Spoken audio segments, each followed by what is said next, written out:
First item on the agenda is the Pledge of Allegiance, and if Supervisor Handbelt will lead us. Ladies and gentlemen, we're always reminded about what a great country we live in. It's a privilege to lead you in the pledge to our flag and our nation. I pledge allegiance to the flag of the United States of America and to the republic for which it stands, one nation, under God, indivisible, with liberty and justice for all.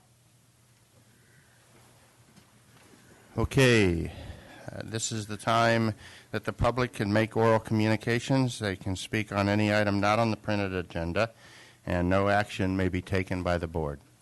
Yes, sir. Good morning, Mr. Chairman, members of the Board of Supervisors. My name is Rex Wisnand, and I am very active in this county having to do with seniors. And I'm chairman of the Legislative Committee for the Commission on Aging. I'm on Area 12, where I'm the California Senior Legislator. And we just got an issue that came up yesterday. So we haven't had much time, but we only have 4 days to do something. And basically what it has to do with is high cap. I don't know if you're familiar with high cap or not. But basically what it is a program that provides free, unbiased, one-on-one benefit information counseling to seniors, people with disabilities, and their families.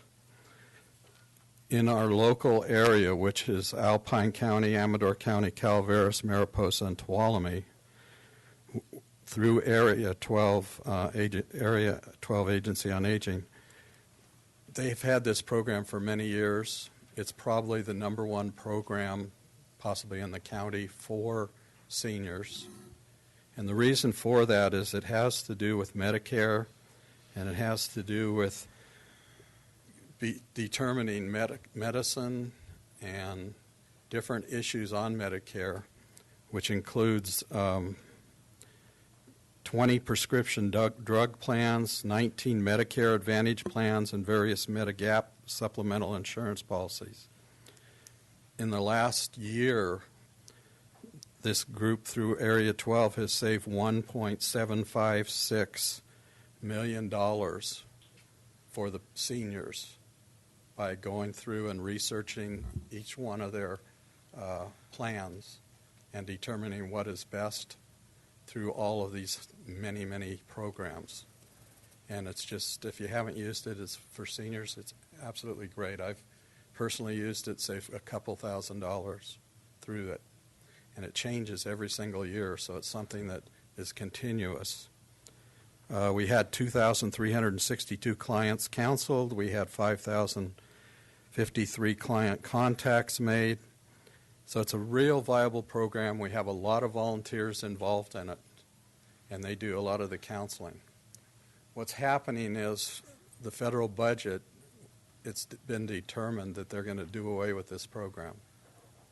And it would be an absolute calamity for seniors in this county especially, because we have a lot of seniors in this county.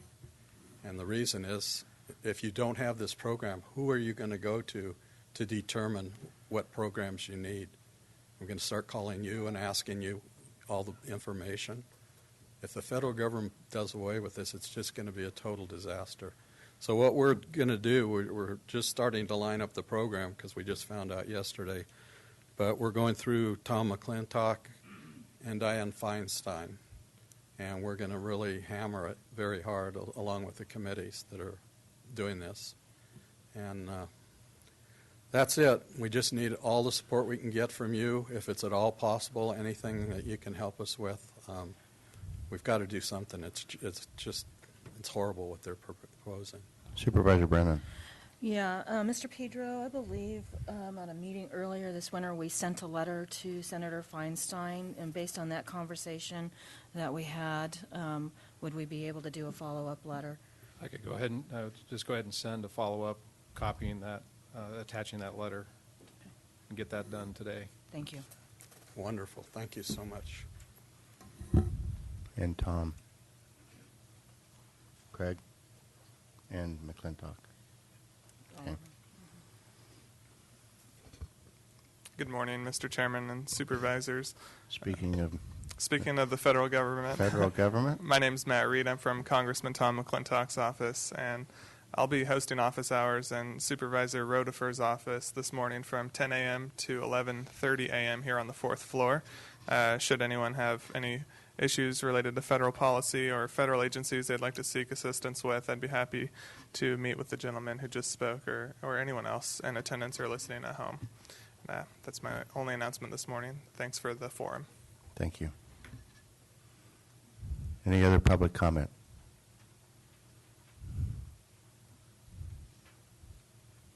Strange seeing you as a member of the public. Good morning, Mr. Chairman, members of the board. I'm Bev Shane, Community Resources Director. This morning I am here to invite the public to a free event that Tuolumne County is co-sponsoring with the Tuolumne County Economic Development Authority, the City of Sonora, and the Tuolumne County Association of Realtors. This is our Home Ownership Expo, Buy a Home or Green Your Home event. It's going to be held this Saturday, June 25th, from 10 a.m. to 4 p.m. at the Sonora Opera Hall. This is an opportunity for homeowners or would-be homeowners or just the general public to come and find out more information about how they can purchase a home in our county, the programs that the county and the city offer to help for the affordable housing, and also if they're interested in improving the energy efficiency of their homes. We have a great group of people who will be there as exhibitors, and we welcome the entire public, and we certainly encourage them to stop in and find out what they can do to buy a home or to green their home. Thank you. Thanks.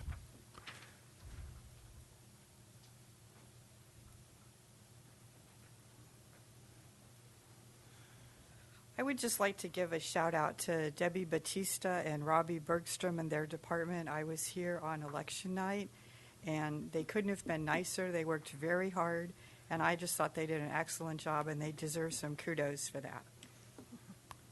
I agree. I agree. In fact, I think we have 5 agreements up here. Maybe 7. Okay, any other public comment? Okay, I'm going to close the public comment period. Before we go to the consent calendar, I just want to acknowledge that at the previous board meeting on June 7th, on item 29A, I failed to, that was a closed session conference with labor negotiators. I failed to ask for public comment in a timely fashion. Unfortunately, a couple of people that were in the public that may have wanted to comment left before we could correct it. It was corrected, thanks to County Council for reminding me, and I apologize, and we will obviously seek to not repeat such a thing. Okay, on the consent calendar, I am going to pull item 6, and if the clerk of the board would read the consent calendar minus item 6. Minutes of the meeting held June 7th, 2016, approving a standard agreement for professional services with Sycamore Environmental Services, Inc. for environmental studies and services associated with Monoway Operation and Safety Improvement Project. Approving an agreement with for professional service with ACOM for services associated with the design of the bridge and roadway for the Italian Bar Road crossing Creek Bridge Project Replacement Project. Approving correspondence to the Governor Jerry Brown in support of temporary funding measure for the state senior legislature. Authorizing the County of Tuolumne to add a signature to the California Product Stewardship Correspondence in opposition to AB 45 regarding household hazard waste, and approving correspondence from the County of Tuolumne in opposition to Assembly Bill 45. Number 6 has been pulled. 7 is approving correspondence in support of ChargePoint grant submission to the California Energy Commission for the installation of electric vehicle fast charging infrastructure along Inter-Regional Corridor 10. Approving an essential service agreement with the City and County of San Francisco related to municipal services provided to Hetchy Water and Power. approving the reappointment of Matt Faust to the Columbia Cemetery District, and declaring a vacancy on the Area 12 Agency on Aging due to the passing of Susan Thompson, and directing the clerk to post a notice of vacancy. Is there any public comment on consent calendar items 1 through 5 and 7 through 10? Seeing none, I'll bring it back to the board for a motion. Move on consent calendar. Second. Okay, I have a motion by Supervisor Hanvelt, a second by Supervisor Royce. All those in favor signify by saying aye. Aye. Opposed? It is 5-0. Abstain? It is 5-0 in favor. Please read item 6. Consideration of adopting a resolution approving the vacation of a public road easement located at 19686 Jamestown Road. Mr. Chairman, due to a personal relationship with one of the applicants, it requires my recusal Okay, on the subject. thank you. Good morning, Mr. Chair. Marilyn Fitzsimmons, County Surveyor. And the item before you is consideration of approving a vacation of a public road easement subject to conditions of vacation and retaining the public road easement for public utility purposes and for public agency vehicle use. This public easement is located on approximately 9/10 of a mile southerly from the intersection of Racetrack Road and Jamestown Road. It traverses westerly and serves 5 large acre parcels from approximately 40 to 53 acres, and the road ends in a cul-de-sac and does not extend beyond the affected parcels. The property owners explained that they are requesting the vacation to help ensure the safety and protection of their property, as they have experienced multiple thefts and illegal activities on or about their property. They propose to construct a gate if this vacation is approved. They have recorded private perpetual easements to replace this public easement that's being vacated, so the legal access is provided. All agencies contacted had no objection to this. The Planning Department found that it was consistent with the policies and programs of the Tuolumne County General Plan. And pursuant to the comments of the agencies and the divisions, we concluded that the proposed vacation does meet the requirements of the Street and Highway Code for a summary vacation because the easement lies within property under the ownership of the parties requesting the vacation and does not continue through or end touching another property. It is recommended that your board adopt the resolution approving the vacation of a public road easement subject to conditions of vacation as described in Exhibit A and B attached to the resolution, but retain the public road easement as a public utility easement and as an easement for ingress and egress for public emergency and other public county agency and vehicle personnel. Thank you. Any questions? Okay, public comment? Bring it back to the board. I'll move on staff recommendation. Okay, motion by Supervisor Brennan, second by Supervisor Royce. All those in favor signify by saying aye. Aye. Opposed? Abstained? 5-0. Thank you very much. Thank you. I'm sorry, 4-0 with a recusal by Supervisor Gray. Okay, please read item 11.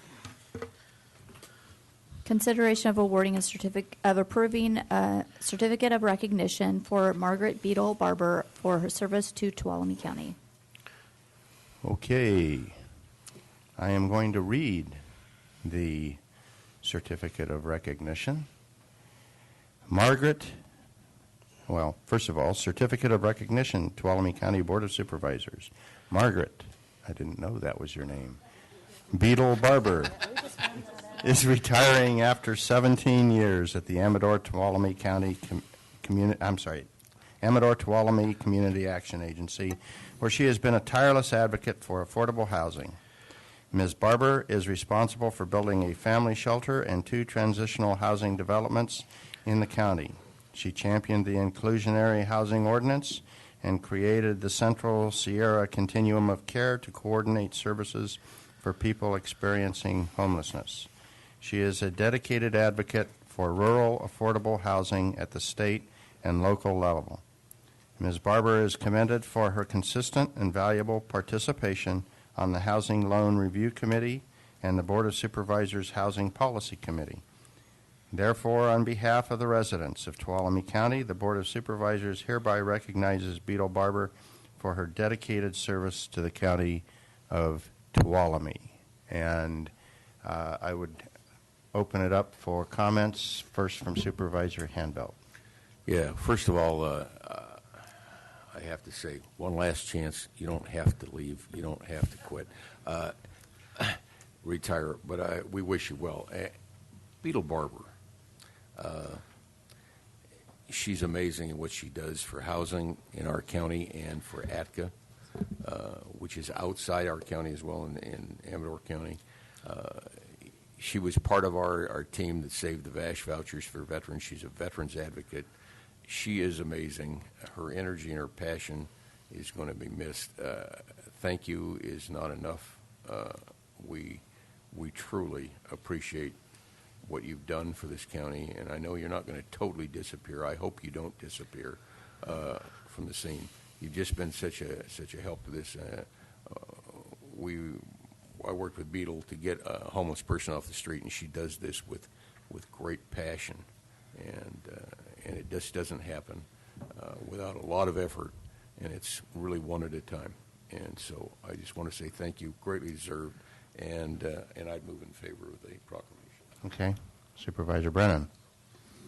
I just want to echo those comments and really emphasize how much respect Beetle has, really statewide. And I think it's because every time, we are all passionate about certain aspects of life. Beetle has exhibited tremendous passion, but she has always couched that with a sense of what reality is, and always brought that to the conversation. And I think that gave her a level of respect that we don't see often, especially at the state level. And so it is with regret I will second, but I am very happy that you are one of those individuals that I believe will be staying in our area, and we will not lose your institutional knowledge or service to the county. Supervisor Gray. Yeah, I was just kind of thinking back about 8 years ago, almost 8 years ago, when I first actually met Beetle, and I'm thinking, who's this lady that's giving me all this crap? And little did I know it was somebody that really knew a lot about what she was talking about, and I really thank you for educating me on the issues, and certainly going to miss you, but I hope you're not going to go far away. Supervisor Royce? Yeah. It's a pleasure to be able to say some kind words about you, Beetle. I think you're a very genuine person, and you are a deeply compassionate person, and I greatly respect you and your efforts and the things that you do. Okay. I'm going to save my remarks for when I present this to Beetle, but can I have any public comment, please, at this time? Beetle, you'll get your turn. You don't get to be public comment. Rebecca Espino, Social Services. Beetle, I want to say that I'm honored to have worked with you. You have been a role model, and I'm going to miss you.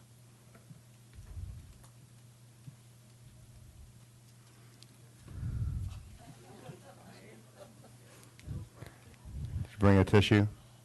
Already.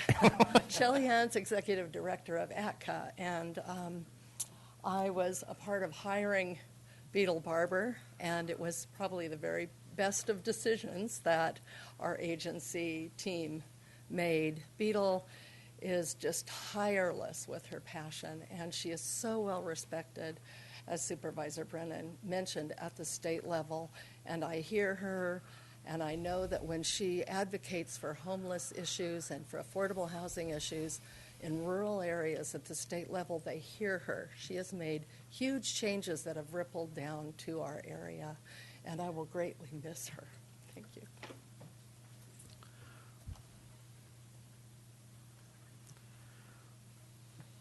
Lee Kimball with ATCA Food Bank.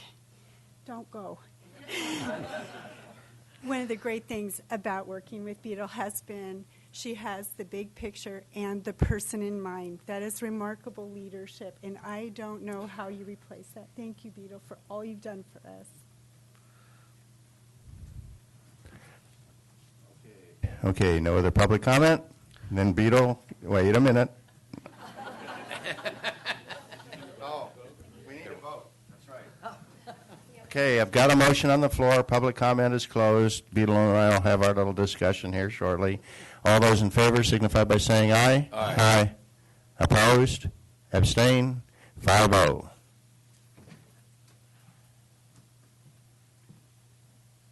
Thank you for not making us stand up here the whole time. Okay. Along with Supervisor Hanvelt, I also serve on the ATCA Board of Directors. And I have to tell you, it's very seldom in a person's life that you get to work with somebody like Beetle Barber. And losing people like this is a real challenge for an organization. And I'm sure that ATCA will rise to the challenge, but we are going to miss Beetle Barber. The thing, a lot has been said, and it's all absolutely true and probably understated. But the thing that impresses me the most, and I agree with everything that's been said before, but Beetle is one of those people that, yeah, she's passionate, and yeah, she helps people, but she just doesn't give them help. She helps them up out of their circumstances. She improves their life.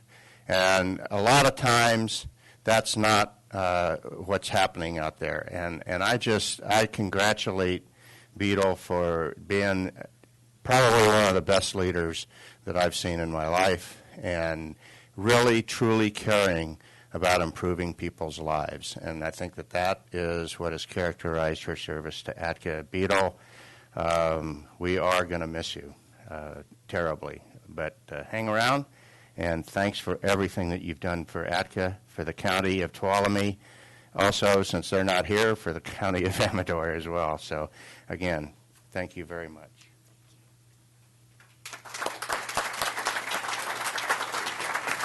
Now,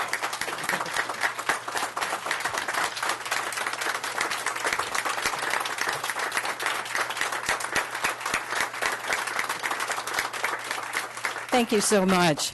This is a long plot to get me to cry. I know that it is.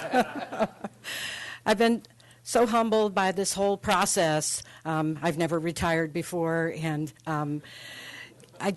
the whole time I've just felt so lucky to have been a trusted servant of not only local government, but the state government and HUD to some extent. It's just rare, I think, in a lifetime that you get into the absolute perfect job where you just feel so at home and that it was meant to be, and that's what happened for me.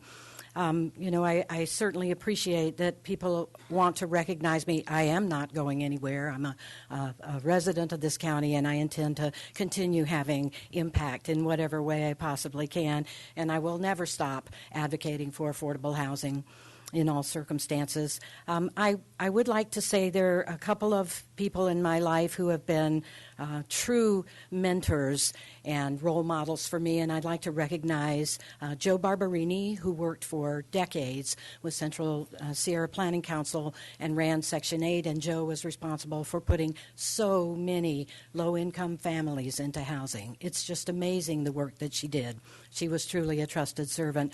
The same thing for Elizabeth Sewell, Mountain Women's Resource Center and Center for Nonviolent Community.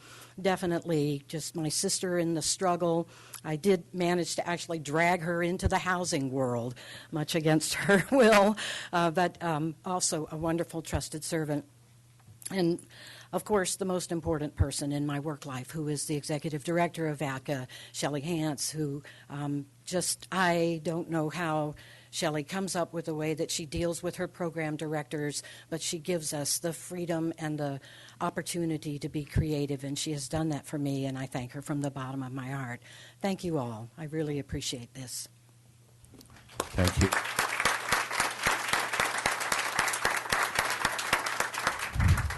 Okay. Will the clerk of the board please read our 9 o'clock appointment? It's 9 o'clock somewhere, I guess. This is consideration of approving the recommended Tuolumne County budget for fiscal year 2016 through 2017.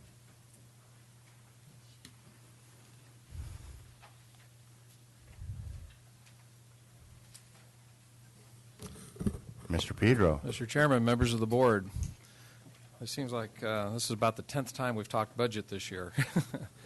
But no, today is the first of a two-step process to the adoption of a county budget for the fiscal year 16-17. The first step is a preliminary or a recommended budget that allows us to continue our operations into next fiscal year. It is the base of an operating plan, for the county.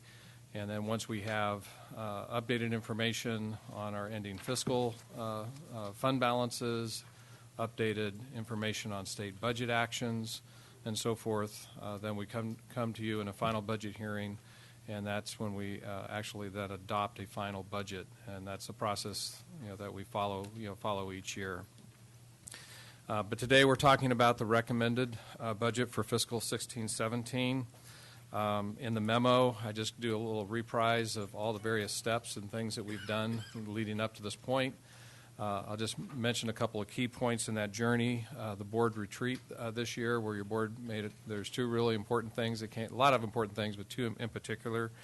One was the board's desire to implement a variety of IT system improvements, and the other was a commitment to implementation of the 2015 compensation study over time. So those were two important goals, not the only ones, but two that really were spoken to directly and repeatedly as part of that retreat. We moved on, and I'm not going to belabor our multi-year budget process, but something that was significantly different as we worked into even the baseline multi-year this year is the appearance of our tree mortality program. Totally different than anything county government has ever done before. We all know the story behind it, critically important to our residents. It's a big deal not only here, but it's becoming a huge statewide priority and issue. And then things that we've been working on for years, we're now seeing we're not talking about it anymore, we're doing it in the construction projects happening out on the Law and Justice campus, but now we're becoming operational in this year's budget with the new juvenile detention facility, and that's very notable in this. When we did get to our modified multi-year budget review, at the end of that process, and again, I'm just going really fast through these, but your board did give staff a clear set of strategies to follow in preparing of this recommended budget. Just to hit some highlights, you wanted to make sure that we incorporated bargaining set-asides to start implementing that 2015 compensation study over time, to complete those major law and justice capital projects that were already in process, to incorporate a short list of high-priority positions, and incorporate the implementation of those critical IT systems and services. Again, something we haven't done in a long time, but your board made it clear that we could go ahead and finance up to 1% of the general fund budget using beginning fund balance. Apply a vacancy factor in high turnover general fund departments, something we've not done before. Made it clear we wanted to minimize overtime and then strive to balance our road fund without additional transfers from the general fund. And I'll just take that as a launch point. Again, a big part of our discussion this year is that, certainly it's an issue in Tuolumne County, it's an issue in the state of California, it's an issue nationwide, and that's road funding and the lack thereof. And your board has been very active, very clear in your feelings on this, and been vocal in communications to state and federal legislators, on this. But it's a huge issue. We are just not seeing the revenues returned, to the local levels to properly maintain our roads. And we've talked about it for years. We've been showing this coming, and this year, I would say more than any prior years, we're actually seeing the impacts, and that's a negative impact on our road funding levels and staffing. And that's sad, but it's something that has been predicted. Your board's been doing everything you can, to motivate, folks at a level that can do something about it. It just hasn't happened yet to see that additional funding. On May 17th, your board got to see the first look at what the budget might look like.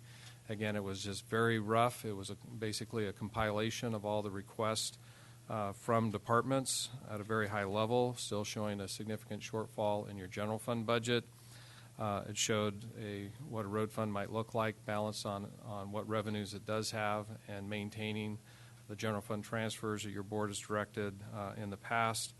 But again, not a pretty picture, and showing a fire fund that could be balanced within itself, still with money set aside in contingencies. It could just stay there for future year operations and or for perhaps acquisition of an engine.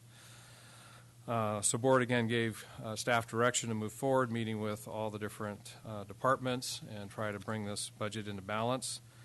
So at your last meeting, June 7th meeting, I came in with a budget that was balanced, except for about $768,000 in the general fund. And your board went ahead and went along with a recommendation that we take two of those high priority positions that have been put into the budget, at least temporarily take them out. That's a code compliance investigator, and the other was the IT manager. And then also to assume a change in the Tuolumne County Visitors Bureau TOT allocation, and I'll mention that a little bit further here in a sec. And then to reduce our general fund contingencies to bring this into balance. The board was clear when we did this, is that you want to see both of those high priority positions restored as we go into the final budget hearing, and that there's to be discussions with our stakeholders, our team members with respect to TOT between now and that final hearing, hoping to seek consensus with our partners on any potential change in the allocation of TOT. And I've put on the dais, just as a reminder, charts that were discussed at the Board Finance Committee. It was in the presentation on June 7th. There's various ways that we could look at a reallocation of the TOT. I know your board sees, and we all do, see great value, tremendous value in the work done by the Tuolumne County Visitors Bureau, and that is not a question here. There's just a unique moment in time here with, particularly with Rush Creek Lodge coming online, that this is an opportunity to both maintain our priority funding to the Visitors Bureau, but also to consider other programs that are also important to Tuolumne County in the area of economic development and promotion.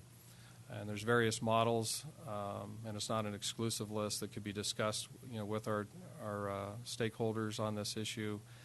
That would still allow funding for the Visitors Bureau to continue to grow, to be rewarded for their good works, to have an incentive to continue doing what they're doing, because certainly tourism is one of those key aspects of our economy, and we want to be careful anything that we do in that area. But again, the idea would be this just is a placeholder, if you will, to start that dialogue, and the real discussion would occur with those stakeholders with a final decision by your board at your final budget hearing. And then the third leg that you made clear is that you wanted to make sure that our contingencies were restored going into that final hearing. So on page 4 of your memo, it just outlines how the changes in the overall budget. We're going from a roughly $180 million budget to a roughly $170 million budget. Why the big change? It's primarily driven by reductions in capital. That's mainly the result of the fact that the Juvenile Detention Center is almost completed. That's slated to be done by the 1st of October. Hope to actually occupy and start using it in January. That was a significant reduction in our capital budget, but there's other big things that are happening, such as improvements that are slated to occur at the Columbia Airport. The good work of the engineering unit at the Community Resource Agency, seeing a good increase in the work that's being done there. There's $4.6 million being directed between the tree mortality program and our regional juvenile facility operational costs coming on board, those IT projects, and just a variety of costs related to our personnel component of the budget. Moving on to page 5, it also talks about, out of all this, there's only a 0.5 overall decrease in positions, budgeted positions. This decrease is a result of 5 new positions that were approved during the current fiscal year and a net decrease of 5.5 FTEs recommended in this budget. And unfortunately, the main reason for that decrease built into these new actions, there's 7 positions that are either currently vacant or going to be vacated due to retirement in the road fund, and that's part of how you get to a balanced road budget. There's a variety of attachments that take different slices at our personnel component of the budget. There's an allocated positions chart in your tab 2 of your board budget packet. There's a restated high priority position list also in tab 2, and at the top of that list is the code compliance investigator and the IT manager. Just reinforcing, staff heard you loud and clear, and that those are the first ones to be reconsidered. And then there's another sheet called Other Department Personnel Requests that as we move towards the final hearing, there are some things that departments would like to at least discuss with the board.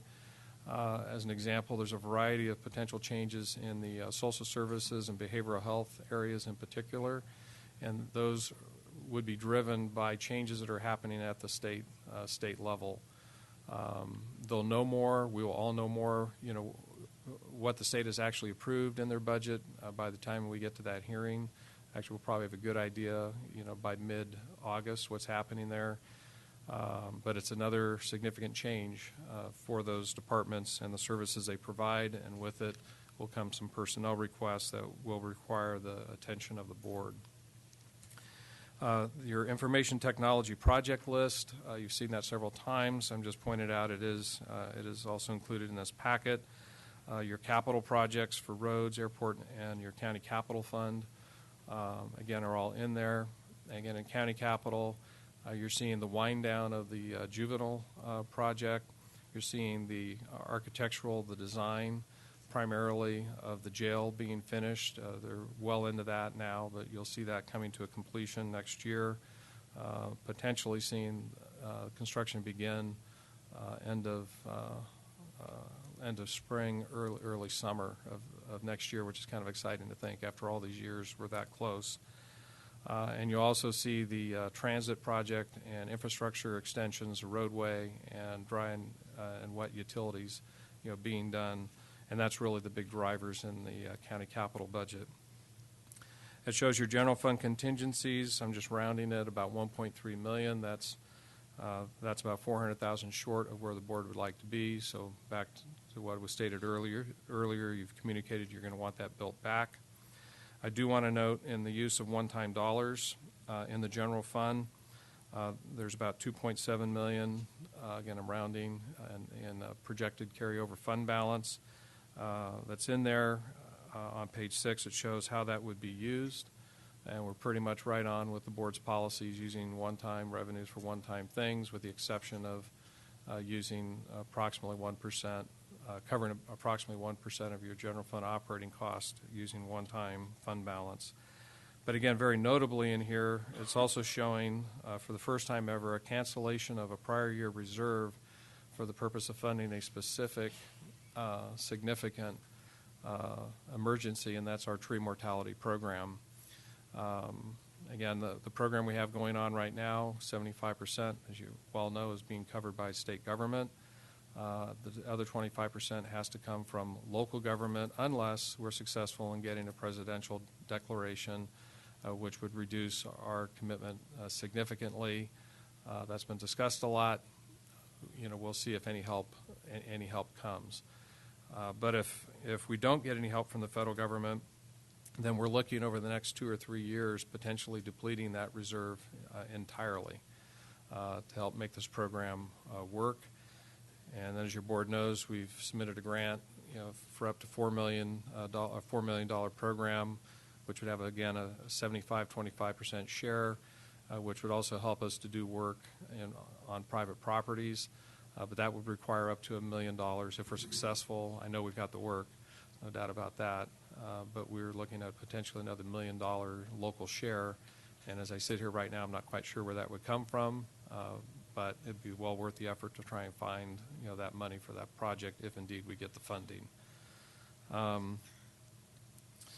So I wanted to mention some changes that have been made. Before you leave that, Mr. Sure. Pedro, I think the seriousness of that issue that we face is unbounded at this point in time. Whether or not we get the federal declaration could easily consume the entire reserve balance and then some. I really believe that we will run out of money in our county before the problem runs out. It is expanding rapidly right now, and I think reality is an important part of what we need to think about here going forward. We need to be prepared for this. The devil's at the door. And I would just emphasize that in that same vein, and really talking about reality, it is looking highly unlikely that we will get that federal declaration. And at this point in time, I would not be anticipating that that is a viable course of action. Right. Okay. Well, there are some changes. Tracy and I sat with Debbie Batista, I'll get it right this time, our auditor controller, last night, and I put on the dais some changes that Debbie had suggested be made. And for the most part, everything balances. I'll just point out a couple of the more important ones, and that is the very first one under the general fund is there is a state realignment revenue of about $119,000. It comes in with one hand, and then we transfer it right out with the other to the welfare department. So we need to recognize that revenue coming in and recognize the money going out.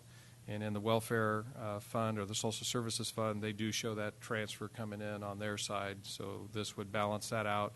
Again, it has a zero, net impact, on the budget. Below that, you'll see just some offsetting entries to the accounts that Debbie would like to see expenditures occurring, in. And down below in fire, health, behavioral health, again, just some changes in the accounts that are used. There were some projects I do want to mention in health, behavioral health, and social services are tied to things in the capital fund. Some things are being completed this year. There's no doubt about it. In capital, these are potential rebudgets in next year. But until we're done at the end of the year, we don't know what's going to exactly be rebudgeted or not. So this is something that we may have to revisit, put some monies back into capital. Just depends how we end this current fiscal year, how much is actually going to get accomplished. I guess those are the main things that I would point out. So in those particular funds, that will actually allow for an increase in their budgets, their contingencies. One that will actually reduce contingencies is in fire. We'll be reducing $35,000 from their contingencies to recognize a transfer to capital. There's going to be some roofing projects done for the fire department out of capital, and that just needs to be in there. And I'll just mention the second page. It just shows a recategorization of revenues. This is much clearer. We're reducing something. We had $75,000 in miscellaneous income, and we're just changing that to where it shows that's $35,000 coming from fire, $40,000 come from behavioral health.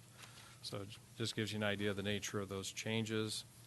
We've restated your contingencies on the next page of the handout, and then just provided you with a new Schedule 1. It's resummarizing your funds, the general fund, fire fund, health, behavioral health, social services, and county capital were impacted by those changes.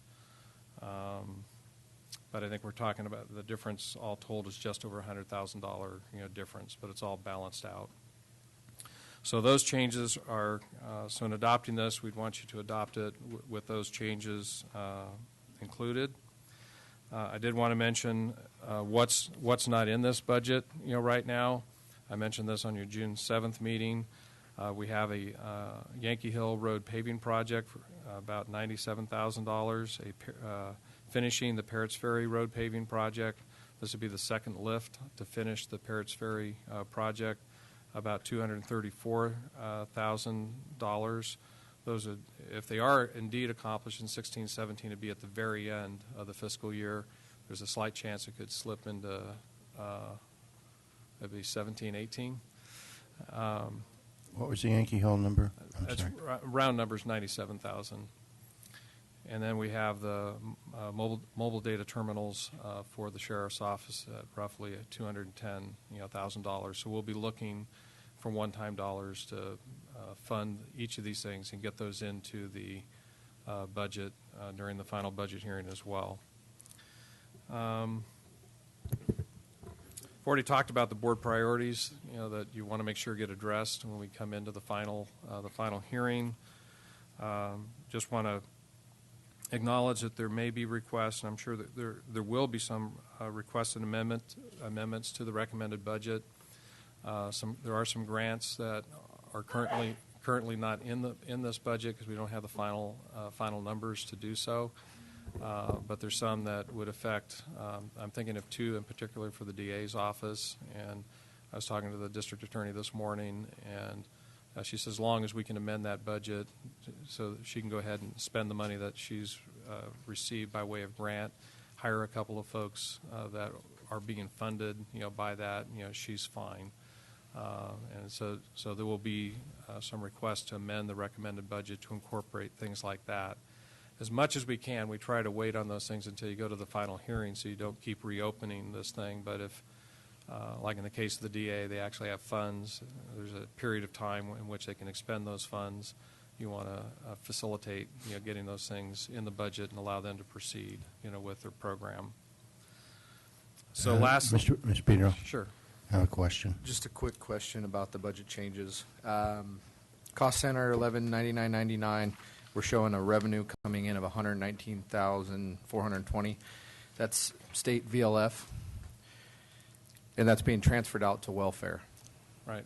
Vehicle license fees going to welfare. Can we take that and put that in the road fund? No. Why? That's the state budget process. But why?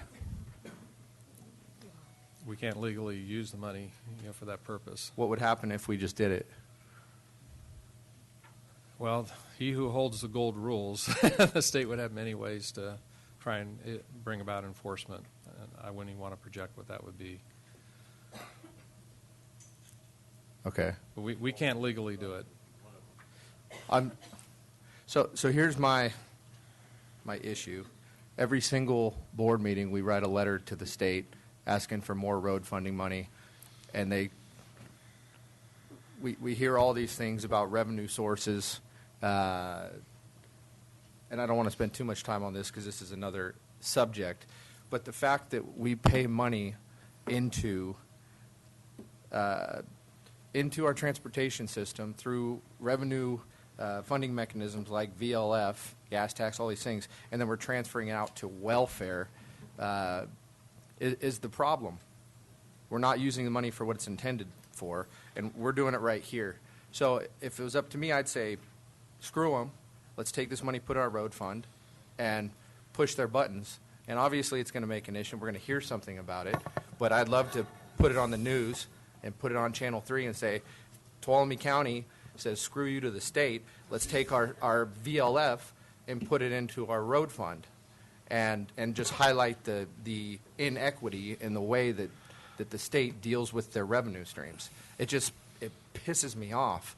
And forgive me, I'm a little belligerent here, but this just, it is so frustrating to see one of the most essential services the county is supposed to be able to provide a complete failure because our hands are tied, and we're sitting here approving this budget based on all these unsaid requirements that the state forces upon us, and then, every time I go to the grocery store, I get 3 people asking why the hell are the roads falling apart, and I got to go into this big rant. I just feel like we need to take a stand somehow. It's $119,000. I'd be really curious. Maybe Sarah could help research that. But I think writing letters, we write letters every 2 weeks, and we don't see squat out of them. I mean, I've got a circular file. I know how it works. We fill their in-basket with letters, and what result does it have? Nothing. So I'd rather push their buttons like this and start to try to... A question, Go ahead. just to slow him down a little bit. Yeah, thank you. I don't even have a heart attack at this young age. Can we just send him to Sacramento and turn him loose? Blood pressure medication.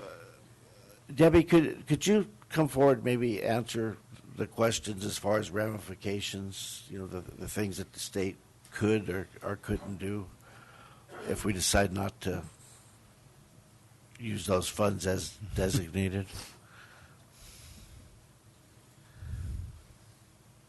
We probably need a new auditor controller. Here's my answer.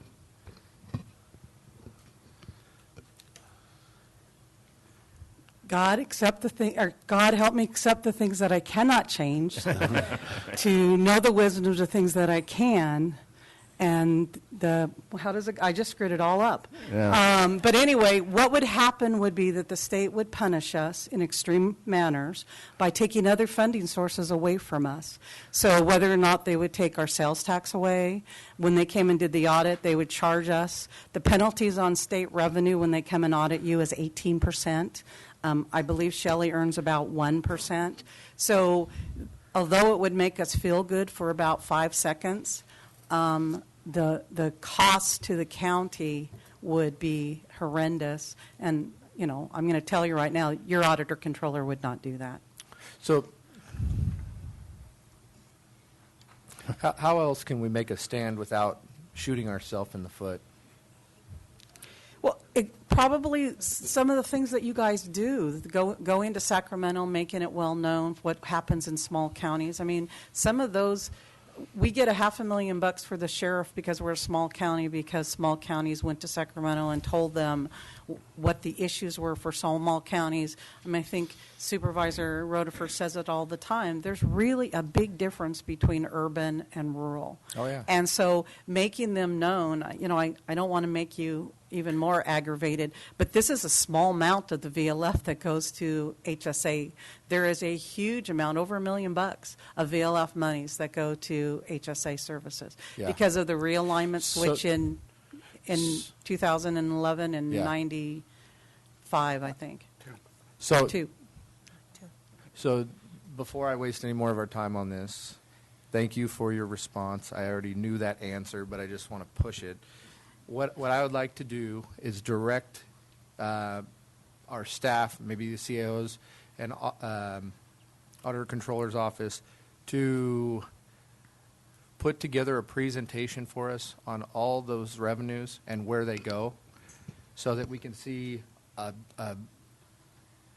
total sum of what money we're paying in and where it's going, so that we can shine a light on you said there's $1 million that goes in other HSA funds.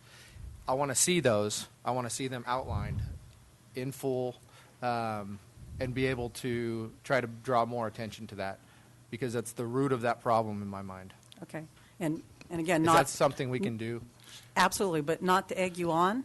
The one I would look at would be ERAFT. If you want to bring back some of our local money, we transfer almost $8 million of our property tax to our county schools. And if our county schools won, that would be okay. But our county schools don't win. What happens with that $8 million is the state gives them $8 million less. So the citizens of Tuolumne County doesn't win on their property tax. If you're going to take a fight, take that one on. Okay. One, it's more money, and two... so in the future, when we have more time, let's agendize something, and maybe we can work through the Finance Committee to actually identify these things. I want people that are walking around to understand these things. and be able to point to them and say, this is what's wrong. Okay. Supervisor Brennan. And when we agendize that, we have the current president of CSAC, because we continue to talk about how we work through these organizations and how we elevate representation from rural counties. The current president is Richard Forrester from Amador County.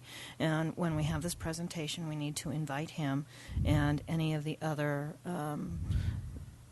leadership from CSAC, and I would say RCRC. We do need to elevate this conversation. Thank you, Debbie. Okay, so I don't have to come back again? Will you do me a favor? And even though it is in item A, but because, as Mr. Pedro pointed out, this is only the second time that we've canceled our reserves in the 26 years that I've worked for the County of Tuolumne, could you add an F that says, cancel prior year's reserves of $670,495?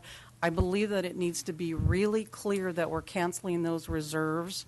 I know that my auditor is going to want to see it more than in a memo. They're going to want to see it as part of the motion, so could you just add F to your motion? And I won't have to come back again unless you ask me. Okay. Well, Thank you. participation, as always. Okay. Okay. You're back up. I was just at the wrap-up. So we do have these recommended actions today, and this is after you, of course, have comment from the public and your staff. So you have the recommended actions to actually adopt this and allow folks to move forward with proceeding with some of the fixed asset and capital programs, getting on with those IT projects, et cetera. But I was looking for some direction on the final hearing. I've suggested in this memo, to go ahead and set the hearing on your regular board meeting, the first meeting in September 6th. But prior to that, come back at August 16 meeting. We'll have a very good idea where we're at with all the state impacts, looking at our local revenues, and be able to have kind of a pre-discussion before the final hearing on where we're at with the budget. How can we go about bringing back those high priority, positions? Have that discussion about some of those other departmental positions, and have a discussion, potentially make an amendment to the recommended budget at that time, just to help clear the way, for that September 6th hearing. And part of the reason for delaying that too is August 16 would be about as early as we've done it in a long, long time. And there's you have to have the amended document you're going to make the basis of the hearing has to be available when you publish 10 days prior to that hearing, and that gives a very short time frame. By the time the auditor's office is finishing closing the books on fund balance, we're getting information from the state, and then having any amount of time for our office to actually work with those numbers and give you a document that means something. So that's kind of the reason for doing it this way. So I'd just be looking for some direction if that's an okay way with the board to do this. If that meets our goals, I would be fine with it. Okay. Any other comments at this point before we open it up to the public? Everybody? Okay. Public comment on the budget.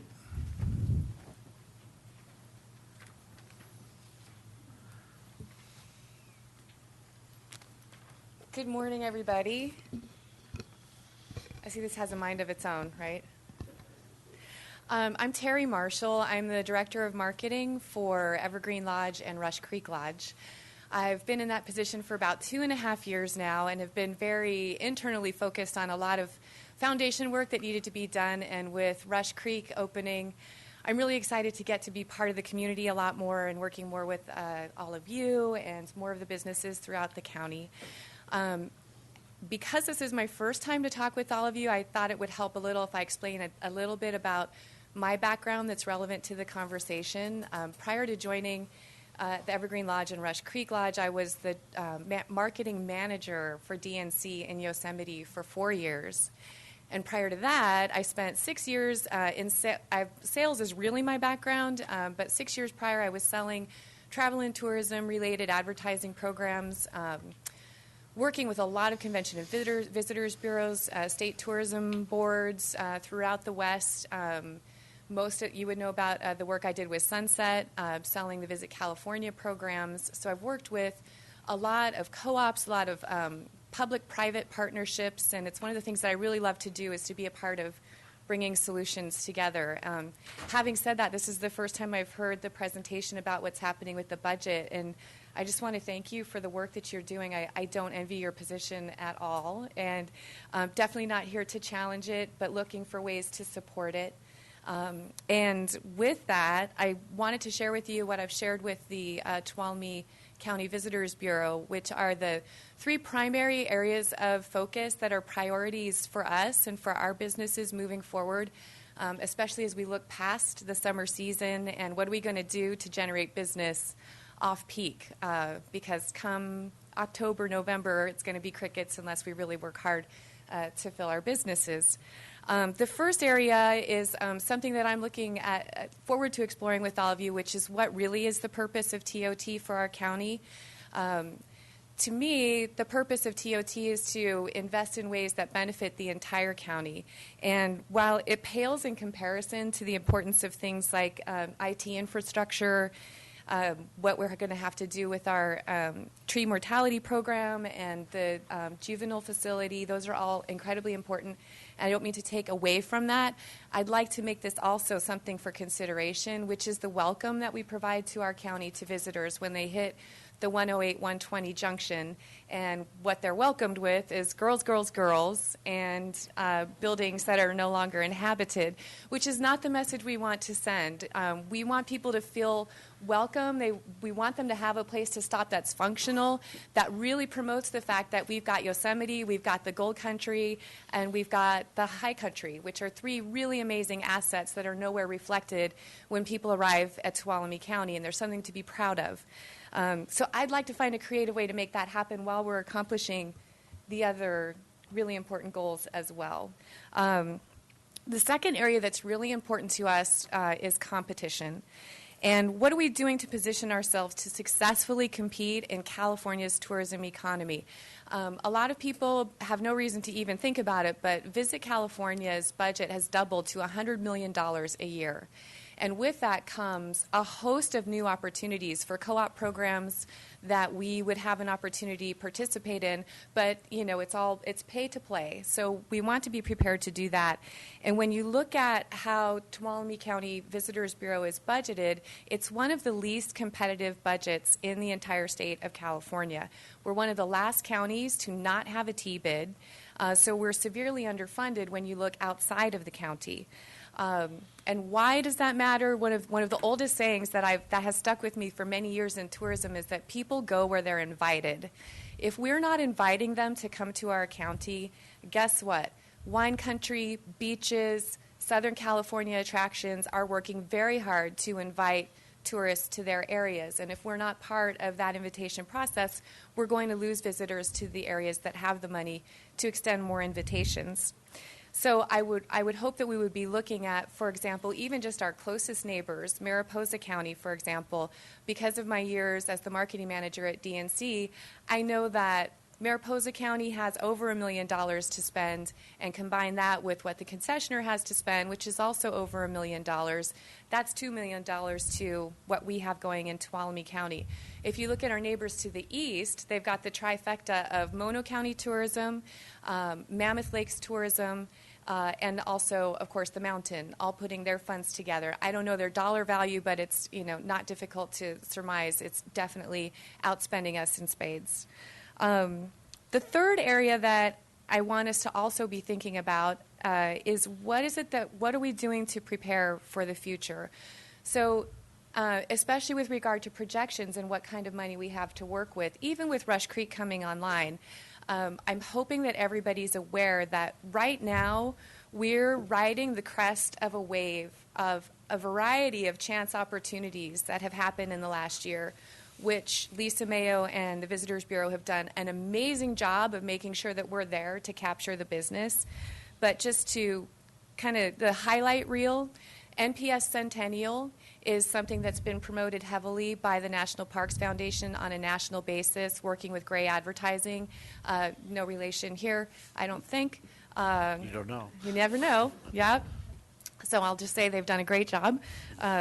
We're also at the culmination of 3 years of marketing and public relations efforts around all of the anniversaries that have taken place in association with Yosemite National Park. That's going away. Super Bowl 50, not going to happen in our backyard again. The grand opening of Rush Creek Lodge, yes, we're spending heavily and investing in this once-in-a-lifetime opportunity to get some momentum out of it. Come next year, it's only prudent for us to scale back our spending to something that's more along the lines of maintenance, because we're not going to have this big once-in-a-lifetime event to hang our hat on.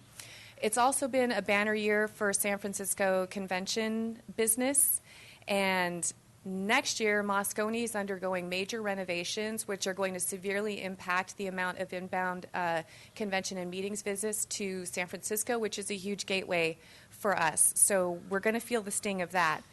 Another interesting thing is that when you look at where we're at the end of over 20 years of DNC investing heavily in marketing, sales, and public relations for Yosemite National Park. With Aramark coming in, they've cut the marketing and PR staff in half. And when you look at where they have to spend their money, where the money used to be focused on demand creation for Yosemite as a destination, now they're having to divert a lot of their investment into rebranding because of the name changes. So I can only imagine that that's all going to severely impact the amount of attention we're getting based on spending that's happening from them. And then, of course, we're having a good season for waterfalls and wildflowers, which that's always a wild card, so good for us, but in the future, you never know what Mother Nature is going to provide. So those are all the chance opportunities that are going away for 2017, and we need to be focused on what are we doing to make up for that lack of attention. And another part of preparing for the future is crisis communication preparedness. So when you talk about the tree mortality program, the other piece of that puzzle is that we're just one tree away from a serious disaster that's going to get a ton of media attention, or the next fire as a result of all of the trees. And it's going to be up to the Visitors Bureau to be able to counteract all of the negative media attention that we'll get from that. And if we don't have reserves for that kind of crisis communication, then whatever they do has to come out of the budgets for the existing programs, which is just going to take away from your baseline. So I'm really hoping that there's consideration for reserves for crisis communications. And then there is the matter of developing off-peak revenue streams, which I alluded to earlier. So I wanted to share with you just one quick example. So as I said, I've had to be very internally focused for the last 2.5 years and haven't had a chance to really pursue a lot of the sales leads that the Visitors Bureau has provided. But one great example is we took one lead that we got from one show that the Visitors Bureau attended, and we got one piece of international business that was worth $9,000 to us in the shoulder season, not during peak season. And that's without really having the bandwidth to even try very hard. So to give you an idea, so then that's what, $900, I guess, to the county? If we were able to, and I know we can, build on that kind of a model and say we should be focusing our attention on following up on more of those leads and finding more of that kind of business that's going to bring business to all of us. I'm looking forward to partnering, for example, with Mother Lode Transportation, a new business in the county. We see opportunities in working with San Francisco Travel and putting programs together based on the itineraries that the Visitors Bureau has. And these are all things that cost money for the Visitors Bureau to participate in so that we can take the ball and run with it. So the second half of 2016 is going to look very different for me. And as you can see, I'm pretty excited about it. Just in closing, what I'd like to ask you to do is if you look at the Visitors Bureau not as a one-time solution for, how do we take some of this incremental income and put it towards short-term solutions, I'm hoping we can look longer term and say funding the Visitors Bureau is a revenue stream. It's not something that you want to cap. It's not something that you want to trim for the time being. Once you go down that road, based on my experience, the road back is it's like trying to lose weight. It's so easy to put it on, right? The older you get, the harder it is to take it off. It's the same thing with budgets for Visitors Bureaus. So I would just ask, think long term. look at the Visitors Bureau as a revenue stream and treat it accordingly. Last but not least, I'd like to see you all at Rush Creek Friday at noon for our grand opening. I hope you can be there. And thank you again. It was a while ago, but did you say you were in sales? Yeah. Thank you very much. Great presentation. I always used to get in trouble for talking too much at school. No, that's okay. Mr. Chairman, I just want to clarify one thing, because the proposal has there's no intention at all to take one penny of anything and put it towards some of those things we talked about, like IT and other things. The idea would be to keep it dedicated for economic development and promotion, not for other things in our budget. Oh, well, I hope that speaking for me, I just want you to know that I think those things are all equally important. So Sure. however you guys work it out, work your magic. I don't envy your job, but yeah. Sure. I just want to make sure that was clear, so no one Okay. leaves with the wrong impression that we're suggesting taking money from tourism promotion and putting it towards something else. Oh, gotcha. Yeah, sorry about that. All right. That's Okay. fine. I'm learning. Again, thank you very much. That was a great presentation. Good morning, Board. Kanan Whitman, Assessor Recorder. And so what I'd like to do is just go ahead and discuss Attachment D, and I'd like to, for you guys to consider a department personnel request. I would like you guys to consider the conversion of a cadastral GIS technician 2 to a senior cadastral GIS technician as part of the personnel actions for the recommended 16-17 budget.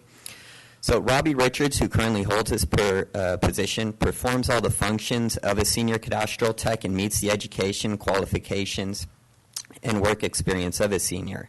He performs all the mapping assignments, maintains the mapping software, researches the legal descriptions, the ownership determinations, and provides information to the public, title companies, attorneys regarding property boundaries, location, and title issues in layman's terms. And additionally, when I ask other departments who he interacts with, I always receive positive feedback, and I always hear how lucky we are to have him. So, and additionally, he is also the only cadastral tech we have in our office. We don't have tons of senior cadastral techs in our office. He's it. And so that's all. Thank you. Thank you. I have a couple questions about that. Yeah. And I know him. I had drafting classes with him in high school. All right. And I know how skilled he is because I go into your office and use your office. What would it take to do that, Craig? And here, there's an estimate of, I think it's like $5,500 to do it. Okay. But I want to just point out, that was one of those other departmental that you guys haven't even discussed, let alone how that compares to your high priority, positions. Mhm. And this is the kind of thing that had in mind specifically to discuss at that August 16 meeting, so you could discuss it in its entirety along with your other priorities. Okay. It's nothing against what Kenan's talking about. It's just putting it in context of your other requests and priorities. Okay. Thank you. Anything else for Keenan? Nope. Okay. Thanks.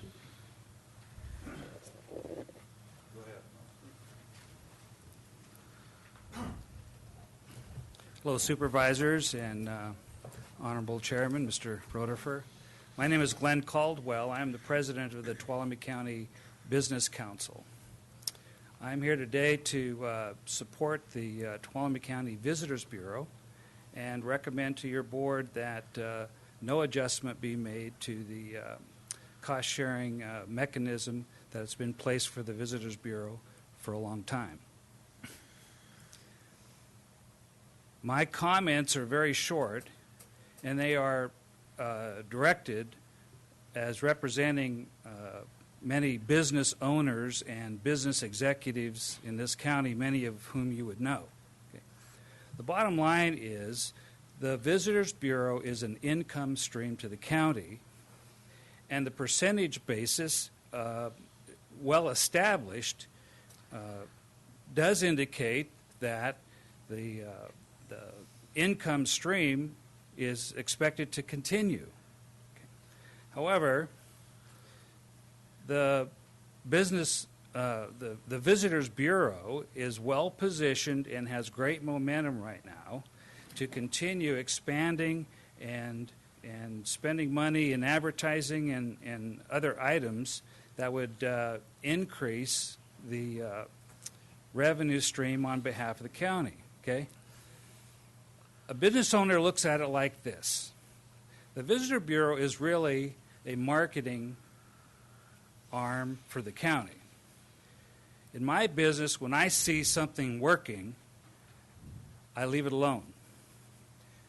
The Visitors Bureau revenue has generated twice and has grown twice as the state level for Tuolumne County. Okay, so if you were considering about are we spending enough in this regard and should we tap that and cap the Visitors Bureau, something like that, I would say that's short-sighted.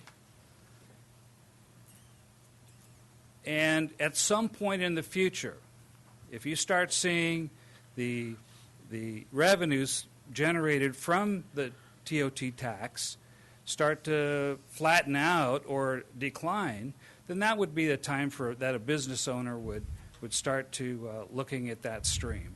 Okay, right now you have this great momentum going, doubling the state revenue growth rate. Okay, we recommend that you leave it as it is and look to the difficult task of balancing your budget on the expense side rather than the revenue side. Any questions? Thank you. Well, any questions? Okay, thanks.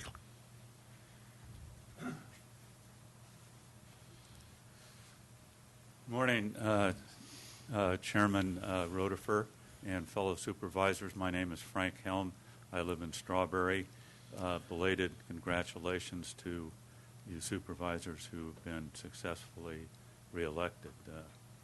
Gray and Brennan and Mr. Rodefer, congratulations to you. Thank you. I'm up here today representing the business that my wife and I own, Dodge Ridge Ski Area.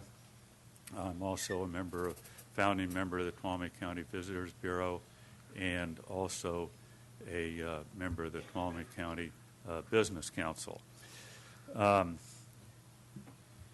I think it is a mistake to reallocate the Visitors Bureau monies that are received and try to realign them, as I've mentioned before.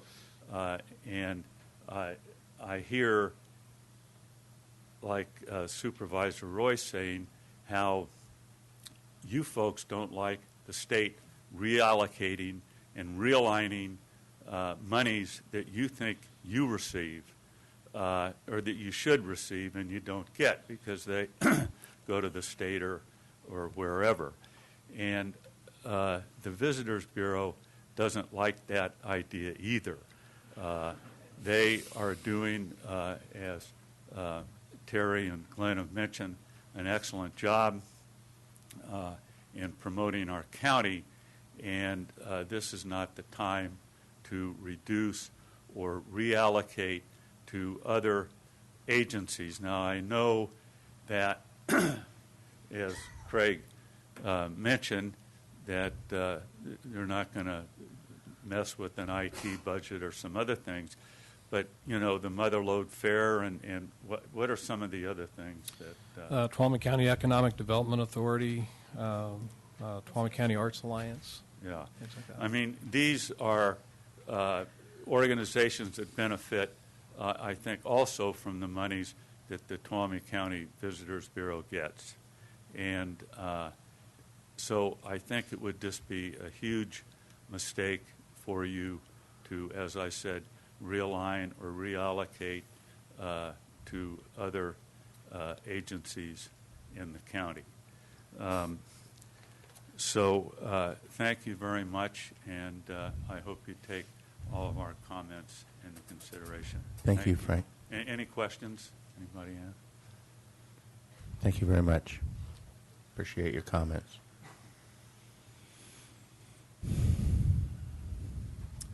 Good morning. Mike Ayala, Tuolumne County Chamber of Commerce. Also a board member of the Tuolumne County Visitors Bureau. And yesterday, our Government Affairs Council voted unanimously to continue funding the Tuolumne County Visitors Bureau at 25%, no change, no cap, no reduction. I want to point out, I think, some very phenomenal statistics with the change at the Visitors Bureau, different programs, different marketing, different relationships that are continuing and growing. That's why Lisa's not here today. She's off creating relationships, business, networking. For example, travel spending in Tuolumne County in 2015 increased by $13.5 million to $221.7 million, a 6.5 increase. I think Mr. Caldwell talked about that. California's average during the same time frame is only 3.4. So a considerable increase and benefit to Tuolumne County, especially what we've been going through, if you think back to all the issues we've been dealing with and are continuing to deal with. Trans and occupancy tax revenues for the county increased by $384,000 to $2.8 million, meaning that the general fund received an additional $2.1 million. So just two quick numbers. There are many more. Keep in mind that the Tuolumne County Visitors Bureau recently took on the Film Commission with no added funding. It's something they're trying to grow, to bring that industry into Tuolumne County. It may not be the big movies, but you can still do a lot with the commercials that are being filmed here.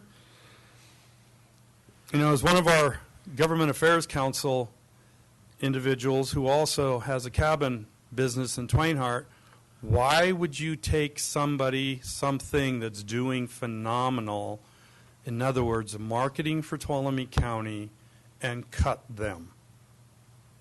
Thank you. Thank you.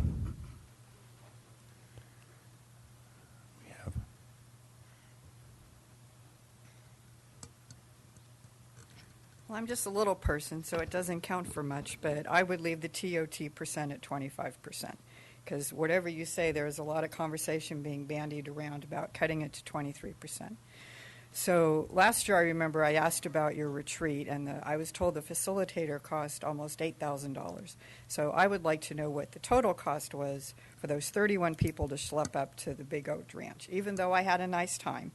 But that's kind of a luxury thing. And then I remember an administrator here that got a performance review, had budgeted for a rate increase, asked for that rate increase. It was put on the consent calendar and was approved without any comment whatsoever from any of you. And I see a lot of your little worker bees who don't make that much money, and they're going to the local food banks and trying to feed their families because they don't make enough money to do that. So you might want to look at how some of your salary allocations are. And I want to thank Mr. Royce for bringing up the point about all this time and energy, staff money, whatever, that we spend writing all these stupid letters that you said yourself really don't get you very much, which is a point I've tried to make in the past. So on today's agenda, there's actually 7 opportunities for you to send correspondence. And I think in this day and age, with this money and the true mortality, you need to go to a bare bones budget where you're covering the essential things that the public wants you to do for them as part of our taxpayer dollars and our rights as citizens. And there's a lot of people coming to you for handouts because they want money, and I think the handouts need to stop. And some of you know how I feel about one particular handout in question. So I just think you need to look at what do you really need to provide and make sure you can do that. And maybe some of these luxuries can be looked at when there's a little more money at another time. Thank you. Thank you. Yes, ma'am. Yes, hello. My name is Kelly Smith, and I'm a very small business in Tuolumne County. My Motherload Adventures Charter Services. Everybody take note of that. We're a transportation tour business, and we're 3 years young and happy to be a part of the tourism industry. And it's been very interesting information given to us about what's possibly happening to those marketing dollars. And again, as Terry mentioned, I'm very new to all of this, so I'm learning. And it's just kind of alarming to know that there might be some cuts in the marketing spending dollars that we as small businesses, and there's many of us that we count on that monies, and the Visitors Bureau has been awesome to us. They've really given us leads. We've got the FAM groups that have come in that we've been so fortunate enough to provide the transportation for throughout the different counties and into Yosemite and so on. And it's just a statement that I read here that's so interesting is on some tourism facts that the Tuolumne County Visitors Bureau receives 25% of the TOT, which sounds to me that it should be raised. Just go in there, have to go there. Of the TOT from both the county and the city of Sonora.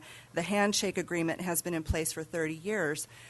Those are dinosaur qualities that have to go away. We need something more stable and secure that protect those funds, and these handshake agreements just don't seem very strong for something of this magnitude. So again, I'm just a small business. I'm learning if I'm stepping out of my realm here. I don't want to do that, but we really rely on those marketing dollars to help our small business stay strong, and a lot of the businesses in this community do the same. So thank you. Thank you. Any questions?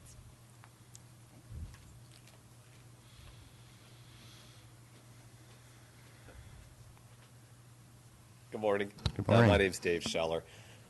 A couple questions I have on the budget that you guys might want to consider. You're talking about road funding and stuff. The state, over the last 5 years, since the economy's improved, they've increased their income by about $35 billion. Yet, that's not getting allocated back to the counties. And as you watch on the news, like here a couple of years ago, they came up with they got rid of the fair funding of $40 million, which used to fund all the state fairs. They eliminated that. Well, where did that $40 million go? Well, they decided to create a program to help illegal immigrants get driver's licenses, which will cost the state $120 million to assist them in getting driver's licenses. So, as a taxpayer, I go, as I drive down to hit the potholes in my road, there's no money for, yet we found $120 million for that program. They created another program in this new state budget for $300 million to give health care to the kids entering the country illegally into California. These aren't kids born here. These are kids crossing the border under the age of 18. The governor just included in his budget $300 million to give them health care through the Medi-Cal system. Then on top of that, okay, they decided to add another, through a low-income housing program to help create low-income housing. The governor found $400 million in this budget for this low-income housing program to add to additional low-income housing programs that already exist. So you add all that up, you got $820 million just in those three programs alone, that all of a sudden when they have a pet project they want, they're able to find hundreds of millions of dollars. But I think the only way we can ever address that is there's like a county association of counties or something, whatever their lobbyists are, that maybe need to go to it and says, hey, you know, you're saying we have no money for roads because of decreased gas tax, sales tax, and all this other stuff.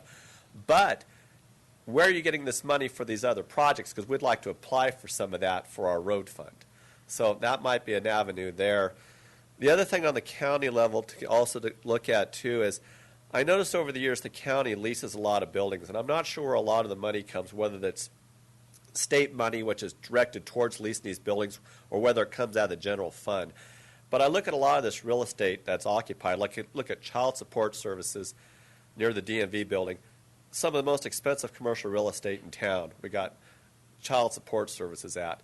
You go down over to the welfare office and social services offices. There again, some of the most expensive real estate that this county has to offer.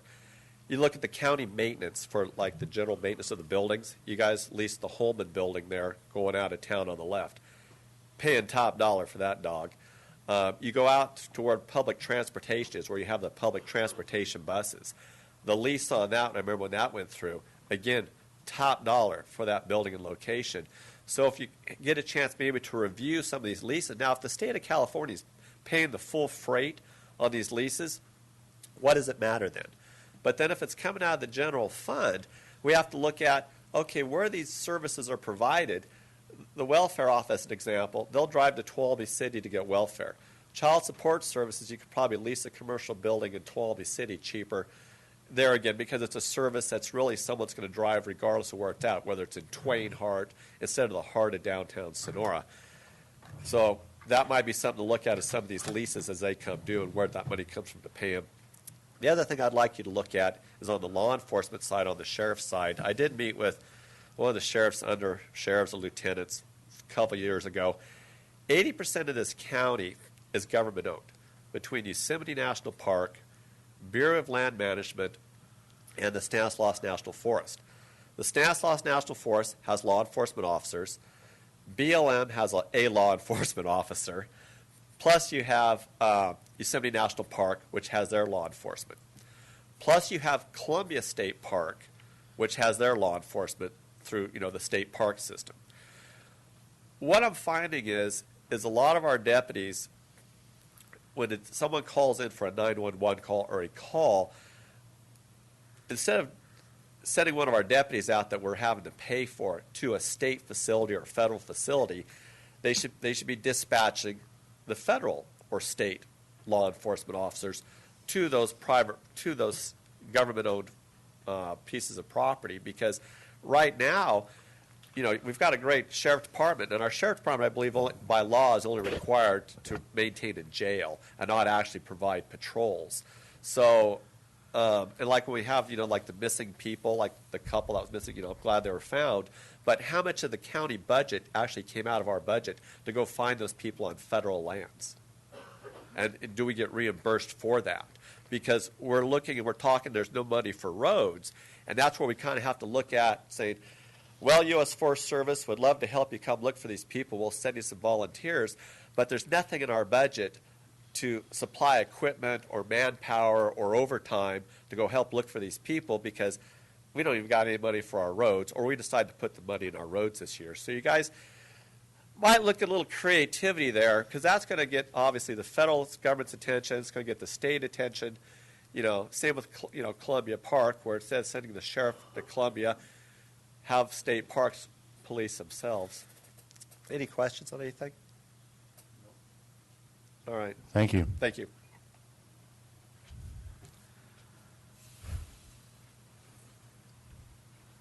Timely presence. Yes, it is. Jim Mealy, Sheriff Coroner. So to answer a few of those questions, the Forest Service, their job is to basically investigate or to protect the forest resources. It is the sheriff's responsibility to search for those people that are lost, injured. The forest is in the county. The county is not in the forest. I can fly a helicopter if I so desire in the immigrant wilderness. The public cannot. I can. So the sheriff has a lot of jurisdiction, a lot of power to do those things, and that is what my job is and my responsibility. As far as the state parks, the California Highway Patrol, they work together for those state buildings. We do not get a lot of calls for service in the Columbia or Jamestown parks per se. So I love the thought process, thinking outside the box, but the reality is yes, the sheriff does have to do the jail, but I will segue into that. County statistics, crime from June 1st, 15 through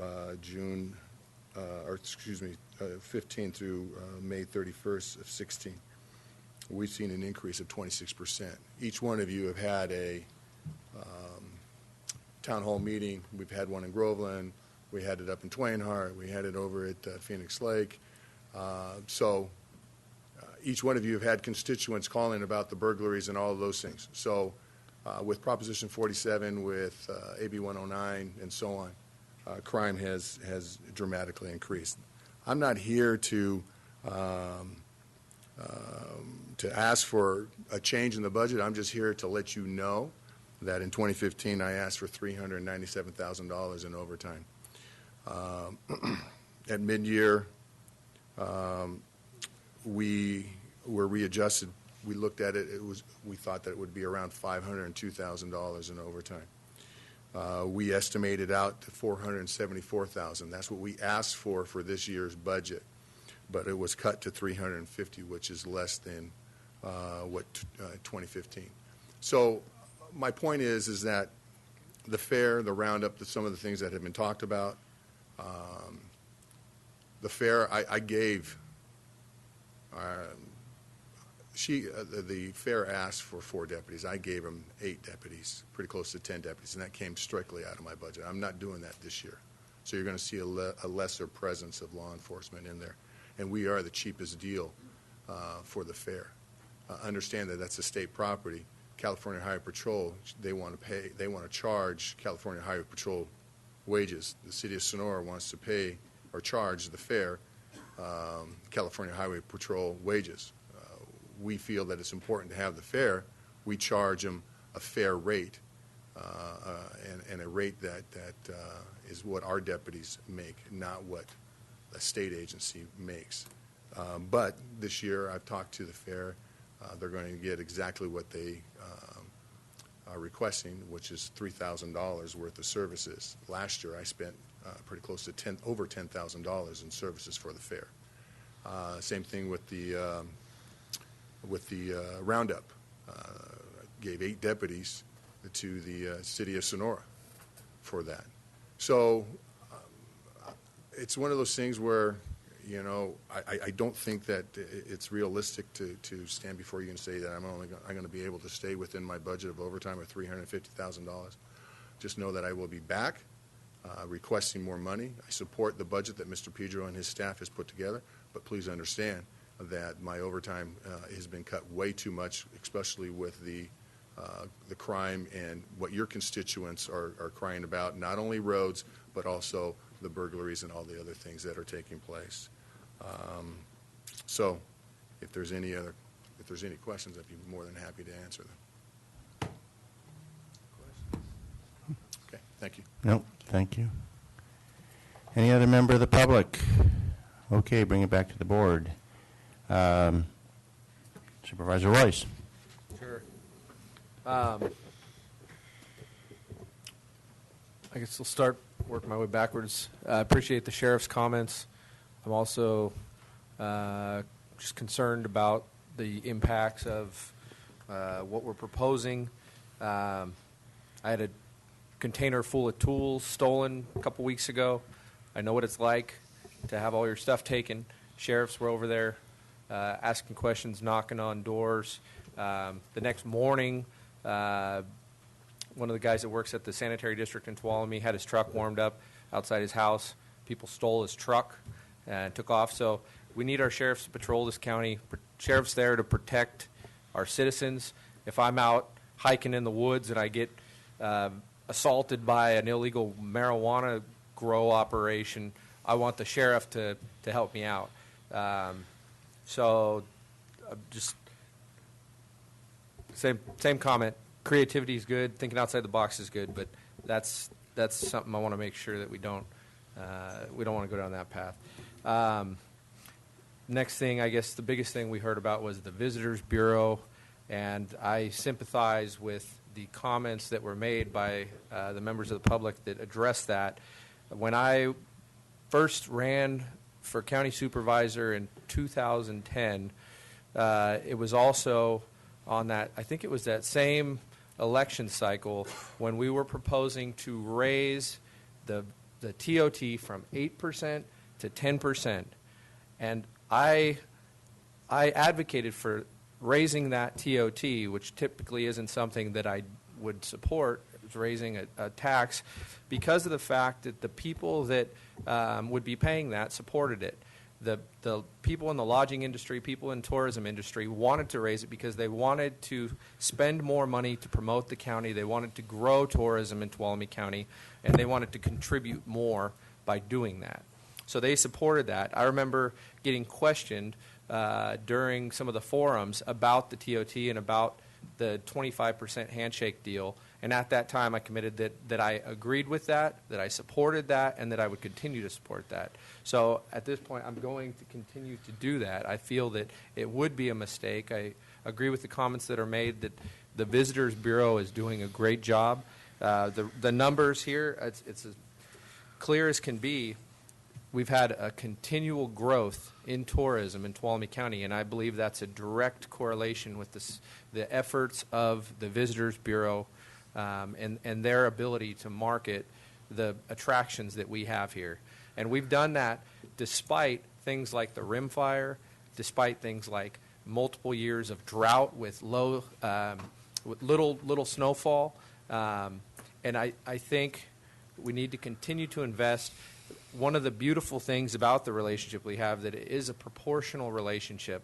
We have incentives that align both the county and the Visitors Bureau's efforts, so that the more money that we bring in tourism-wise, the more money they get to promote it, the more money we have. The 75% share, in my mind, justifies the costs that the county incurs to deal with some of the things that come with the tourists, which is ambulance calls to Pinecrest, or the sheriff's department getting called because somebody that was hiking got lost in the national forest.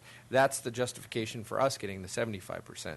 But I think it's a good partnership, it's a good relationship, and I think we just need to maintain that. It's going to be, I know we're trying to make a lot of things happen. We have capital projects. We're trying to come back after multiple years of a recession where our employees were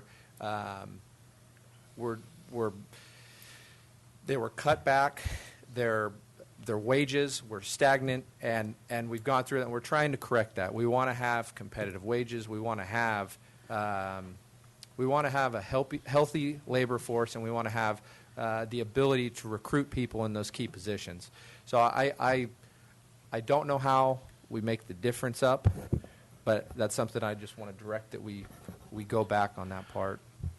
And I apologize I didn't bring this up before at our last meeting. All these decisions can be made in our August meeting. That's what We need to direct them. well, this is where we're at now. When we see the final numbers, when we get to that August final, then we make those decisions. I think there's some other things that we need to do prior to that. I did see a copy of a contract that we do have with the Visitors Bureau this morning, and it needs to be straightened out. It's not necessarily a handshake, and what we're doing now is, in a sense, over-contributing in accordance with the contract that we have. But I see the wealth in the Visitors Bureau. I see the wealth in what has happened as Ms. Marshall pointed out. We've had kind of a perfect storm of attraction to Tuolumne County overall, not just the Visitors Bureau. I don't want to downplay that, but we do have the park has really ramped up the last few years, and so I think it's not just one organization that has caused this increase, and I'm certainly happy we can have it. But the issue on the agenda is to have we give staff enough guidance in order for them to come back. The date was August 16th. What I'm proposing for the actual final hearing would be September 6th, but would specifically come back on August 6th and try to tie in a lot of issues, 16th, excuse me, to tie in a lot of issues. And specifically to this would be we have a conversation with our partners, and then we could come back and, with a proposal which, could be any number of things, which could include not touching it. And, we've all listened to the things that have been brought forward, and that's the time that we need to finalize it and get more information as we go from now to then on the questions that we may have. Do we need to direct staff on which way to go, though, right? Not at this time. No? Okay. No. August is where we would make the final direction. Just to restate it, the idea was that, this opens a dialogue. We meet with our partners to have a discussion about it, see if there's a consensus that can be reached amongst all the parties, and then that would be a report back to the full board, and then a decision would be made. And it could be keep it just like it is to some other alternative, but we'll report back before anything is done. Mr. Chairman, Mr. Gray? I'm prepared to, now that council has given me the motion, I would be prepared to make it. Okay. But if Supervisor Hamvold would like to do it, let's just go ahead and take. I'll come back to you for the motion. I'll hold the motion for Supervisor Gray. Okay. Okay. Couple of comments about different things said. Let's start with TOT and the Visitors Bureau. The growth in TOT that we've seen is a direct reflection, if you will. It's a performance appraisal, if you will, on the Visitors Bureau. They've been very successful. They've done a good job. We talk about Rush Creek coming online and the economic impact that might have and how that might increase TOT. Well, I hope Rush Creek is very successful, but I believe it'll be successful partially because of the Visitors Bureau. I'd like it filled 100%. I don't know if that'll happen, but it'd be a good idea.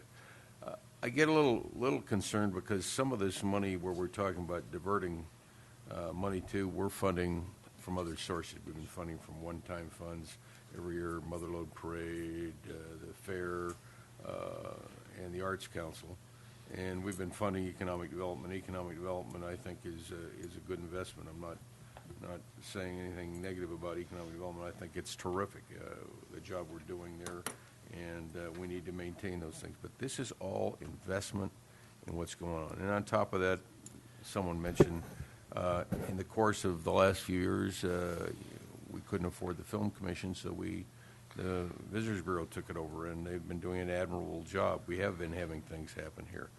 I get a little worried about diverting that money in, if you will, eating our seed corn. Not a good thing. We need the Visitors Bureau to do things. So I'm reluctant to do anything there.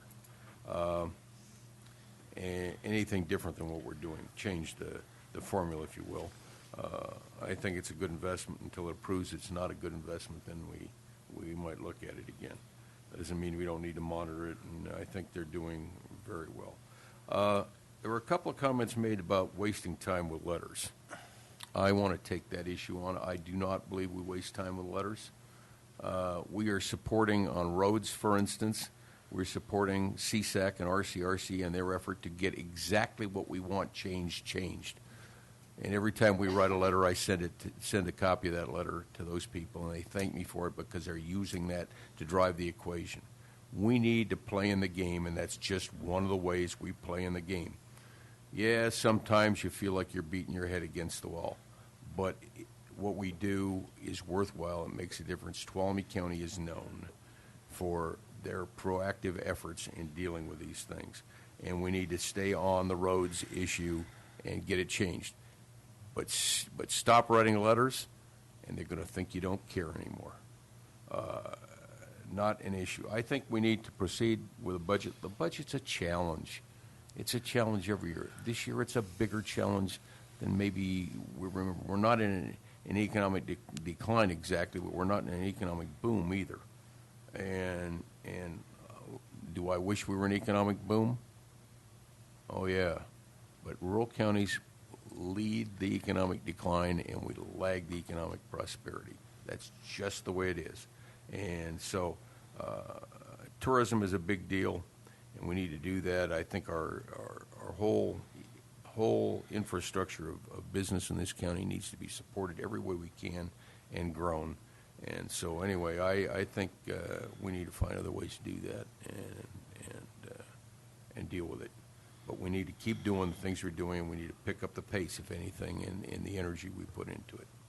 So, and I think that's incumbent on all of us, not just the Board of Supervisors and the staff. I mean, it's the Business Council and I know the Business Council and the Chamber do these things. They write letters, too, to support the things that need to be done. And I appreciate that, but we all need to pick up the pace, in my view. Thanks. Supervisor Brennan, did you have anything? Yeah, thank you. So I want to start out with the TOT in that conversation, and I want to make it very clear that I support the Visitors Bureau. I think they are doing an absolutely outstanding job. In my mind, the conversation that I'm having is not about cutting them, but it is just looking at the rate of growth. And a very good case made today by the folks that are in that business community. And so what I would like to see is a conversation going forward, because I also heard some things from the sheriff that I knew coming into this meeting that are alarming for me, and that is the discussion about overtime. There are some costs that are associated with our tourism industry, and yes, we are the beneficiaries of that other 75%, but the reality is I would think that it would be an absolute media nightmare if we had a case where we had stranded or lost individuals and we did not have the capacity to get out there and look for them. So there are some pieces that are directly associated with tourism that I think we need to be evaluating that. And I will be honest, the other alarming piece of this for me was the statistic that the sheriff showed, where we are up 25% in crime. We talked in January, very, very frankly, when we looked at those numbers, about comparing what costs we are going to be, what folks will be bringing to us with how do we move forward with the jail project.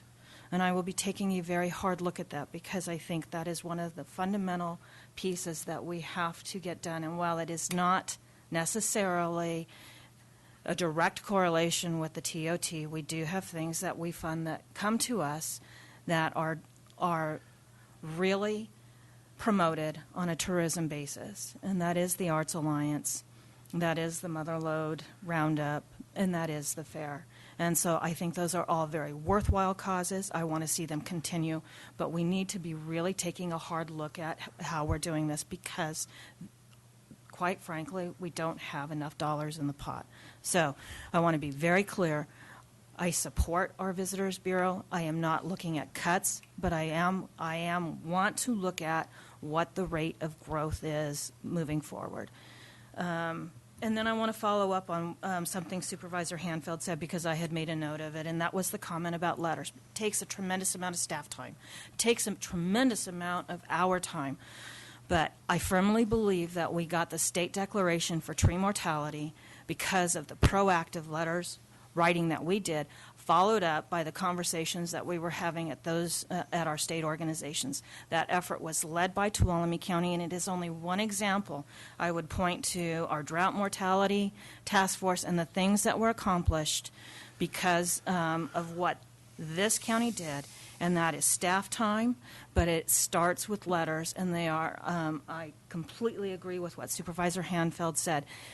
They are an introduction to the conversation, and that conversation then leads to a coalition, and that's what we need to build at the state level if we are really ever going to see some substantive changes on some of the issues that are really impacting our budget. Thank you. Okay, before I ask for the motion, I've got some comments.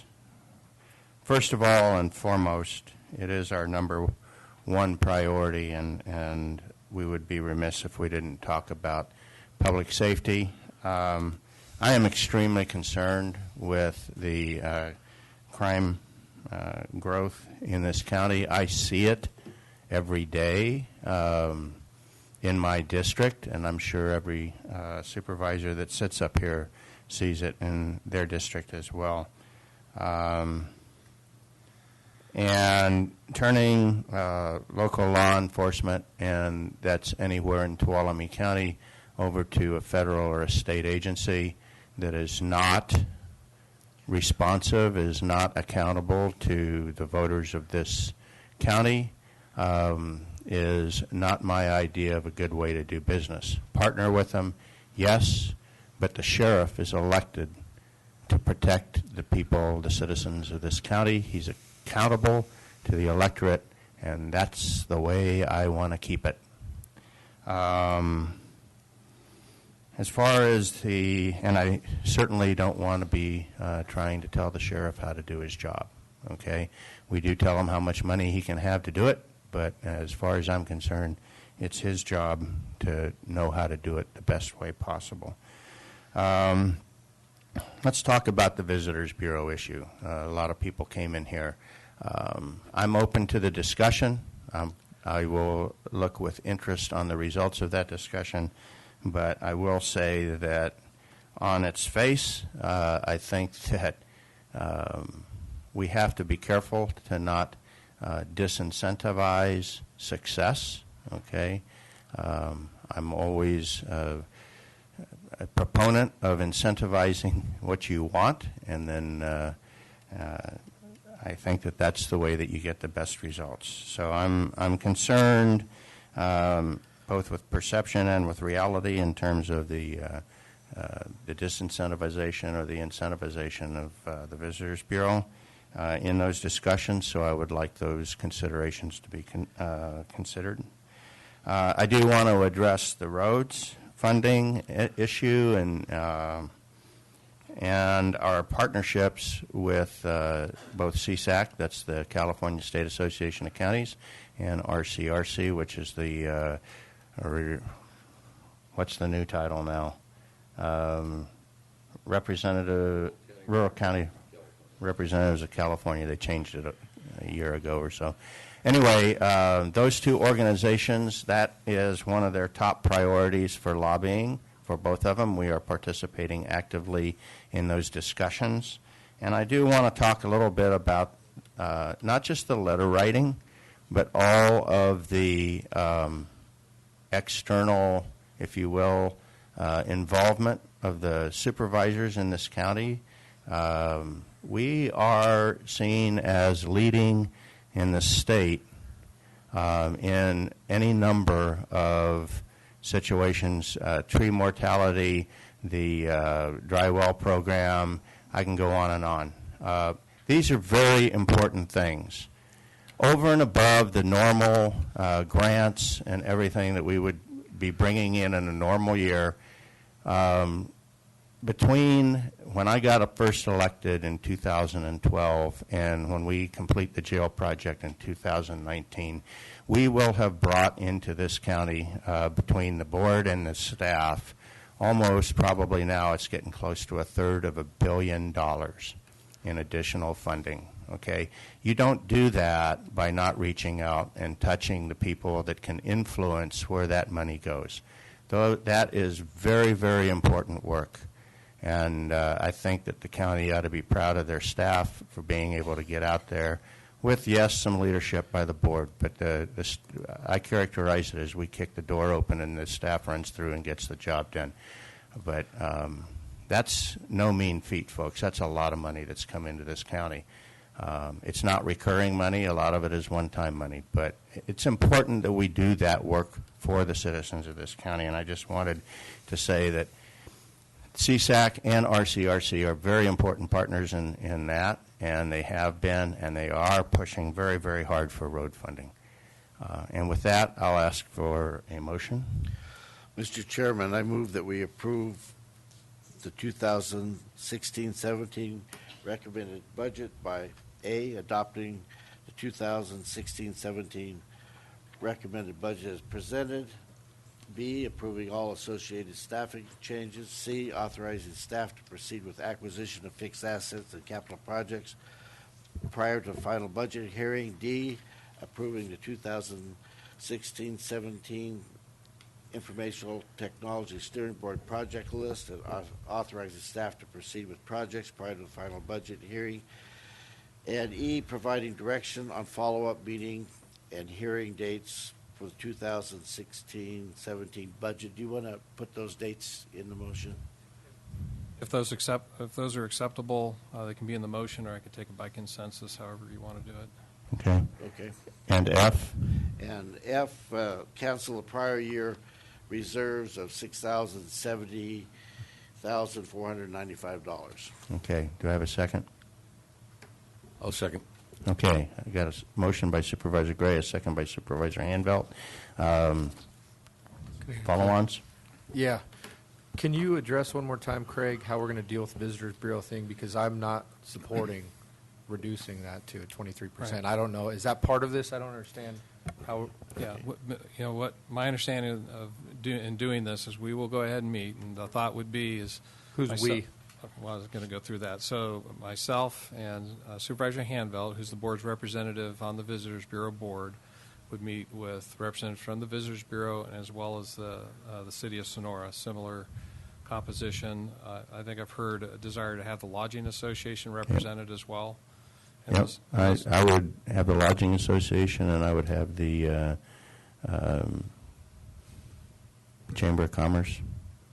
So we could have a group and we can talk through, the different alternatives, see if there's some consensus can be reached, and that would all be reported back by the August 16 meeting. And I wouldn't want to limit that to just those people. If in the process of that, getting the discussions together, that there seems to be some other stakeholders that are appropriate to participate, I would leave that open. So are you saying you're going to have a meeting to renegotiate that sharing, or what? Because I just want to give them the 25% and keep that agreement in place. I don't understand what you're trying to do. I can speak to that issue, Supervisor Royce. Okay. There is a written agreement between the County of Tuolumne, the City of Sonora, and the Visitors Bureau. I have a document in front of me from 1988. The document states that the city and the county will agree to transfer to the Bureau the sums equivalent to 25% of the current 8% transit and occupancy tax. So currently, the county is not in compliance with the document because the county is transferring more. So at the bare minimum, a discussion Because the should rate's be had. stated as 8% in that document? Right. That's the contract, Evan. What we agreed to do in 2000, and I guess it was 10, was to apply that 25% to the full 10%. That is not a contractual arrangement, but Sure. that is an agreement that we entered into as part of raising the rate. So, go ahead, Supervisor Gray. Just also what made it be clear that that TOT tax is not being paid by the lodging industry. It's being paid by the people that stay in those Exactly. places. So, that needs to be made clear. So anyway, My understanding is that will be resolved in this meeting, and a recommendation come back to the board. Correct. Nothing There was changes. a full range of options that were listed, from doing nothing to making it some adjustment. So all you're voting on is to allow a discussion to occur and to come back with recommendations. Right. Nothing's going to change until and unless your board directs it otherwise. Going to change from what we do today. From what we do. Right, that's what I'm saying. What are we doing today as far as the 25%. 25%. 10%. Right. Okay. Yes. Okay. Any other follow-up? Okay. All those in favor of the motion? Motion was made by Supervisor Gray, seconded by Supervisor Handel. All those in favor signify by saying aye. Aye. Opposed? Abstain? 5-0. You've got your guidance. Thank you to all the public that came and commented, and those that are interested for attending. We will take a break now, a belated one. Let's come back at 11:10.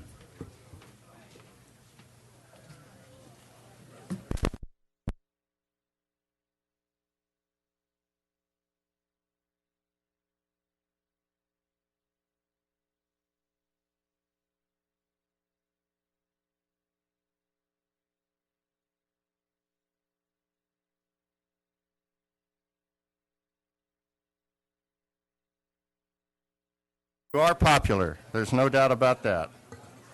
Okay. Will the clerk of the board, please, we are reconvened. Will the clerk of the board please read item 12?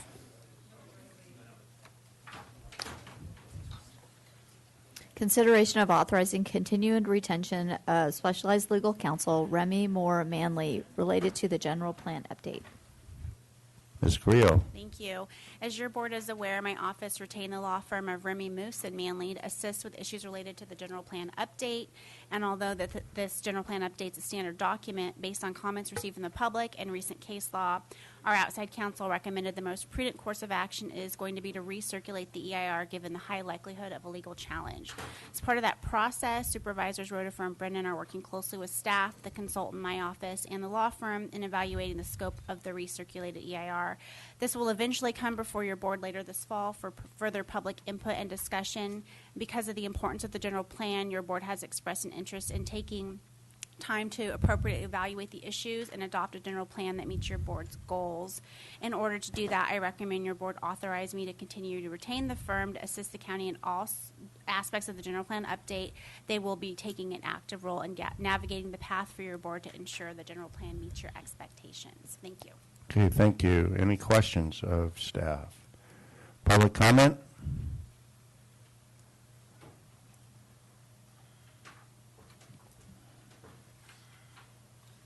I read the agenda packet, but I didn't see anything in there to indicate how much money we have spent so far. Does anyone know that? Mr. Pedro, do you happen to have that? I think Oh, it's been close to about 50,000 thus far. About 50,000 so far? Okay, thank you. any other public comment? I would look. Oh. Yeah. Public. My name is Sharon Maravich. I was not prepared to speak on this item, but I was rather curious. It's my understanding that the general plan update is in the current draft of the EIR, and that has circulated. And my question is, why would you be hiring one of the leading CEQA law firms in California at this particular time when the draft is being circulated for public comment? That public comment period closed, but as you probably know, general plan updates are litigated throughout the state of California. And so in order to be best prepared to address and defend any potential litigation, it's our intent to do that with, like you said, one of the leading law firms on CEQA. And the intent, you did cover that we are planning on recirculating that for another public comment period. So, Are they working on the wording of it, or are your staff doing that? the staff is taking care of that. Okay, any other public comment? Bring it back to the board for comments? Or go ahead. Mr. Chairman, and for the public benefit, the general plan we're going to live with for a very, very long time, 20, 25 years. I mean, that's just the nature of the beast and the process. And it's absolutely essential that we get this thing right as we possibly can, and if at all possible, that we have a very strong, defensible, if you will, ironclad plan that can withstand litigation and comment. There are always dissenting opinions, but we just have to get it right, and it's really important we do this. So I'm fully in favor of this, and I'm prepared to make a motion when you're ready. Go ahead, Supervisor Royce. Yeah, I just want to second what Supervisor Hanvelt said. This is an extremely important policy document for our county that's going to direct the future of our county for several decades. And our board has a strong interest in making sure that it's defensible because we expect opposition. We want to make sure that we're complying with all of the laws. We want to make sure that we're addressing all the things that need to be addressed. There's things you wouldn't think of, like carbon analysis. Sequestering. Yeah. It's extremely complicated. It's extremely technical, and we're going to do a really good job at it. Okay, Supervisor Hanvelt. Okay, in interest of getting it right, then I would like to move that we authorize county counsel to continue to retain specialized legal counsel, specifically Remy, Moose, and Manley, related to advising the county as to the general plan update in all legal aspects of that project. Second. Okay, got a motion by Supervisor Hanvelt, second by Supervisor Royce. All those in favor signify by saying, did I ask for public comment? Yes. I did. Okay. All those in favor signify by saying aye. Aye. Aye. Opposed? Abstain? 5-0. Okay. Item 13, please. Consideration of approving correspondence to Governor Jerry Barron requesting that he work with the state legislator to make immediate action to pass a transportation funding package that does not increase taxes but instead reallocates existing state funds for maintaining and improving road systems in the state of California. Ms. Shane. Good morning, Mr. Chairman, members of the board. I'm Bev Shane, your Director of Transportation. Before you this morning for consideration is the fifth in a series of letters that your board is sending to Governor Brown and all members of the state legislature concerning the need for additional road funding and the need to address this issue immediately. This letter opens with advising Governor Brown that the deteriorating roads are costing Californians $44 billion a year in repairs, accidents, time, and fuel. The chart that we have provided in the letter shows that California is once again overachieving in this area and that California ranks the first in the cost of vehicle operations and repairs that are needed because of our poor road conditions. The reasons for the deterioration of our roads is related to the diminished purchasing power of the gas tax, which has not been increased since 1990, and the proliferation of fuel-efficient electric cars. We provided some interesting statistics. In California, over 25 million licensed drivers we have over 25 million licensed drivers with more than 4 million new licenses issued between 2010 and 2014. Californians drive nearly 900 million miles every day. That's a lot of wear and tear on our roads. That's the equivalent of 36,000 trips around the earth, consuming more than 15 billion gallons of gasoline each year. Despite the usage of gasoline, the revenue from the gas tax is not covering the need for funding our road maintenance. As your board directed, we have included some of the information from the last letter concerning the fact that there are billions of dollars that the state legislature has reallocated from what motorists have paid. You just talked about that a few minutes ago with the vehicle license fee. Well, the vehicle weight fee provides $1 billion that are collected each year, but it doesn't go to transportation. It goes to social services and other programs at the state level.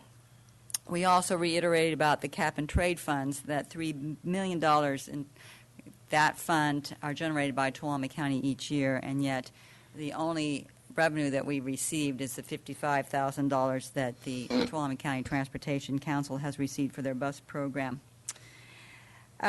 We also address the fact that in addition to just needing more money, we need to be able to use that money more wisely.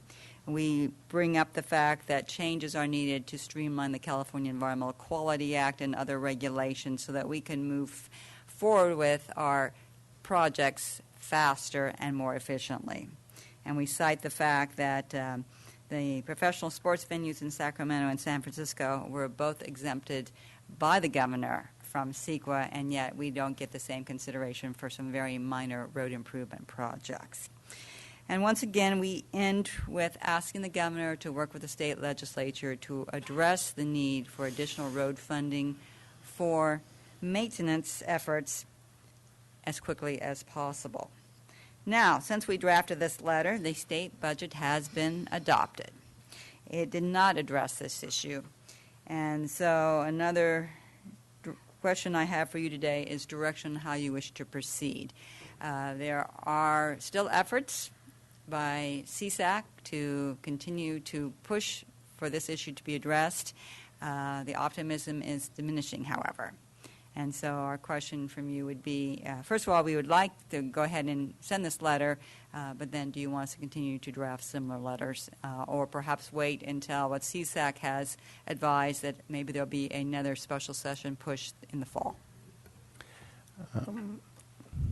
Personally, what I would like to see is a lead-in sentence up front that says, we noted with a great deal of disappointment, okay, or manifest disappointment, or some really strong adjective, that the current California state budget, which was recently approved, did not address one of the most enduring and debilitating issues facing every single citizen of the state.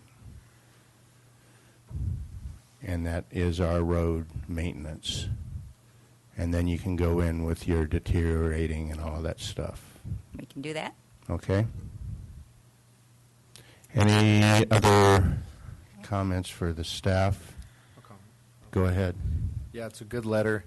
I really like all of it. The only part I don't really like is the part that talks about the decline in gas tax revenues due to fuel-efficient cars. It's totally a valid fact. I think it just takes away from the other points, which I want to highlight even more. That's just one component to the issue, and that's the part that I think I hear as a talking point down in Sacramento a lot.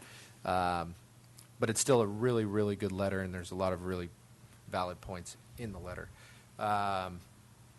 So with that, I support it, and I support Supervisor Rotifer's direction as well. And I think we do want to continue with these efforts because we're not done. The problem's not solved just because they didn't have any action during this current legislative process doesn't mean we need to stop. And as we talked during the budget, I was discouraged by the VLF and those things that we're seeing transferring right in front of us. We just approved it directly. Vehicle license fees, weight fees are going into welfare programs. And I would like to see the next letter focus solely on those revenue streams that are being diverted and just highlight that completely as the theme of that. Quantitatively. Yes. Yes, we can work with the county auditor on getting information so that we can make it more personal to Tuolumne County so that it's what we are experiencing locally. And to tie the end to the front, put another sentence at the end of it that says, we certainly hope that you will address these challenges in a special session this year.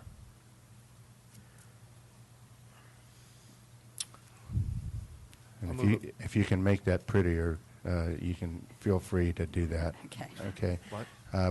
Before I take a motion, let's ask for public comment. Any public comment? No public comment. Okay. I'll move approval of the letter with Supervisor Rotifer's recommended additional wording. Second. Okay. I got a motion by Supervisor Royce and a second by Supervisor Gray and a comment by Supervisor Hanville. Yeah, I think in future we shouldn't lose sight of the comments that Mr. Scheller made earlier. As the revenue of the state increases in the, how shall I say, the windfall of the economy increase for the rest of the state, they seem to find money for pet projects. And this is a serious crisis facing certainly all of rural California, but a lot of the urban counties and suburban counties face it too. So I think we need to keep light of that. I think that was a good comment by Mr. Scheller, and we can potentially put that in our future letters. Additionally, I don't think we want to do it with this letter, but in the future I would also like to structure these as press releases. We send these to our legislators and people in the Capitol. I'd like to start sending it to the media and trying to press them for stories about this, about how money's being diverted from the intent of what these revenue streams are. Okay. Any other discussion? Okay, bring it back to the board for a vote. All those in favor signify by saying aye. Aye. Opposed? Abstain? 5-0. Please read item 13.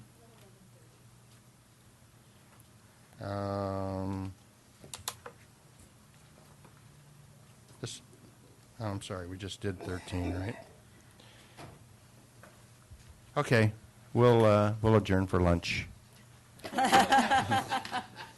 Sorry, Bev. You got to come back We're afterwards. going to do the 11:30? Yeah.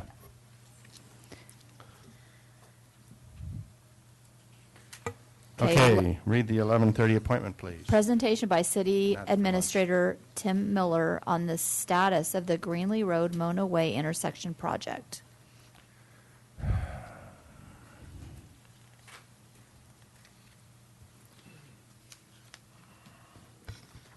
Good morning, Mr. Chairman and members of the board and the public that are in attendance. Tim Miller, City Administrator, City of Sonora. And thank you for the invitation. I reviewed the memo that Craig Peter had provided you, so I'll try and address the points that were raised there. And then if there's questions, I'll do the best that I can to respond to those. In terms of the project itself, just to recap things that have been accomplished, City Engineer has prepared preliminary engineering for the project. We have obtained our environmental clearance for the project, completed the property appraisal. We just recently have completed the site assessment, and we're in our due diligence review before we make an offer on the property. If there isn't any unforeseen circumstances that come up during that review, I expect that we'll be in a position to make an offer to the property owner in the next 30 days. We also have just recently forwarded to your staff a draft cooperative agreement which would memorialize the funding arrangement for the project, and have solicited or distributed an RFP for the engineer that would be hired to complete the final plans and specifications for the project. We would anticipate that those plans will be done before the end of the year and that we would have the project out to bid by the first of the year. That's assuming that we work through our acquisition process as we contemplate right now. One of the other areas was what is the status of the hospital project. The hospital has been issued the grading permit for their project. They're currently working on that. We have issued the shell building permit for the project, and the tenant improvement plans are in final review and expect that we'll be issuing a permit shortly for that aspect of the project. I would mention that the construction of the intersection improvements are not a requirement of the hospital project. They're a component of the RTP Regional Transportation Plan, and it's a scheduled improvement and funded through the traffic mitigation fees. But the hospital's obligation was just to pay the traffic mitigation fees. There was a mitigation measure that would have restricted their occupancy to 50% if the intersection was not complete. But in further review of the final plans for the project and the changes in the medical office and hospital use mixes, the traffic trip generation numbers aren't such that there would be any restriction on occupancy. So I just wanted to mention that as it relates to the hospital project. We're working with, in terms of consultants, Ken Anderson is our traffic consultant and working on the signal plans. We have attorneys from Best and Krieger who are assisting us with the acquisition and site assessment review. We are working with Universal Field Services, who has been retained as our right-of-way agent, both for the acquisition and relocation. They're the same firm that assisted us with the Mona Way widening project. And just to review my notes, if I could take a minute, I think I mentioned the the status of the other aspects of the project that I wanted to review with you. So I'd be happy to answer any questions you might have. Okay. Supervisor Brennan, your district. So a couple things. In the memo, one of the pieces was the end of intersection improvements, a timeline. When do you anticipate this project being completed? I can't give you an exact time frame, but if we would plan to start as early next year as weather permitted. It's not a huge project, so I would think it'd have a 3 to 4 month timeline for construction. The reality is, in terms of the improvements themselves, the turn lane would extend from where we ended our work on Mona Way to where the hospital would begin their work near their driveway entrance. And in terms of road work, it's just a right turn and merge lane. We will be upgrading the signal controller, putting in a new stanchion because we've got to widen out that intersection. But from a construction standpoint, it's not a large project. There'll be overlay work associated with it, but the time frame shouldn't be that extended because it's not a lot of work associated with it. Probably the biggest part of the time frame will be ordering the signal stanchion and arm and the controller. Because it's, kind of specifically, I think what I was looking for is I think that the hospital is planning on projecting their opening in approximately 1 year. And it would certainly seem that... It is our goal to try and complete our work concurrent with their work. And I've had conversations with the hospital administrator about how they might integrate their work with our work, or we might integrate our work with their work, because we're both going to be on that Greenlee Road frontage. So as soon as we get ready to go out to bid, we can do what we can to coordinate those efforts. Okay. So again, specifically, Tim, I was just looking for some of those thresholds in time that we might, have those benchmarks. Mm-hmm. And so... So as we move forward in the process, I'd be happy to come back as we refine the engineering schedule and the construction schedule and report back to you. I know we understand at the city, even though they're two separate projects, the importance of trying to integrate the two work efforts out there, and that's our goal. And when might you anticipate that timeline then? We're out to bid.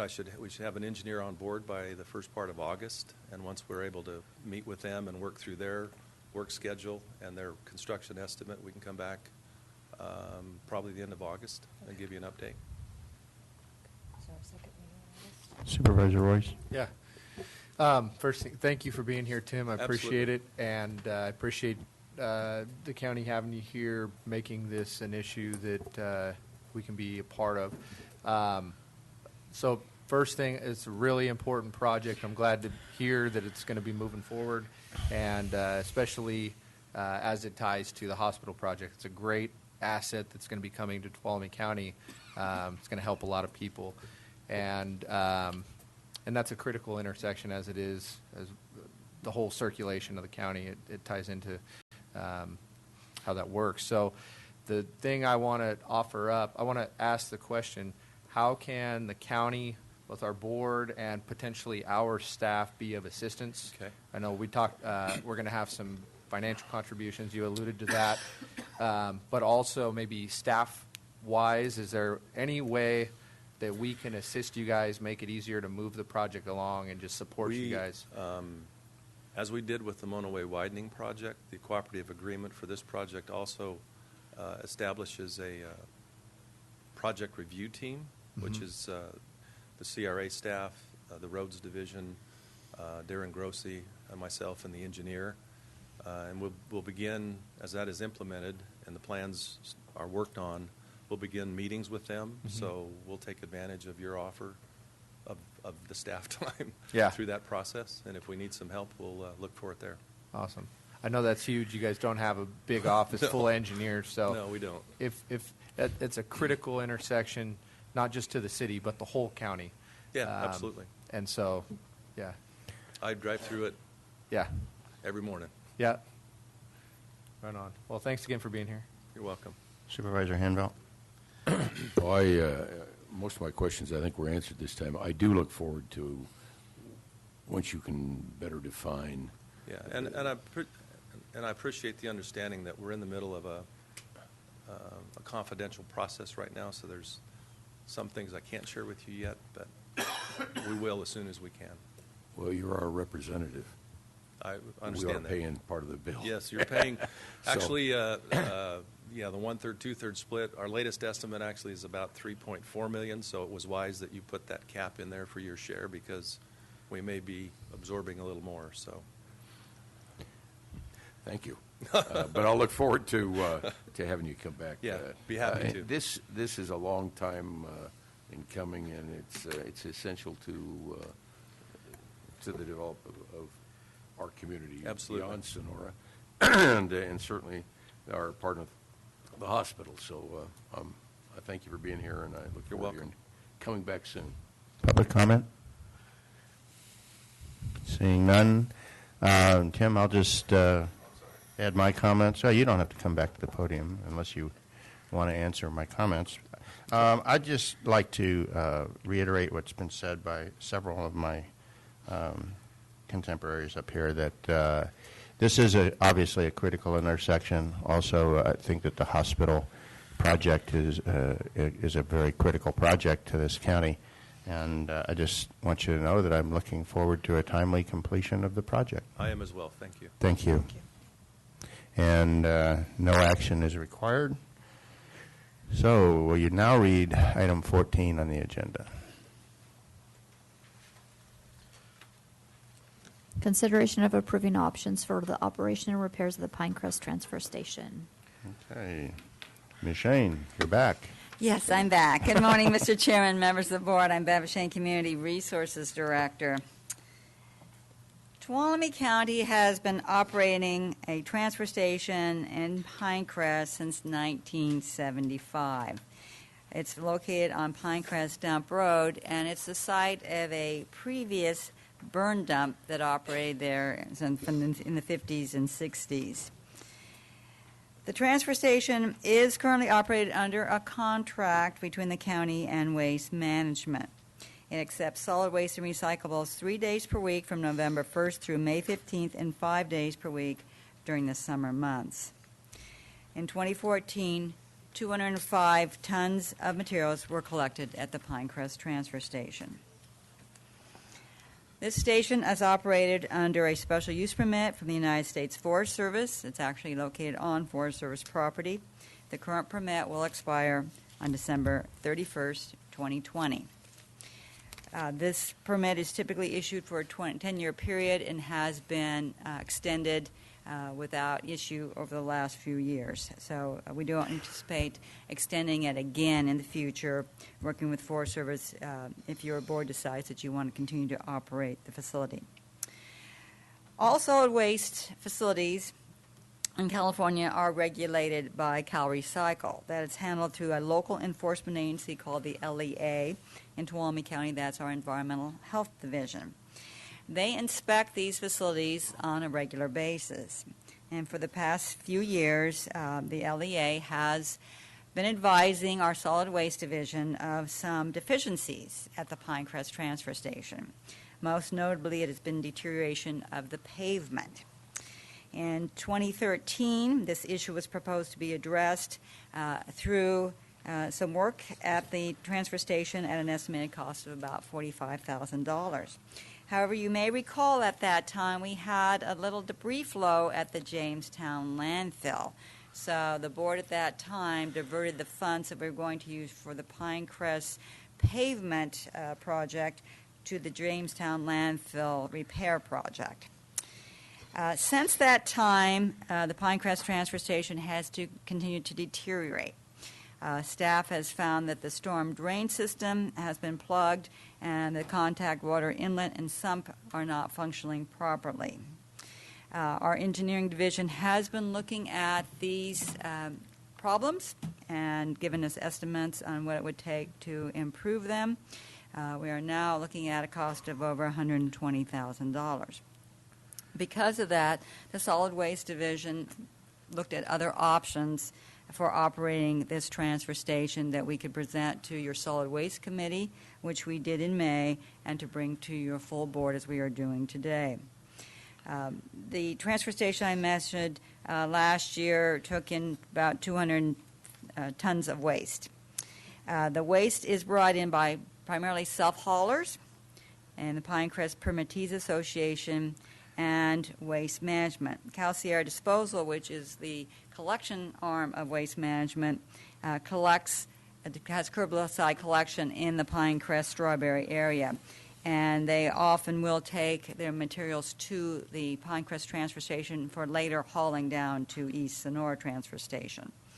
They account for 45% of the material that's collected at the Pinecrest Station.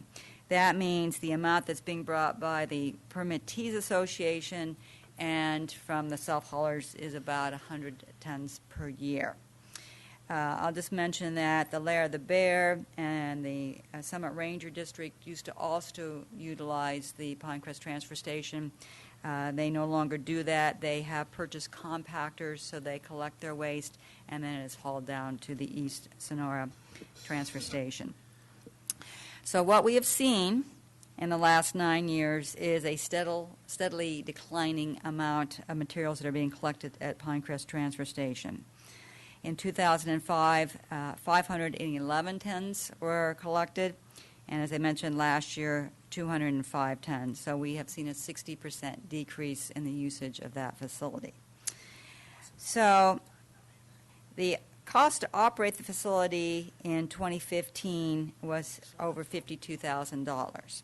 The revenue received was approximately $20,674, resulting in a deficit of $32,000. That deficit is covered by all the ratepayers in the county.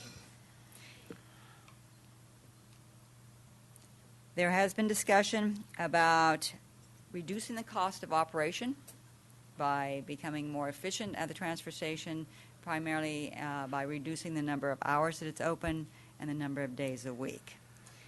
Perhaps going instead of 3 days a week in the winter, shutting it down more or reducing the number of hours it's open at any given time.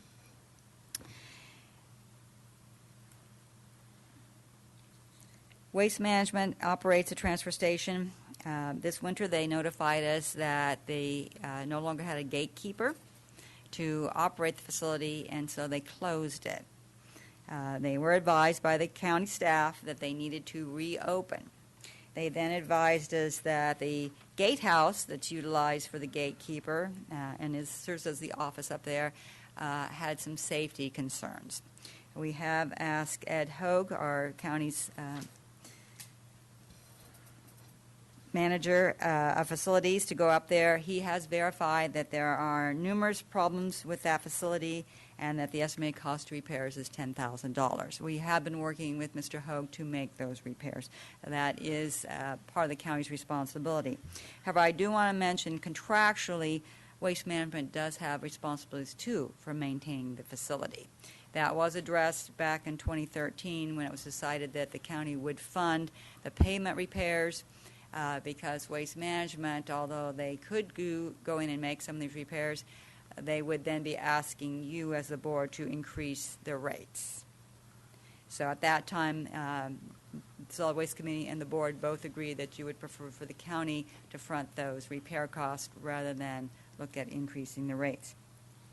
So what we are presenting to you today are three options that we reviewed by your Solid Waste Committee on May 21st.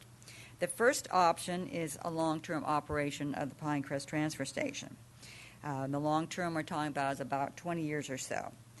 This would include rehabilitating the water sump, construction of a contract water apron, adding curbing to guide the water that has come into contact with the waste inlet, extending concrete retaining wall, regrading the slopes on the site, and repairing the surface of the roadway. And we've broken down this option into three subcategories. The first is option 1A, which would be full reconstruction of the asphalt. That has a cost of $194,100. The second option, 1B, would be to remove all of the asphalt and replace it with aggregate base, which is gravel, which is allowed under state law, and the LAA would allow this. It would have a lot more maintenance cost. The cost of that option is $123,730. Another option is not to remove and replace all of the asphalt, but just dig out portions of it and do patches. The cost of that 1C option is $68,750. Option 2 was temporary operation. As I mentioned, our agreement with the Forest Service will expire in 2020. You may decide you just want to keep it open and then not renew that agreement or that special use permit. In order to do that, we would still have to make some repairs to the facility to keep it going for even that short term. And then once that term is up, then you'd be looking at closure of the facility. The estimated cost to close the facility, which under the Forest Service permit would require us to remove all of the facilities up there, all of the pavement, all of the improvements that have been made over the years, and bring it back to a natural state, has an estimated cost of $103,590. That's just for the estimated closure, and that does not include what we're going to be calling unknown cost. As I mentioned, there was a burn dump on the property, and the Forest Service has advises that they would expect to have a waste characterization study done at the burn dump site to determine what needs to be done to close that to their satisfaction. So that's an unknown cost. We have gotten some estimates for just the study, and it's significant just to do the study. But back to option 2, the temporary operation, to do the repairs that would be needed and the anticipated known closure cost, we're looking at about $172,340. And finally, option 3 is simply close the facility now. And as I mentioned, that closure would have a minimum cost of $103,000. So the Solid Waste Committee discussed this extensively at its meeting on May 24th and ultimately has recommended to your board to continue to operate the facility on a long-term basis. They are recommending option 1A at a estimated cost of $194,100. The budget that you just adopted this morning for the Solid Waste Division does include funding for this in the full amount of $194,100. We are able to cover that estimated cost right now because we have been able to pay off one of the landfill loans. We'd hope to make divert that money or allocate that money to pay down some of the other loans. But that money, again, can be used for this project and has been included in the budget based on the direction we got from your committee. With that, Mr. Chairman, our Solid Waste Manager, Belinda Barlow, is here to answer any questions you might have about this facility. But again, your committee has recommended to support option 1A. Supervisor Royce, your district. Go ahead, John. This option included the reduction of hours, did not? Yes, Yeah, just that was make that direction clear. from the committee to Okay. have Waste Management come back with an operations plan. Okay, now Supervisor Royce. So the first thing, this is my district, so I'm biased, obviously, but it's absolutely critical in my mind that we keep this facility open. One, the way that our county is structured, if we don't have a place available for people who are camping and up in the woods up there to dump stuff, it's going to get dumped illegally. We already have that problem. There's a lot of people that throw stuff out the window, and it looks like hell, and we have to clean it up all the time. And thank you to the sheriff for all of his probation guys, by the way. But this is very important. A lot of people rely on it. That being said, it has been neglected for a period of decades, and now we end up with a big chunk of money that we have to come up with. To kind of boil it down to a few points that we talked about in the meeting that were already mentioned, how we're paying for this we're talking about paying out of the county. I still think Waste Management needs to be responsible for some of this, and I think that doing it that way is a better option because it's private sector money, which doesn't require prevailing wage potentially. We had discussions about that, and I'm not sure what the result of that was. Maybe you can address that in a minute. But I think part of the issue there in the past, that wasn't directed because of the fact that it would increase rates, and Waste Management would have to recover whatever investment they would make, which I think is okay.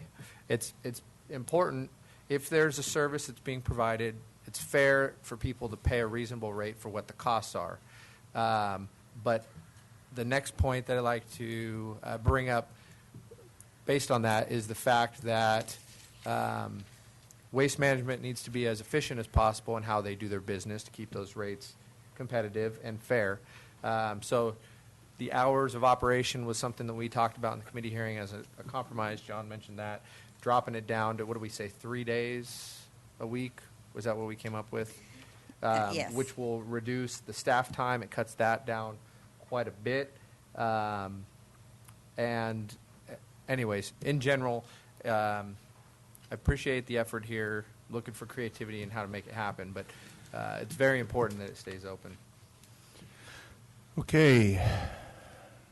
Supervisor Handbelt.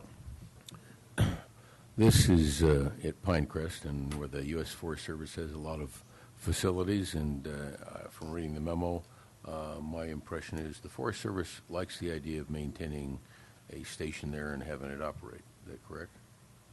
Yes. Would they be interested in donating? They For the are. cause? They're actually working with us now on another problem, which is a well on the property, which they are paying, I believe, 80% of that cost. But other than that, this is a facility that's they are permitting, but it's the county's responsibility. I understand, but if we closed it, well, how would they deal with their problem? I mean, I recognize everything you said. They would have a problem as well. The Forest Service currently has a compactor, so that is how they are handling their own garbage at this point. So that would be the garbage at Pinecrest. I would be interested in all those campgrounds that are going up Exactly. 108 that are using that. And I was wondering the very same thing, is would they be willing to contribute to this a little bit? Dodge Ridge Corporation has the contract with the Forest Service to operate those campgrounds. Oh, there we go. Dodge Ridge has a contract with the Forest Service to operate those campgrounds, and they manage that waste. I believe they have a compactor as well that they're using. They take the garbage to. Or in some of the campgrounds, actually, curbside service is available up there, and so Waste Management does provide garbage service in the area as well. The main users of the Pinecrest Transfer Station are the Pinecrest permittees that have 383 homes. They bring in, from what I can estimate, about 50% of the waste. Waste Management brings in 45% of the waste, and then the homeowners bring in the balance, which is about 5 to 7% of the waste. Waste Management uses a transfer facility, right? Yes.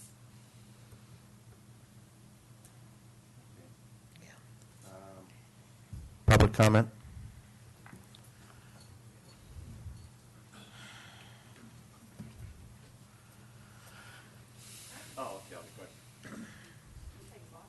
No, I'll be quick. Good afternoon. My name is Dave Scheller. I wasn't here for this issue, but the reduction of hours is a good idea. Calaveras County's transfer stations only run 4 days a week, Friday, Saturday, Sunday, and Monday.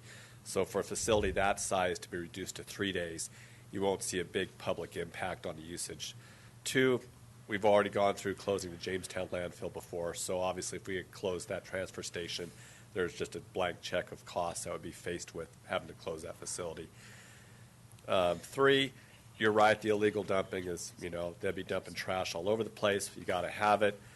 4, I understand your contract with Waste Management that the county entered into prior to this board. The previous board introduced it.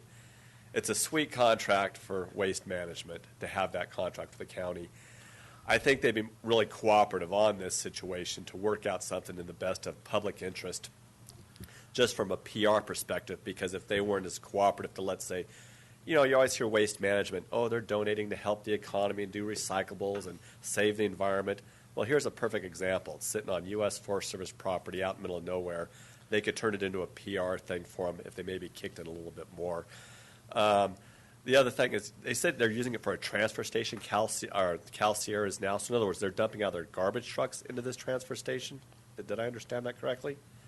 So it says taking the small truck all the way down the hill and back. So they have what you'd call, by having that there, they actually have a personal benefit by having it there, because they're not having to run their trucks up and down that hill and pay for that labor. Because if their trucks are going up there picking up trash, they'd have to bring them down the hill, dump them in Mono Village, and they go back up there. So right now they're taking that garbage, dumping it in the transfer station. So actually they're kind of profiting by having that transfer station kind of on the back end, if I understand that's what they're doing. I could be wrong. We had that discussion with Waste Management. I wouldn't say they're profiting, but it's just a strategic location to be more efficient in the way they're transporting the waste down the hill. So instead of using the garbage truck, they're transporting it in, 10-ton transports. Okay. So, which we try to get them to do 20s, but there's license requirements that change that. Well, it's all good. And like you said, and the U.S. Forest Service, which you brought up a valid point, I think would be interesting to contributing to this, because if that transfer station wasn't there, the U.S. Forest Service would be dealing with mitigating the hauling off of illegal dumpage, because people would just be dumping it over the hill, and most of that property up there's U.S. Forest Service. So then they'd be all of a sudden, their budget would be impacted at the U.S. Forest Service level, because now they're going to have to be cleaning up federal lands of all these illegal dumps kicking on. So I'm sure they'll be happy to introduce or go into those discussions on that, because it is a benefit to their budget, too, to have it there. And what days were you guys looking to change it to, the 3 days? Saturday, was it? In the winter, just 2 days, Saturday and Monday, and during the summer it would be Friday, Saturday, and Monday. We heard from a representative from the permittees that they felt that would be the best for their clientele. Yeah. Okay. Yeah, if that works, if people coming down the hill on a Sunday or Monday or whatever, and they have the ability to do it. But I think you guys are spot on keeping it open, as opposed to some of the options of closing it. So, Okay, thank you. We will do one more agenda item prior to lunch. Go ahead.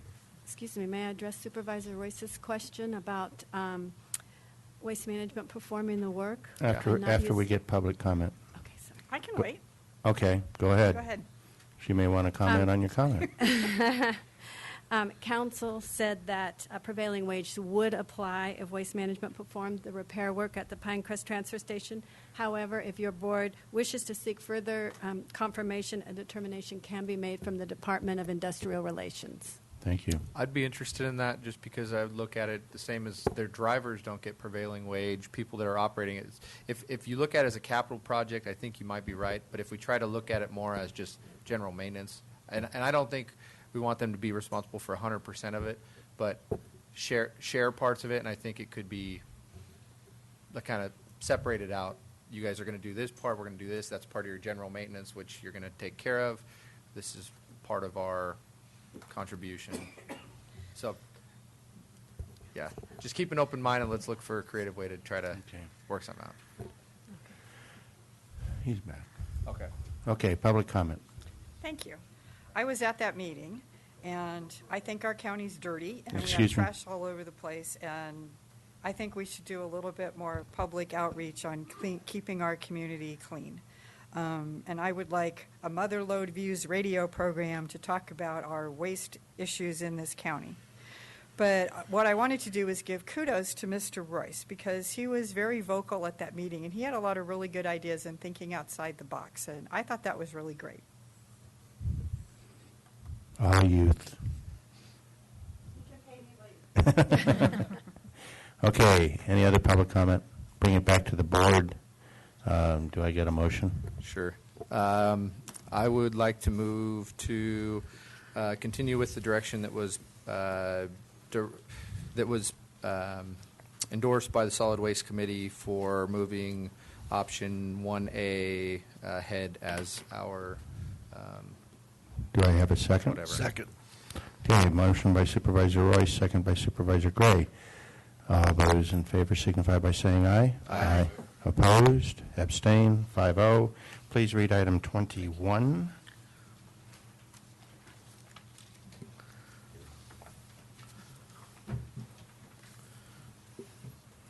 Consideration of approving correspondence to Governor Jerry Brown requesting his support for local vetting of candidates for the Mother-Lode Fair Board. Okay, I'll take this one on. First of all, there's been a lot of discussion in the newspaper and otherwise. I want to make it clear that since I kind of got this ball rolling, this is not a personal issue. This is a process issue for me. I believe that county fairs are just that, county fairs, not state fair extensions. And I believe that fairgrounds is important a resource as it is to us for disaster response, for an economic engine, that we ought to locally have an input into the board selection process for the Fair Board. And that is what we are proposing in this letter. Given the City Council's action yesterday, I would suggest that we modify the makeup of the vetting committee that is in the letter to 2 supervisors instead of a supervisor and a City Council person. But other than that, I think it's very important for the future health, not just of our fair as an event, but the fairgrounds as a venue for all of, not all of it, all the events that it has, but many of our major events that we have local input into the governor's appointment process. And I think that the proposal that is on the table is a good one and something that the governor may actually entertain. Ideally, I would love to get the fairgrounds in county hands, but I don't see that happening in the near term. But in the near term, I very much want to see us have some input into the selection process for the board that manages that. And that is the proposal that is on the table.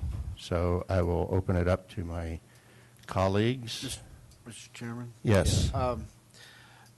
I really tried to research this out from the standpoint of what does the governor do now? And the closest thing I could get to was that he has a person named Renee Santiago that's in charge of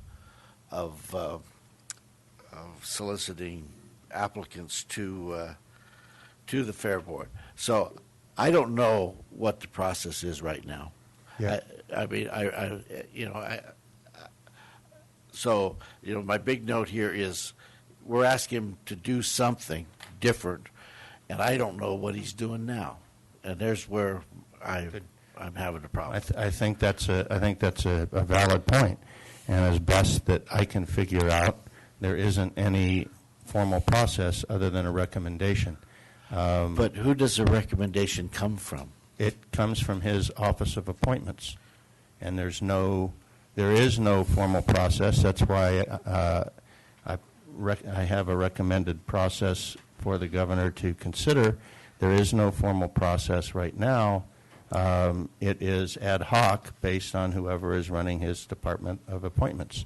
And to my knowledge, and I have tried to find someone in either the business community, the ag community, government community in the county that was consulted on any of the last several appointments, and I have not been able to find anybody in the county that had any input into that.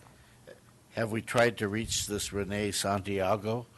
Yeah, I think we have. And the answer that we got initially was that 2 appointments ago, that they were the only people that had applied, when in fact the latest 2 appointments, applications have been in the works for a number of months and maybe a number of years. I'm not sure. So, Supervisor Brennan.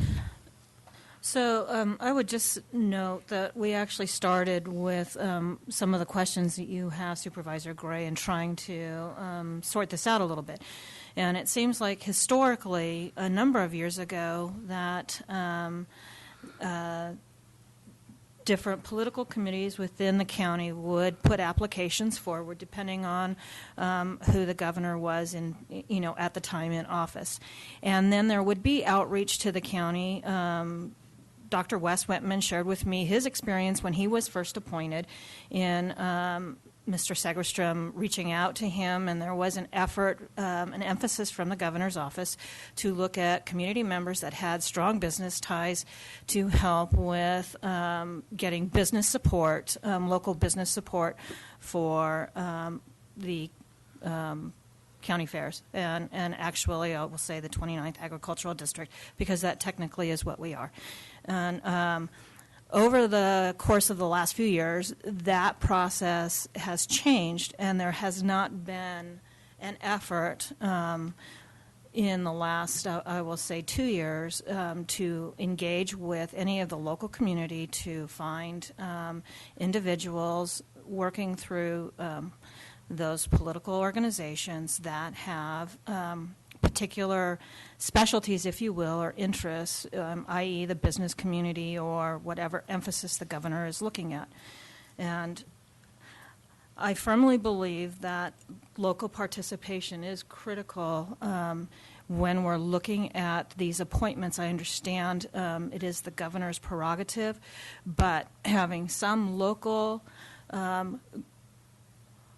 memorialized group, if you will, that can be putting applications forward. And we would not certainly be suggesting to the governor that he should pick one individual and that, would be the blanket recommendation. It's quite the opposite. We said that we understand that he would want to pick from a range of candidates, but specifically the local community understands what the needs are here in Tuolumne County and could put forth applications of individuals that might actually be able to help with some of those needs at a particular time, and those needs do change.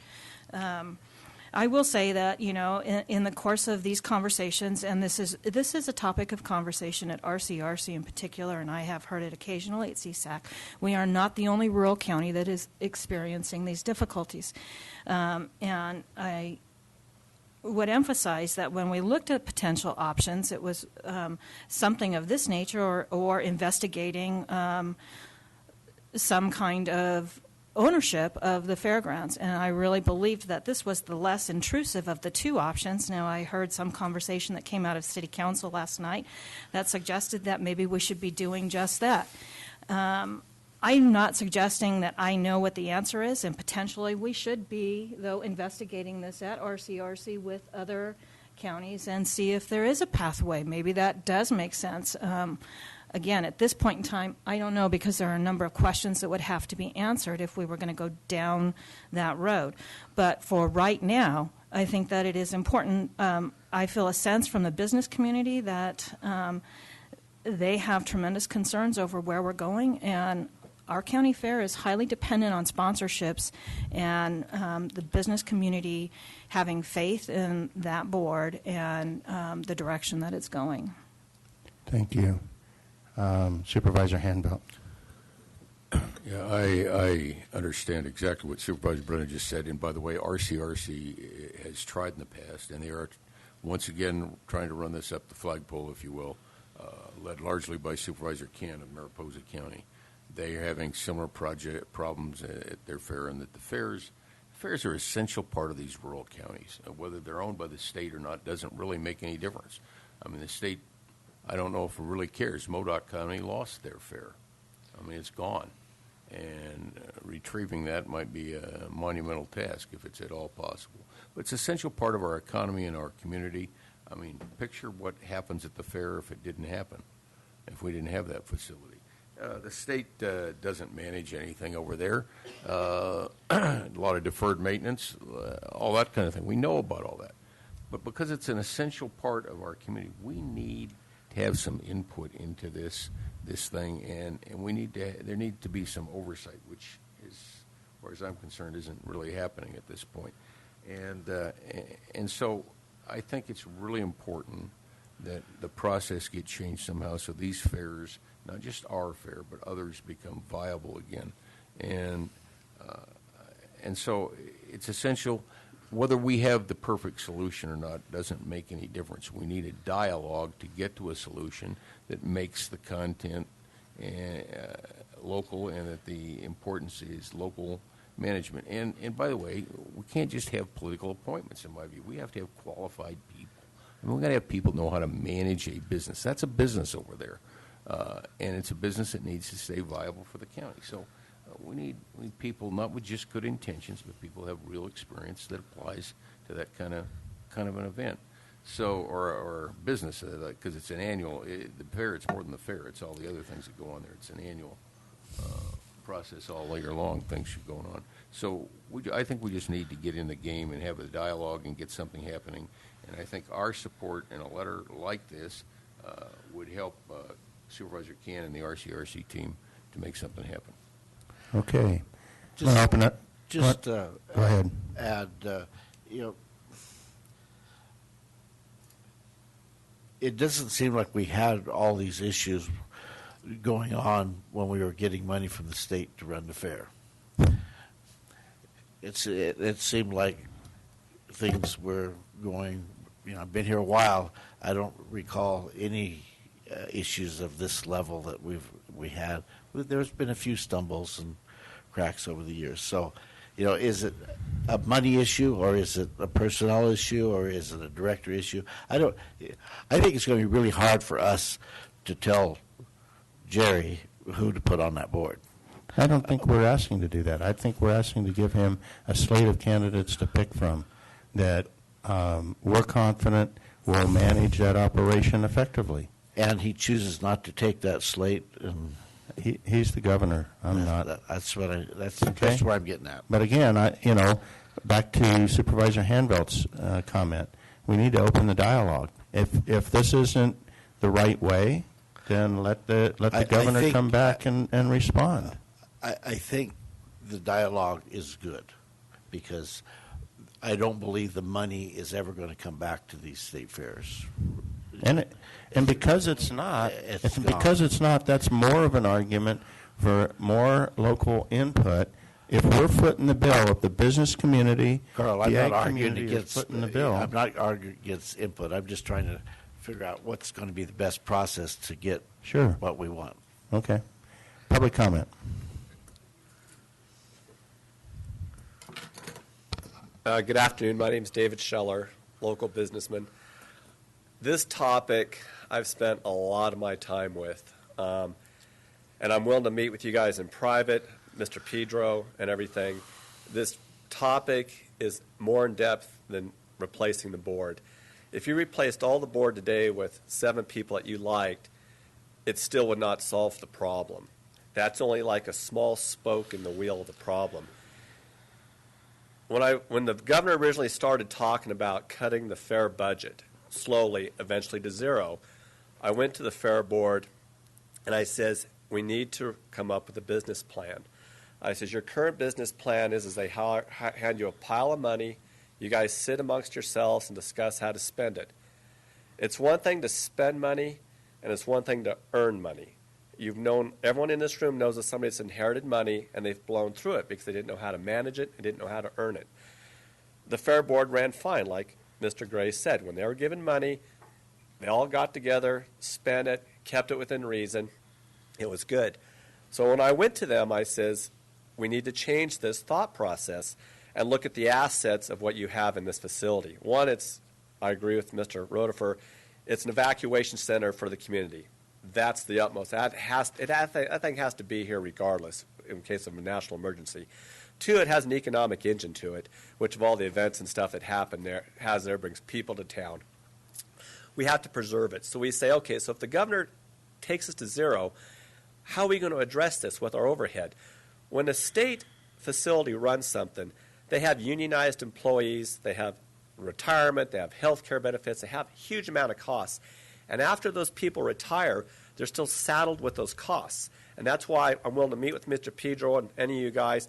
If you look into their budget, if you look at their payroll, you're going, God, they got a high payroll.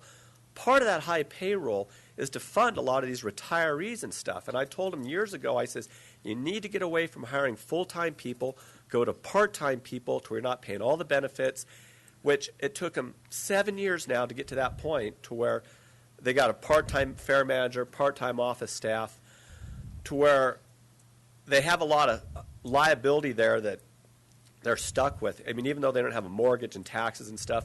So I told him, I says, some of the assets that you have here that can produce income is you have Mudload Fairgrounds, but you have a 100-space RV park that's there, okay? Bear with me, Mr. Rutherford. Okay, we're into our lunch hour, so Okay. I don't want to cut you off, but can you kind of cut to the chase? Well, I'll cut to the chase. Okay. I'd like you to postpone submitting this letter and approving it at the next meeting. I'd like to meet with Mr. Pedro, one of you guys, towards legally, to don't violate the Brown Act, because there's a whole lot of discussion here. Because I've went to this board, I've offered to do them a business plan, because it's a two-pronged process. You have to have an architecture of the business plan, and you have to have someone to be able to execute the business plan. They can't do either one. As an example, I own an RV park. I know that business backwards and forwards. I just have an RV dealership. And I said, you have Mudload Fairgrounds, you have a 100-space RV park. 2 years ago, you only brought in $35,000 a year. Last year, they brought in $75,000. And you're going, wow, they doubled their income. I says, it's nothing. I says, if you took 15 spaces and rented them at market at $500 a month a space, that's $75,000 a year, and that's if you've got rid of the other 85 spaces. Okay, Mr. Scheller, what you're proposing is that we develop a business plan or something along those lines. Let me just a second. Yeah. That's not our job, okay? That is the Fair Board's job. I'm not really interested in doing the Fair Board's job for them. What is it on the agenda today? Let me finish. What's up for discussion today is how do we get some measure of local input into the makeup of that board so that we can get a Fair Board that understands some of the things that you are justifiably bringing up. I share a lot of that with you. And I'll tell you, because like I said, this is a deep conversation, a lot to it. Here's the answer. The current operation having the state and the board, it's not economically feasible to keep this thing going forward without additional income coming from the state because they're not willing to running it as a business, okay? And I can give you a lot of examples how they've blown money and not collected it. The only way you're going to save this facility is the state of California. The state of California leases out property all the time to what they call surplus property. They have a piece of surplus property, they lease it out, okay? What needs to happen here is this piece of real estate, you need to go to the state and say, okay, we want to have you lease this facility out to like a nonprofit or for-profit or whatever. I'd like to see it go to a nonprofit. So all of a sudden you form a nonprofit that's going to lease this facility from the state for $1 a year, and that nonprofit's going to take over that facility and run it, and give the state their $1 a year. They'll be in charge of maintenance or whatever because the state's not going to give up any more money. They're done giving that facility money. But in the meantime, by forming a nonprofit, you're able to set up a board.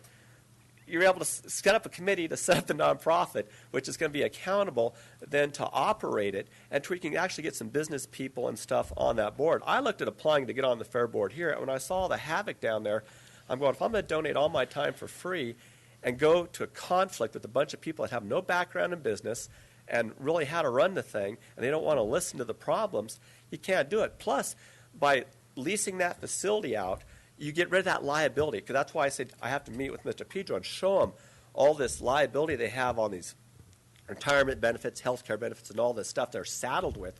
By leasing that facility out to a nonprofit, that liability goes back to the state of California. Okay, that's, again, what is the agenda item right now is a correspondence with the governor on how to get local input into the selection process for the Fair Board that exists today. There are some other things we've already talked about that we have considered. One would be to get the state just to divest itself of the property to the county so that we could set up our own local control mechanisms. Maybe it would be a a nonprofit, maybe it would be a for-profit. I don't know. Yeah. We have looked at those things, but that's not what's on the agenda today. Well- So that what's on the agenda today is a first step, an immediate step. You're absolutely right. There are a great deal of other things that are being considered by RCRC and other counties that we are plugged into. But we're not going to solve those here today.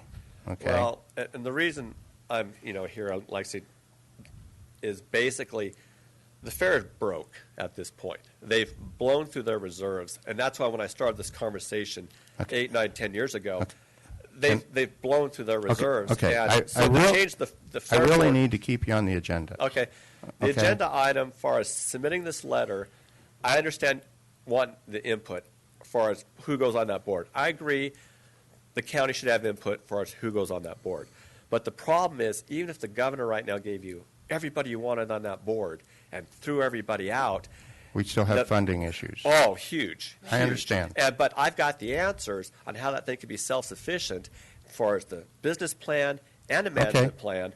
But I just want to let the board know and the public know, just by sending this letter, and even if the governor agreed and said, okay, Mr. Rutherford, you can put everybody you want on that board, but because of it's a state agency, you got this unfunded liability of all this retirement, health care. This is step one. So what you're talking about is subsequent steps to it, and I appreciate that, and I'm glad you're willing to work with the staff on it. Well, what I'm thinking with this letter, you might include in the letter, given an option like A and B says, we'd like you to consider giving us the input of putting people on this board, and would like to also open up dialogue to lease out this facility from the state. Okay. Or to get that dialogue going. I mean, I'm not here at every one of these meetings every month, as you well know. So for me to come down here, I had to move things around. So I'm trying to get a lot of this for you. I'm having to take my conversation. This is not a working session. Okay. Well, if you can maybe expand on the letter that you'd like to open up dialogue on perhaps the county or a nonprofit leasing the facility from the state and divesting the state from the responsibility altogether. It's really time for that, because changing this board over, if everyone's going to think, well, we're just going to change the board and life's going to be good, it's a lot deeper issues. We understand. Thank you very much. Thank you. Any questions, anybody? Nope. Okay, great.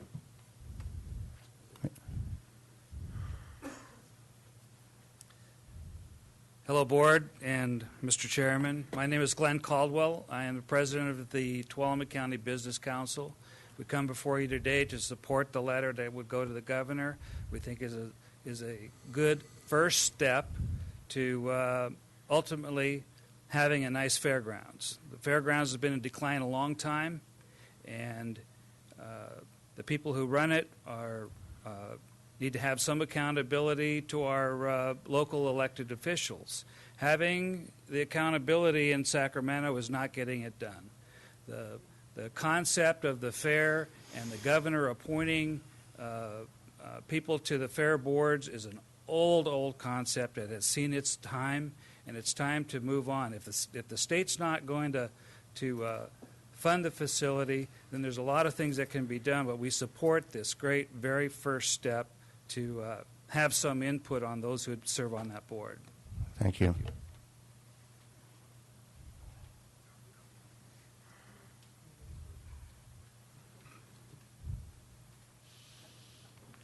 I'm not going to argue with them on who's going to go Councilwoman first. Williams. Yes, and I'm here just representing myself, not the council. What I want to say to the board and to the supervisors is that last night the council voted no on the letter based upon the content of the letter. We received the letter last week late. I asked for it to be put on the council agenda so that we could get feedback from all the council members as to what they thought about the direction of this letter. I suggest that you not exclude the city at this point. I suggest that we have an opportunity to go more in depth with this letter and what the context should be and take it back to the council at another time. I would suggest that you postpone this letter for that reason.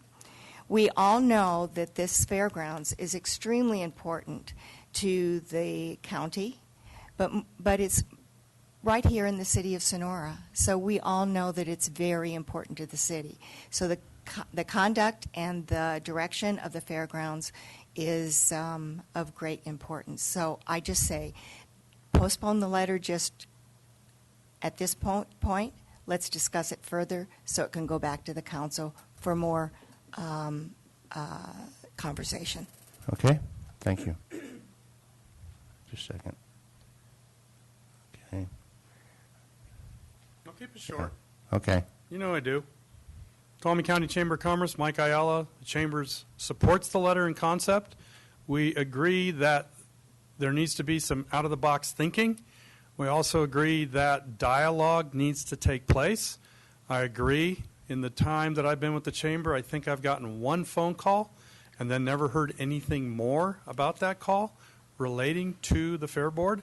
There is a large disconnect for what is very much a city, a county, and a community treasure, and a resource beyond compare, beyond the fair.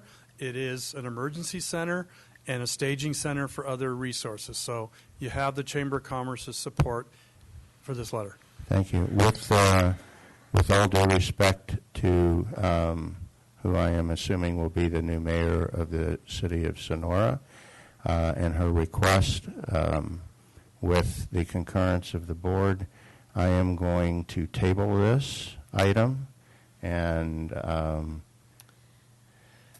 we'll work with the city council to come up with a mutually agreeable. I would like to go forward with their support. Are you okay with that? I would like to go forward with their support. I think there's some timeliness pieces to this, and I think that this letter is really going to initiate conversation. And I don't really believe that this is necessarily going to be the answer, but it is going to start the dialogue. And so if keeping, instead of changing that last paragraph, and so that the city council is still in the dialogue, but I think it is important to initiate this conversation, and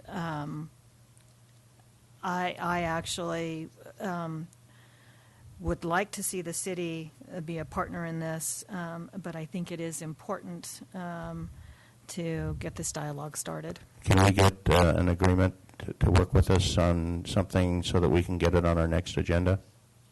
Okay. Is there any objection to me tabling it and let's go eat lunch? Just to the next agenda. Next meeting's agenda. It's July 6th. I believe it's the 5th. Ours is the 5th. Yours is as well, right? Okay. And with that, lunch.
We may have.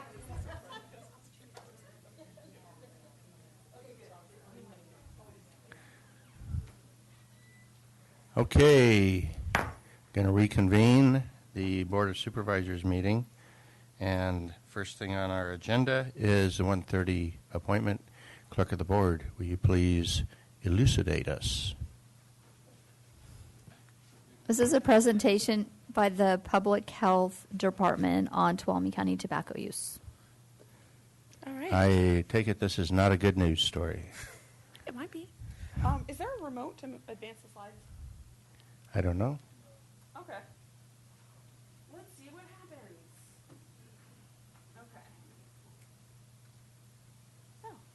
afternoon. What's that? Yeah, you can sit at the I'm table. not used to talking and sitting. All right, let's see. It's just, a spastic feature. Okay, can you hear me now? Yeah, he changed to Sprint, I heard, by the way. What's that? He changed to Sprint, by the way, I heard. Never mind. Sorry. All right, good afternoon. So, Supervisor Brennan asked Christina Herrera, our program specialist in tobacco, to present about tobacco in this county. Originally, this was scheduled a while back, and since then, many things have changed, so we've had to change this presentation quite a bit. So bear with me. We do have handouts if you want them. My preference as, teaching is I don't give you the handouts until I'm done talking, unless I'm required to. Okay, cool. Now you just have to listen to me. What's that? Yeah, and not pay attention to what I'm saying. Like if I'm on slide 2 and you're reading slide 7, that's not helpful. So, all right. So the adult smoking rate for Tuolumne County is 26%, which to all of you should be horrifying, because the state rate in 2012, which was when our last measurement of 26% was 13.7%. So we, in 2012, had twice as many smokers as the state average. And across the country, the rate was a little over 18% in that time. So we basically, in Tuolumne County, in 2012, were above where we were as a state almost 30 years ago. So the wonderful thing about smoking in the United States is that public health has been really successful at lowering the rate of smoking through a variety of policy changes and generally just changing the social norm. So our rates in the state, which is green, and in the nation, which is orange, have gone down consistently over the past 30 years. But in Tuolumne County, we remain extremely high. So whenever I think about this 26% rate, it just kind of keeps me up at night and freaks me out because it's really, really not normal. And it's something that we should be trying to improve. It's what I consider one of the biggest health problems in this county. It contributes to a huge amount of chronic disease and death. So what do we know? In 2012, the Community Transformation Grant was used to fund a company to do a phone survey of over 400 residents of Tuolumne County. That sample size is significantly larger than the sample size that we normally get from state or national surveys. And so that number, 26%, is much more valid than what we get in other surveys. And that survey also found that nearly half of all households have at least one consumer of some form of tobacco, so smokeless or cigarettes or cigars. Tobacco consumption is higher in multiple unit homes and is higher among those earning less than $30,000 a year. Excuse me, does this include vaping? At that time in 2012, I don't think it did. No. But the next piece of information does include vaping. So we have some new data from the California Healthy Kids Survey. Margie Bulkin, who's here, was able to obtain a grant that funded all of the 7th, 9th, and 11th graders in the county to take this survey. So it's a self-report survey. And it's been done consistently across the state for many years, but this is the first time all of the students have taken it in 7th, 9th, and 11th grades. So we have some new youth data, which is fabulous, that we now know some of this information, and it does include vaping. This photo was taken by Sonora High School students who are involved in the Friday Night Live club, and it was in 2013, one of the years that they decided to take on tobacco as their issue that year. We originally were going to have some Friday Night Live students here and a senior who did his senior project on tobacco marketing laws present, but it's summer and they're probably watching a good movie right now or working, so we'll just move on without that. So the Healthy Kids Survey data. This is, just a snapshot of a self-report, but it's been done really, very widely, and it's been, validated, and it's useful to know, kind of as a baseline of this one moment in time, what were the kids reporting. So one of the questions they asked is, have you ever smoked a cigarette, or have you ever used an e-cigarette or vaping or any variation thereof? So you can see 11th graders reported 15% of them had smoked a cigarette at some point. 36% of them had used an e-cigarette device at some point. So significantly more popular to use e-cigarettes than traditional cigarettes. Another question is, do you currently smoke? So in the past 30 days, have you smoked either a cigarette or an e-cigarette? Again, you see that trend where the e-cigarettes are more popular among the youth. And these rates are pretty consistent across the state. We are looking into getting the full data set so that we can fully analyze the data, but we just got this data last week or the week before, so we're still in the early stages of analyzing it. But again, pretty consistent that the smoking rate isn't 26% in kids. It's 26% in adults. The youth experience with smoking is very different than older generations. And again, we see that e-cigarettes are incredibly popular, which we see across the state and across the nation. We also have some questions in there about smokeless tobacco, and that's been more commonly used. So 17% of 11th graders report having used it at some point, 6% report using it. That tends to be a little bit higher in rural areas. So perception of harm. If a student who's taking the survey says, okay, if your friend smokes a pack of cigarettes a day, do you disapprove of that activity? And 2/3 of 11th graders do. Almost 2/3 of 9th graders do. So there is a perception among younger generations that smoking is harmful to you. Fortunately, they haven't gotten to the point of asking that question about e-cigarettes. In this survey, other surveys do show that the perception among youth and the general public is that e-cigarettes are safer. There is no actual evidence of that. So something that we're working on and catching up with. Nearly half of 11th graders reported that it's very easy to obtain cigarettes. Something that we hope to change with some of the new laws that we'll get into later. This is a map produced by Stanford University. See if the cursor is visible on here. That is Casina, and that's Sonora High. So you can see that Casina High, within 1,000 feet, has 5 tobacco retailers. So it's part of the reason why it's very easy to obtain cigarettes. One of the other surveys that we do frequently is the Healthy Stores for Healthy Communities statewide campaign, which is being done right now. Yesterday, the tobacco program took a couple youth out to go and look at, where are products placed and how many of them are available and their ease of access. And that also applies to alcohol and healthy foods. And we do have some handouts for you about the results of the last survey.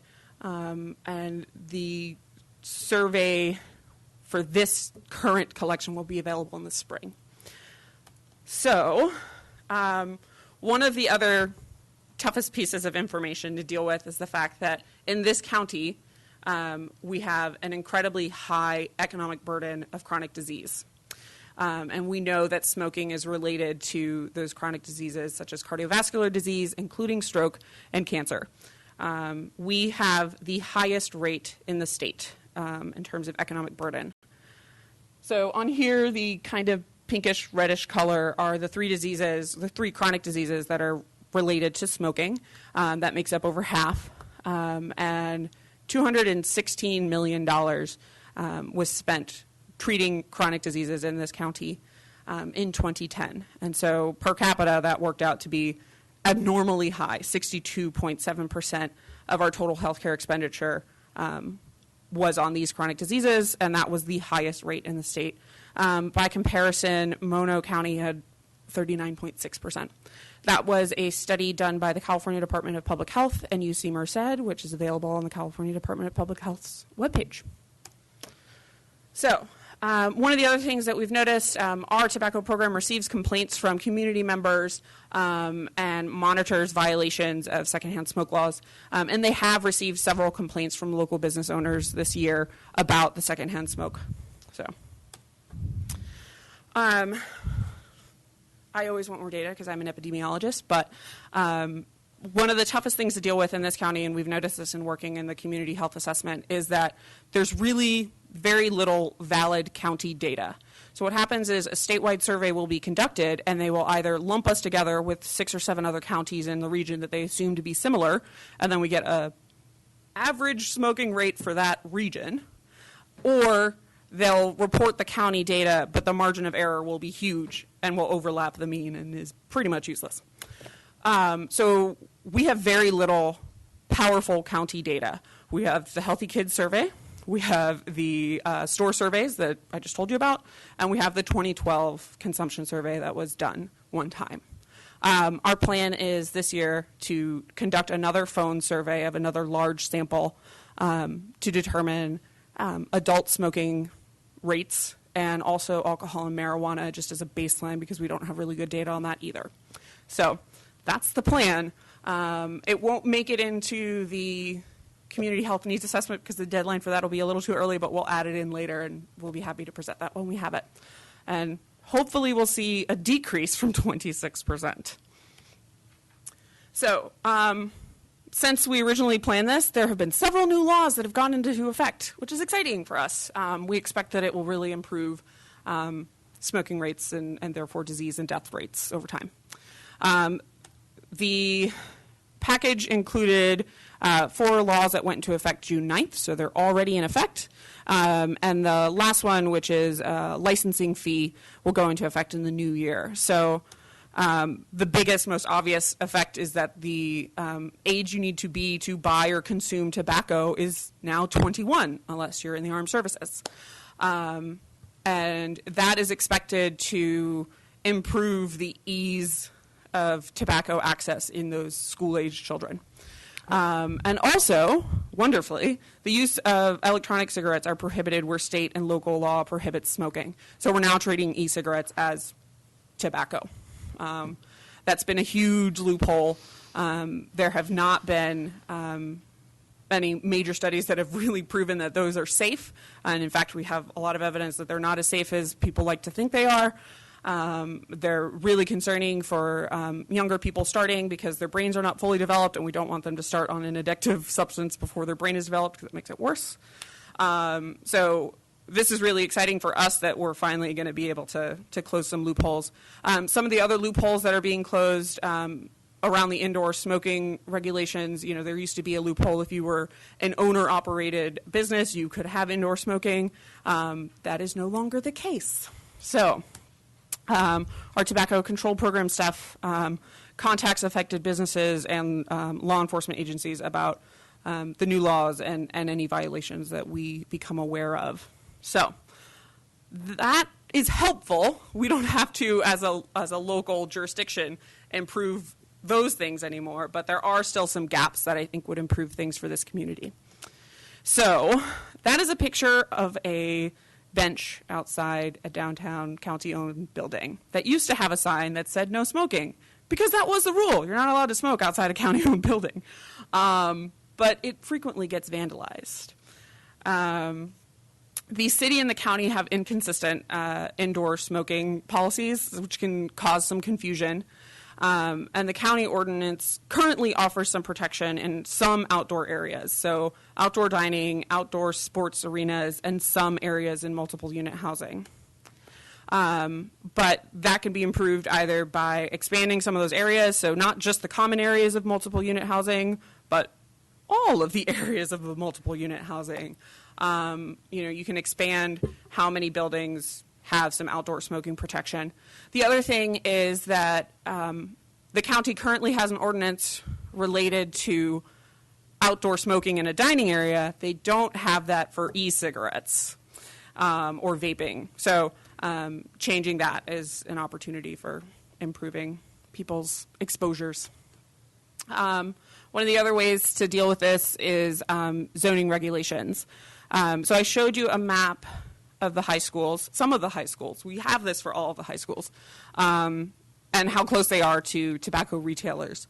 A lot of other jurisdictions have enacted a 1,000-foot buffer around schools or youth-sensitive areas and not allow new alcohol or new tobacco retailers into those areas. So that is another option. It really changes social norms. It becomes, youth begin to perceive it as abnormal to smoke if they don't see as much of it. So it does work. I'm going to skip past that. Okay. One of the other opportunities for improvement is promoting smoke-free areas in public outdoor recreation areas, such as the parade, the fair, local hiking trails. I can't tell you how many times I've gone on a hike all motivated to do something healthy and had to smell somebody else's cigarettes or other smoking substances, which really causes, a fire hazard, because it's not as if those areas have a safe place to dispose of your cigarettes. And certainly exposes children and other people to those toxins. So that is something that is changeable. So once again, it's not normal that our smoking rate is 26%. We're 30 years behind the curve here. And it is very changeable. It's been one of the areas where public health has been really, really successful at changing the social norms. And we see that in youth data. That they don't think that smoking is normal or acceptable and rates that they used to. So I really am hopeful that these things can change, but I consider it to be really, really important that we do something about it, because we have such an insane chronic disease burden and death rate from this stuff. So I'm happy to answer any questions. Okay, so Liza, I happen to have been in either the right place at the right time or the wrong place at the wrong time. I'm not sure which, but in the military in the 80s, when we basically tried to shut smoking down totally in the military. And what we found, actually, that 26% is an interesting number, but if you break that down into demographic groups, you're going to find some specific groups that are much higher than that. And the norm across the other groups is going to be very, very low. And what we found was that what we really needed to do was not just be anti-smoking, but target specific demographic groups that are the most likely to be driving that number up. Because the campaign terminology, the jargon, the approach to it is different. If you're trying to reach the general public and 80% of them you're not really worried about, or 70% of them you're not really worried about, but you're near 100% in some of these demographic groups. You need to get inside that demographic group and speak the lingo that is germane to them. And that's why I need better data. Yeah. Because when I have really small sample sizes in a state survey, I don't know what area is. I can make assumptions based on some other studies. But when we sample 400 kids or 400 residents, I can go in there and say, is it statistically higher in this group or not? And then, we would love to target our interventions more. Sure. But without the data, we can't. And the other thing is, it's, that's one piece, but it is also, it has been really, really effective to change the social norm. Because there are parts of this state where it's not normal to walk outside of the grocery store and get a whiff of smoke. Sure. So, Carl? Yes, sir. Question. Area 12 on Aging does a survey, and I don't recall if they asked that specific question, whether the people smoke or not. We were looking into that survey for the community health needs assessment, so I'll have to dig into that. I don't know off the top of my head if we pulled that. I don't have it for this, obviously, so I wasn't thinking about it. But that is a survey source that we do look for. One of my thoughts is that we are a county that has a lot of older adults, and maybe that's possibly what is. I expect to find that as well, because the older generation, one, has been smoking for a lot longer, and therefore it's harder to quit. But also, they didn't grow up with that perception that smoking is unhealthy as much as current youth do. What's the older generation? I would say we started changing the social norm about 30 years ago. So kids who were in school 30 years ago, statistically, that's when we started to see the numbers drop off. But So that's a Showed good up in point. Packages of cigarettes 50 years ago. say that again. It started showing up on packages of cigarettes more than 50 years ago. It did start showing up. So, yes. So the research about the harms existed in the 50s and 60s, started to get some publicity. It didn't really start changing the social norm. It didn't really start, affecting people's rates until later. Yeah, I can tell you it was 1986 to 1988. Yeah, and that's when the Surgeon General report came out. It was in When the the 80s. military made a really big, before the state of California shut down smoking in inside facilities and immediately outside and all Mhm. that stuff. Yeah. A couple of quick questions. You gave some data on what you think the health costs for smoking in Tuolumne County are. How about the cost to the county organization, the county? That would be really, really difficult to measure. You measured the other one. Well, I didn't. Merced did, and they got that information. That data comes from the Center of Medicaid Services. That's specifically healthcare costs, which is much easier to track. In the early 90s, when I was still in industry, there were companies who got serious about this and would not hire a smoker. Mm-hmm. And I thought that was pretty interesting. I don't think we've gotten really serious about this. We take advantage politically of people's addiction to this problem, and what we do is we say, we hope they keep smoking because what we're going to do is raise the tax on cigarettes, and we'll just make money and we'll, quote, use it for anti-smoking campaigns, when the truth is we use a little bit, and what we do is we put that money in the public coffers and spend it elsewhere and secretly hope they keep smoking because we keep collecting the money, which is a little disingenuous, but I think that's what Although happens. the data does show that changing the price of cigarettes has a huge impact on how much people smoke. And we do have a problem where, with all these sin taxes, okay, we've effectively lowered the rate of this. Now we don't have as much money coming in. But, yeah. Well, and that's what happens. My problem is walking the streets, like leaving this office and going to lunch. I walk down the street of Sonora. A smoker is coming toward me. I involuntarily hold my breath. And then you just inhale it. I can't stand it. And I grew up with it around my house. And so I think we need to get more serious about not allowing it in public places. Walk through the park, county park. Supposing we changed our rules and we said, well, we weren't going to hire a smoker, and we aren't going to allow smoking on any county property. You want to get serious, we get serious about it. But I don't think we're serious about it. That's my own opinion. If we really want to change paradigms, you make it really difficult, and maybe it's expensive, but you get serious about how you deal with it. That's certainly an option. It wouldn't be unusual to say, we're going to have no smoking anywhere on, whatever is owned by whatever institution. Hospitals do it. This hospital has done it. Sonora Regional is a smoke-free campus. I used to love going to the hospital and see the healthcare people standing outside smoking. I thought, this is a really good example. Anyway, I just think we don't get serious about it. There's certainly room for improvement. We could change things.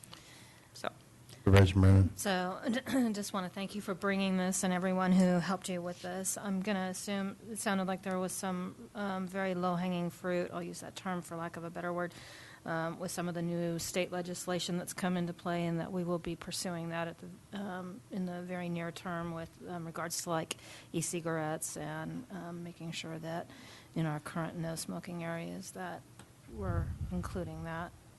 Awesome. I'm looking to you to work with. We can do that. Our other county departments to make Sure. that happen. Yeah. Yeah, I would be very willing to entertain a future discussion on what we can do as a county government to improve that 26% number. All right. Any other questions, comments, concerns? Public comment. I didn't forget. This is the part where my public health staff Okay. stands up and goes, "That was awesome, Liza." I see no public comment. So we will go back to our agenda, and I think we're time for item 15. Thank you very much. Thank you, Eliza. Oh, that's not necessary. Okay, 15, first reading of an ordinance amending Title 11 and Chapter 15.20 related to the consistency with the recent amendment to California SRA fire safe regulations.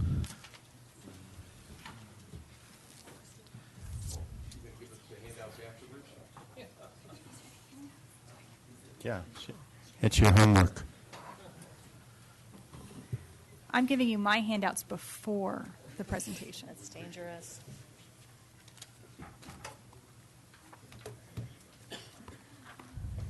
Are you leading the parade? Yes, I am. Okay. Deputy County Counsel Carlin Drivdahl. Before I begin my presentation, I want to highlight that a revised ordinance was distributed to your board yesterday. That's what I just passed out down the dais, and if any members of the public are interested, there are copies in the back. I had inadvertently left out a revision to the definition of state specifications that clarifies the reference. Although, as with the other proposed revisions that I'll be discussing, this merely clarifies the existing regulations already in place. So, with that, in 1987, the California legislature adopted Public Resources Code Section 4290, directing the Board of Forestry and Fire Protection to adopt minimum fire safety standards related to defensible space. The Board of Forestry's SRA fire safe regulations include road standards for fire equipment access, standards for signs identifying streets, roads, and buildings, minimum water supply reserves for emergency fire use, and fuel breaks and green belts. The Board of Forestry adopted a certification process for local ordinances to qualify as equaling or exceeding the state regulations. Without Board of Forestry certification, local ordinances are superseded by the state regulations. In 1992, the Board of Forestry certified Tuolumne County's Chapter 1520, which is our fire safety standards, and Title 11, which is our road standards. These provisions of the Tuolumne County Ordinance Code are often referred to as the county's in lieu regulations.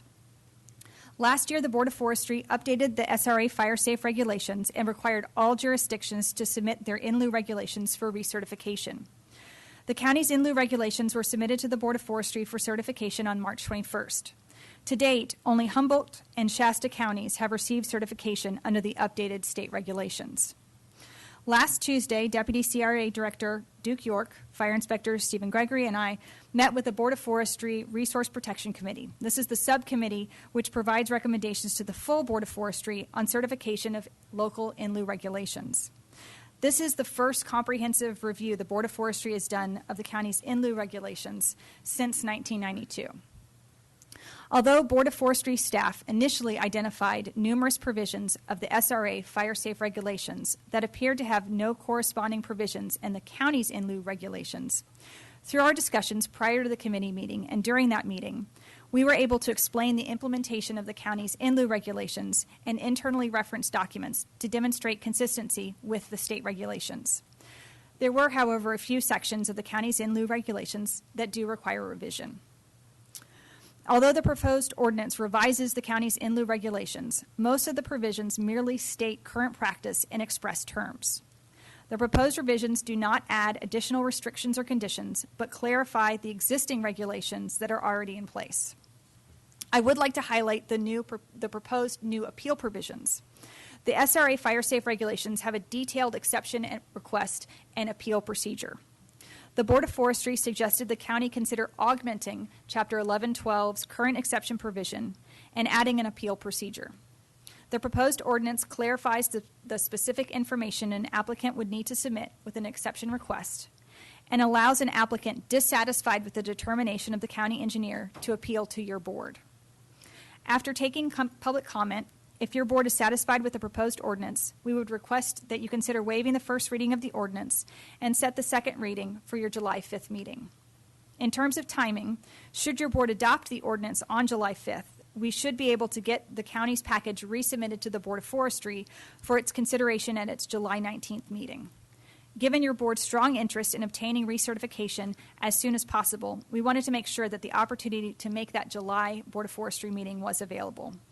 And we're happy to answer any questions that you have.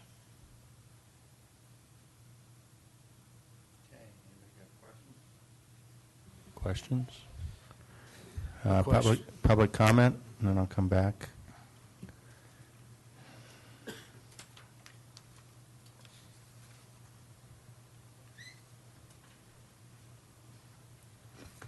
Good afternoon, Ron Kopf. I just want to commend staff on all their hard work on working with this. As anybody knows who's trying to work with some of these road programs and with CAL FIRE, and then trying to figure out how to design these in the topography and all the issues that we have with environmental constraints in Tuolumne County. This simplifies the program. It clarifies it. We had gone through and Duke had worked for about 3 years to clarify this program, and then CAL FIRE came up in January of this year and made a resolution which we thought stepped these back. So I appreciate staff's effort in clarifying this and allowing some of the programs that we had before in place that are desperately needed in this area to make things work. It also reduces grading and saves oak trees and all of those fun things as well. Thank you. Thank you. Any other public comment? Gone? Okay. Bring it back to the board for any comments or a motion. Just a question. When will we know if we pass this today? When would we know whether the state accepts it or not?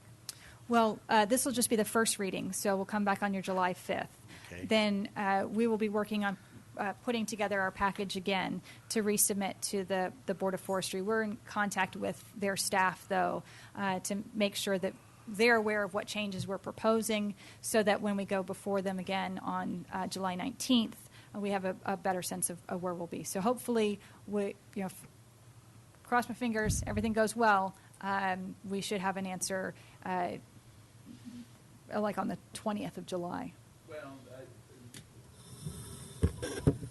Based on my previous experience when we did this before with the Board of Forestry, the actual letter verifying that it had been approved came about at least a week later, I think, after the actual board hearing. So, yeah, sometime in the end of July.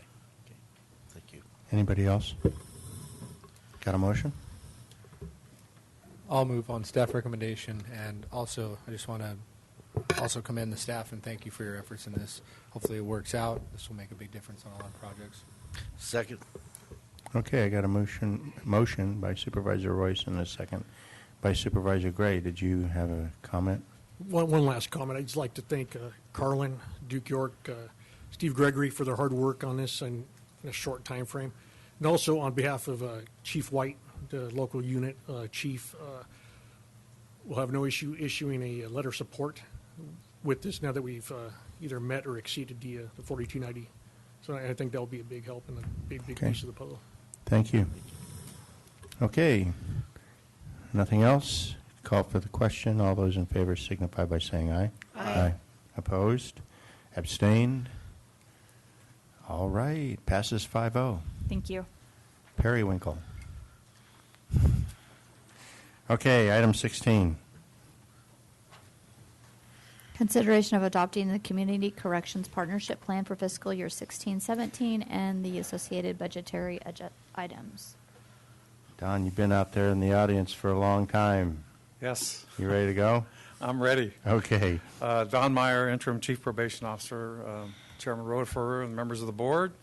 I'm here about the Community Corrections Partnership, and we're fortunate to have my administrative staff from probation and the District Attorney, Laura Krieg, is here, along with Under Sheriff Pooley.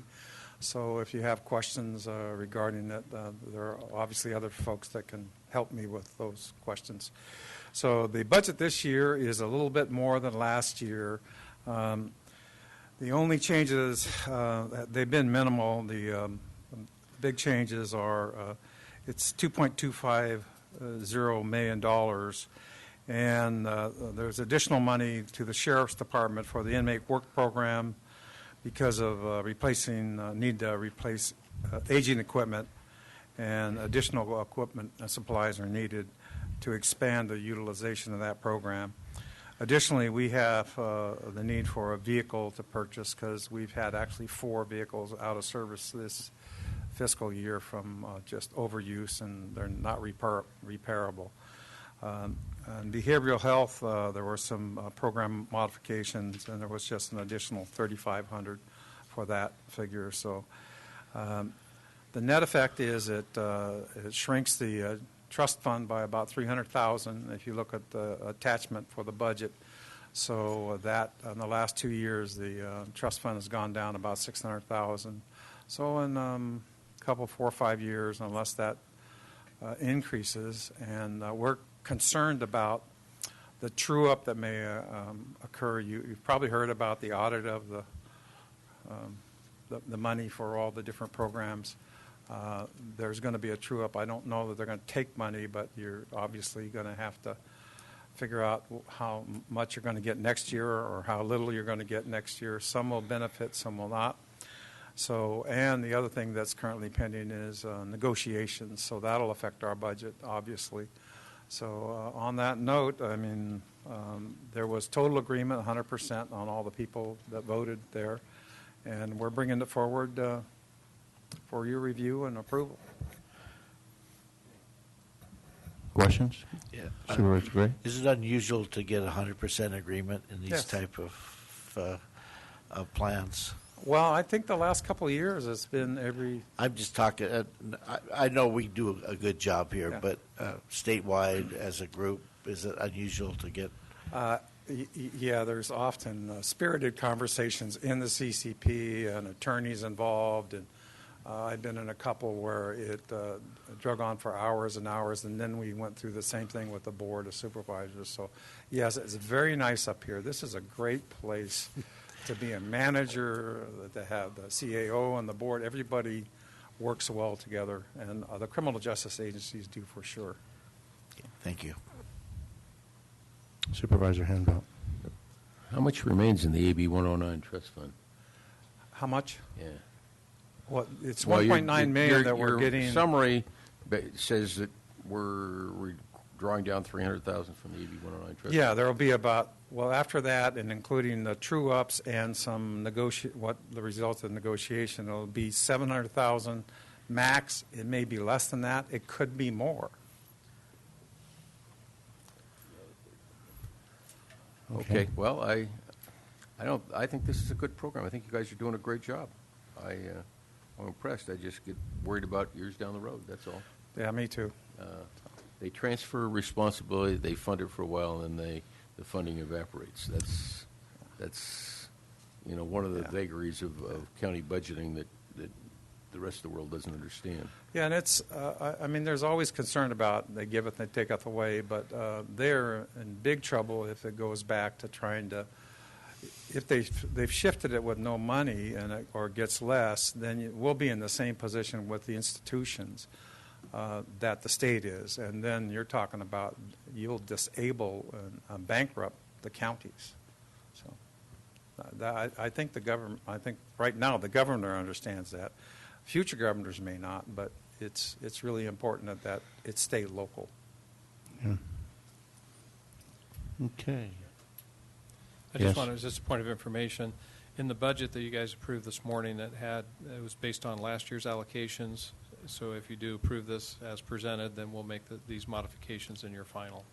Okay. Public comment? Okay, before I ask for a motion, I'll just, I'd like to foot stomp what Supervisor Gray was pointing out, and that is that we have a tremendous partnership here in the county in this area, as in virtually all the areas. I think there's a tremendous mutual respect between department heads and staff in general. So I really appreciate that. All of the partners that participated in this, and thank you. And then I am looking for a motion. So I'll echo those sentiments and move on the community corrections plan and the attached budget. Okay, I got a motion by Supervisor Brennan and a second by Supervisor Handbelt. Any last shots? Okay, all those in favor signify by saying aye. Aye. Aye. Opposed? Abstained? 5-0. Item 17. Took us a while to get to you, Mr. Petro. Consideration of approving Thank you very comments much. to the University of California Division of Agriculture and Natural Resources in support of 2 advisor position proposals for the University of California Cooperative Extension Central Sierra Multi-County Partnership. Good afternoon. Liz Peterson, Administrative Analyst. Good afternoon, Mr. Chair, members of the board. I'm here today, this afternoon, to request your board approve comments to support two positions for our UC Cooperative Extension Multi-County Partnership. Scott Onetto, who's the director of the UC Cooperative Extension Multi-County Partnership, which contains El Dorado, Amador, Calaveras, and Tuolumne counties, is submitting proposals for two new positions. You saw in your memo the Area Livestock and Natural Resources Advisor and the Area Plant Science and Local Food System Advisor. Although these positions are for the four-county region, they, as I'm sure you are aware, would have a great benefit for Tuolumne County. Also, as noted in the memo, these will cost about $3,000, it's estimated, per year if both positions are funded. And that's per county. And if they are approved, they won't start until fall 2017 or possibly spring 2018. So we're looking at next fiscal year, next. Just so you know. Oh, I'm sorry. So just a point of clarification. Sure. The UC system, actually, they pick up the salary of the positions, and our counties pick up the day-to-day. Things like phones, Correct. travel costs. That's what that All right, $3,000 thank you. would be. And yeah, our county already contributes. It's like Right. $150,000 a year, and so it would be an additional $3,000 for these two positions, which overhead. Yeah. Just so you know, the comment process for this is a little unusual. It's through the UC Division of Agriculture and Natural Resources website. And they have 138 positions that have been proposed throughout the state, and they are requesting that the positions be ranked high, medium, and low priority, and then just succinct 2,000 characters or less comments would be submitted with that ranking. So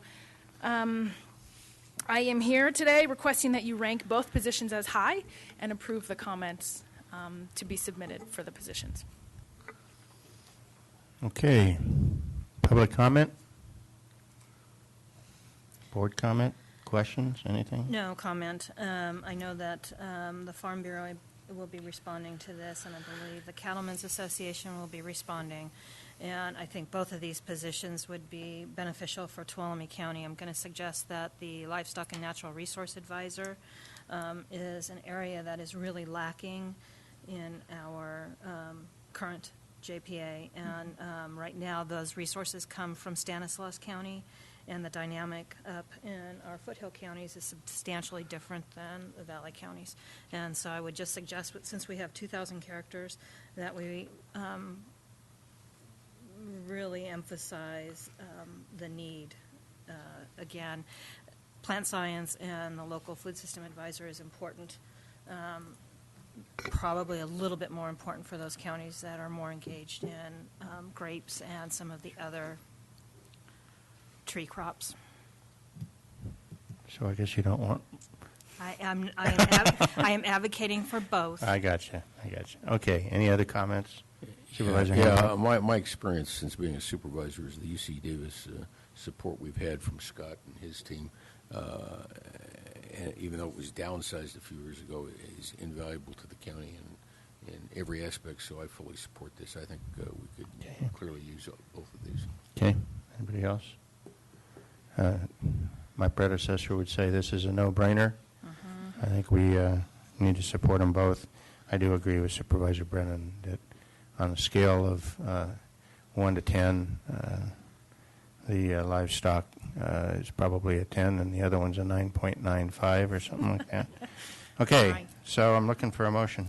I'll move on staff recommendation. Okay, I got a motion by Supervisor Brennan, second by Supervisor Hanvelt. On staff recommendation, all those in favor signify by saying aye. Aye.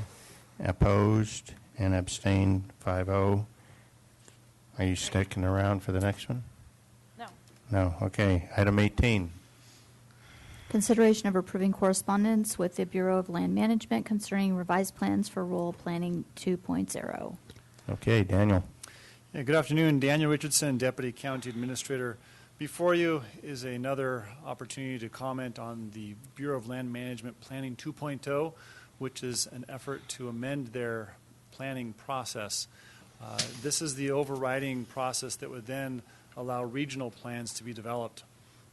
Our concern, the Board of Supervisors sent a letter in April concerning trying to extend their comment period. They unfortunately only gave 30 additional days. We're seeking for a much longer comment period.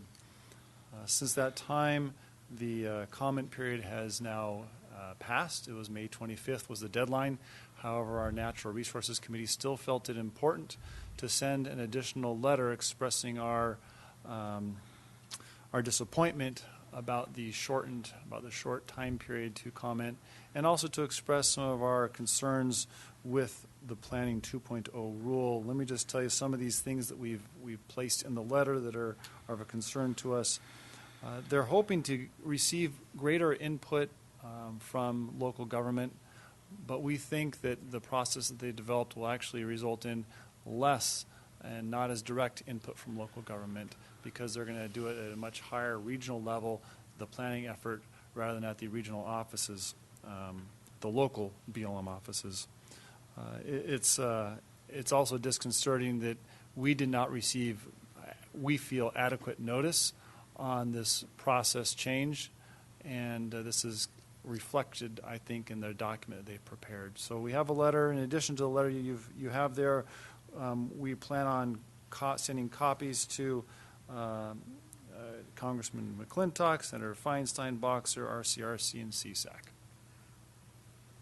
You might comment on the magnitude of the document you were supposed to review, too. Very, very large document, hundreds of pages, yeah. On the order of 1 million pages, right? Well, I didn't count. A very large number. Okay. Any other comments or questions from the board? Public comment? Just one last comment, and we do have a coordination document in Tuolumne County, and I really think that BLM was negligent in not reaching out to the county in the very beginning and offering us an opportunity to be more engaged in this process. And I just, I was looking for a place that could be referenced, that we do have a coordination document in place. And we would have engaged in that process had we been aware that this was And the ongoing. coordination document specifically applies to land use management. So, yeah, we could put that into the first or the second paragraph. That would be we could helpful. put a sentence in there. yeah. Okay. Now public comment. Going, gone. Okay, back to the board. What's your pleasure? Mr. Chairman, I'll move we approve the letter with the amendments that Supervisor Brennan. Okay. Second. Okay. Motion by Supervisor Henvelt, second by Supervisor Royce. All those in favor signify by saying aye. Aye. Opposed? Abstain? 5-0. Item 19.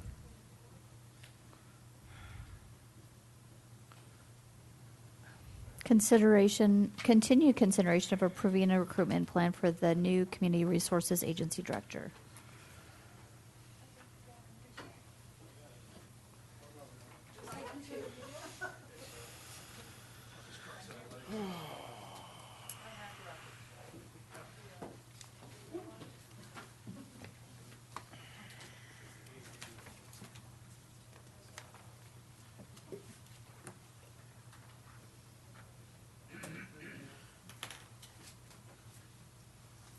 All right. I think we got it together now, Mr. Chair. Well, that's a good thing. Okay.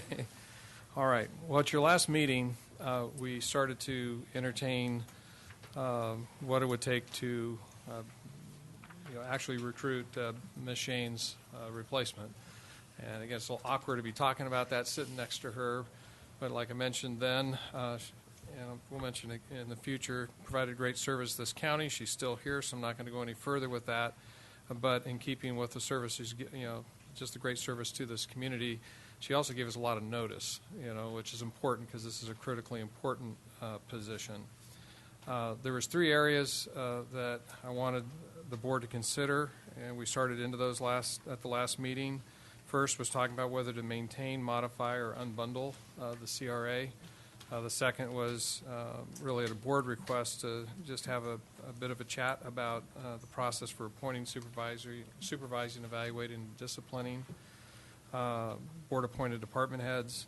And then lastly would be an actual recruitment plan, be that for a new CRA director, Community Resource Agency director, or if we were split up and we did things the way we used to with a community development director and a public works director.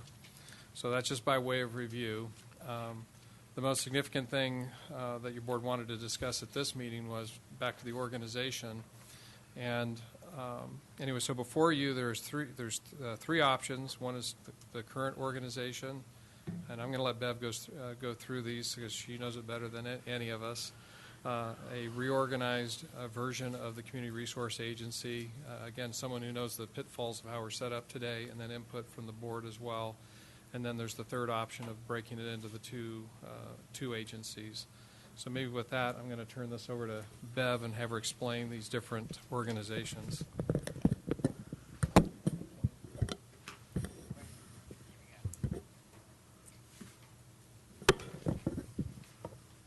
Good afternoon, Mr. Chairman, members of the board. I'm Bev Shane, Community Resources Director. As Mr. Pedro just stated, the first organizational chart that is at the top of the page is the current organization. The CRA was created 5 years ago at the start of the 2011-12 fiscal year as a cost-saving measure as well as an opportunity to streamline procedures. At that time, we had the two departments, Public Works and Community Development, that were merged into the Community Resources Agency. As you can see, I serve as a CRA director, and below me are 8 division heads. And while I believe that the agency is working very well now, it did take time to bring diverse viewpoints together from Public Works staff and CDD staff. I believe we're working extremely well as a team and have been for several years now. And I would certainly encourage you to consider keeping the agency together. However, from a management standpoint, as you can see, the span of control of 8 divisions can be rather challenging. And while I, grew up in the organization, my career-wise, and I had a very good background on virtually every aspect of the functions that are provided by the CRA, someone new coming into the organization wouldn't have that benefit. And the other challenge, as you know, with funding the way it is, many of the divisions are working very short staff than ideal situations. Every single division head and the director, me, are working managers. There's no one that just does administration. We all still prepare, do staff work. We write reports. We process planning projects or development projects, and we're all involved in that. Chief building official spends a significant amount of time still doing field work, building inspections. As you know, Rob Costlevy's out in the field almost every day he is to fill in. That's the way we work in this agency. And again, for someone new coming in to serve as the director, you would have that challenge of a very large span of control and also being able to help out whenever necessary just because of the staffing situation, which given the budget probably will not improve in the near future, especially from the roads division. So that's how we currently function.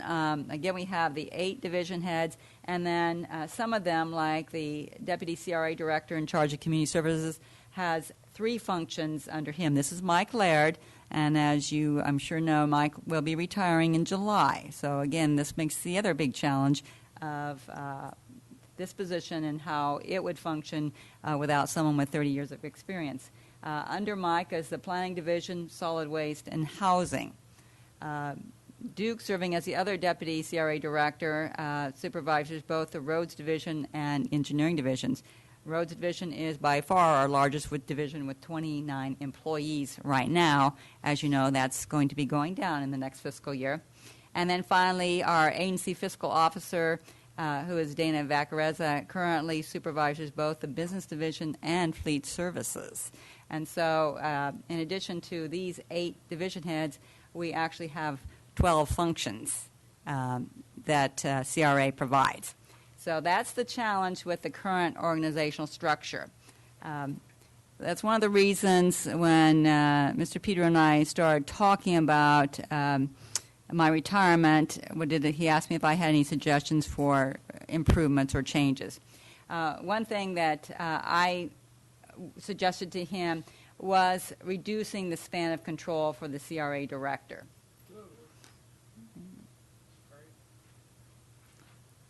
There we go. So what the next organizational chart would be a CRA reorganization, which, again, still having one director, one department head, but then create an assistant CR director in charge of development, which would provide the functions that the Community Development Department used to provide, which is building, environmental health, planning, housing, and GIS. Create assistant CRA director in charge of public works with the traditional public works functions of roads, engineering, county surveyor, solid waste, and fleet. 50% of fleet's work is on the road vehicle, so it would make sense to keep that under the public works function. And then the budgeting and fiscal responsibilities would be directly reporting to the CRA director through the agency fiscal officer, and the clerical functions who provide support to all of these other divisions would also remain directly under the CRA director. The difference here is, again, span of control goes from 8 direct reports down to 4. The assistant directors would each have 5 division heads below them, and again, you would be able to have people such as a civil engineer as the assistant CRA director in charge of public works, in charge of the traditional public works functions. All of those functions. And today, again, it's been divided up and have some of these reporting directly to the CRA director. So that's the primary change, is creating this additional level through the assistant directors.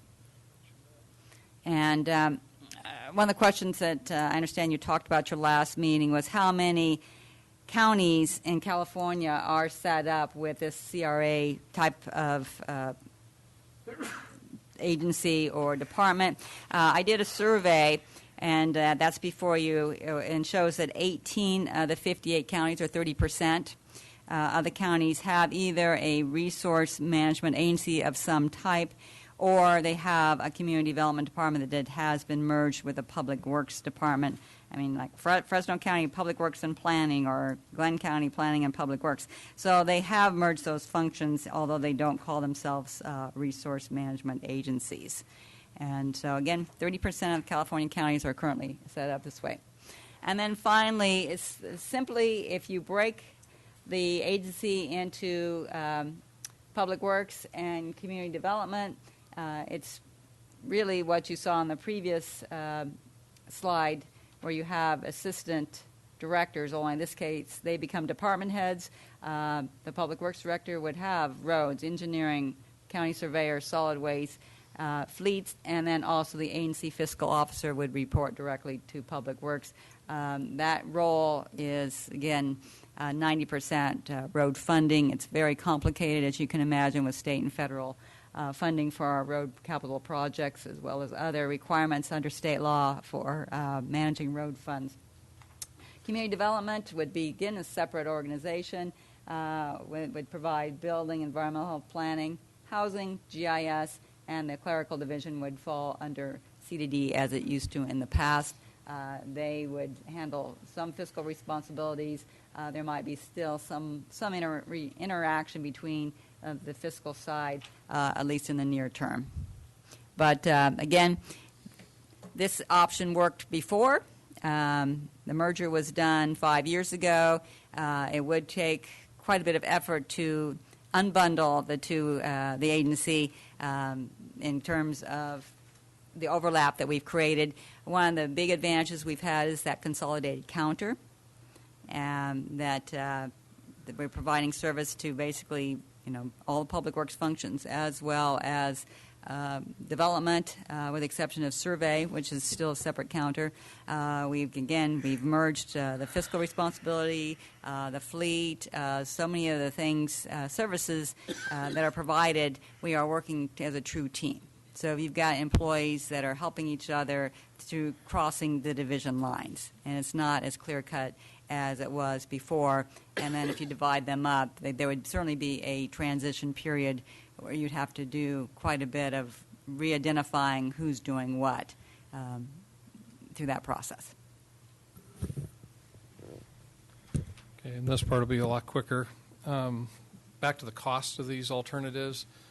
In the additional memo that came out on this, there's details of the cost of different positions, some new, some converted, and so forth that goes with each of these positions. I asked our HR guru, Ann here, to research what the market cost for these different things would be, and the details in your in the additional memo. But just kind of boiling it down. For example, the last meeting I was mentioning, if we were going out for a new CRA director, if you want to be successful in attracting someone, then you're going to want to bring that salary, that compensation up to the market. So what you're seeing in the memo, and this is what I'm highlighting on the screen, is under even the current CRA organization, bringing those top 3 positions, the 2 deputies and the CRA director itself, up, and 2 of those are going to be vacant, soon. The third one, not as soon, but it would be about $82,000 just to bring those salaries up compared to what the cost of those positions are today. Under the CRA reorganization that Bev just went through, again, looking at all the different salary components, it's about $114,000 more than what we're looking at today. Now, these are annual costs. It'd be different budgetarily, particularly in the coming year as we transition. I don't have that all figured out yet. Anyway, so $114,000 more. But if you go to the CDD, Public Works departments, again, now you're creating 2 new department heads, not division managers, but department heads with some additional support staff, both people doing technical work, but also the clerical support. And costing that out came up with about $257,000 is what the cost would be for that. So those are the three alternatives. Again, going back to why did we do this originally? We were trying to save dollars in the crush of the Great Recession, particularly to try and save positions and services in the roads area. We were also trying to bring about alignment in the area of development because it was not in existence, and it wasn't just between the last Public Works Director and even before Bev's time in her current role. I just looking back when we had something called a Transportation Engineering Services Department, and then we had all kinds of derivatives in between. You just didn't have the level of cooperation and alignment in the area of development. And I bring that up because I think it's really important. If we want to bring about efficiencies and alignment philosophically, I think you pick the right person in that driver's seat, that head job, influence the culture underneath. I think that's the best way you're going to get alignment. So those are the 3 primary options: is go with what we have today, go with a reorganized CRA. I don't know, just sitting and talking together, we're all thinking that's a no-brainer, that the reorganized version of CRA makes a whole lot more sense. Not only does it make organizational sense, try to take Bev out of it because she does bring a unique skill set and experience to make what we have today work, but back to trying to attract somebody, it'd be a lot more attractive to someone that's not facing that daunting span of control and so forth. It's an organization that makes sense. And again, that CRA director it's written so it could either be a planner or be an engineer. So we'll just see who would apply into that scenario. So we really think that's really your choice, is a reorganized CRA or go to the two separate agencies or departments. Okay, Supervisor Hanvelt, you got the first shot. By the way, thank you. Thank you for doing that, and Bev, for your portion of this. You know, I realized that when we did this, it was a cost thing. It was in very trying times. But I would argue that, at least in my experience, you tend to organize around the talent pool you have. And we were capable of doing that at the time. I'm really concerned about, I mean, you talk about brain drain, institutional knowledge drain on this system. You take Bev, Shane, and Mike Laird out of the situation, and you've got an enormous amount of continuity here that, frankly, isn't replaceable in kind. And so we're going to make do with what talent pool we can, how shall I say, attract. And I think it's important that we contemplate how we can best move forward and do it. Seamless isn't even the right word, but to do it where we can, if you will, get the organization under new leadership.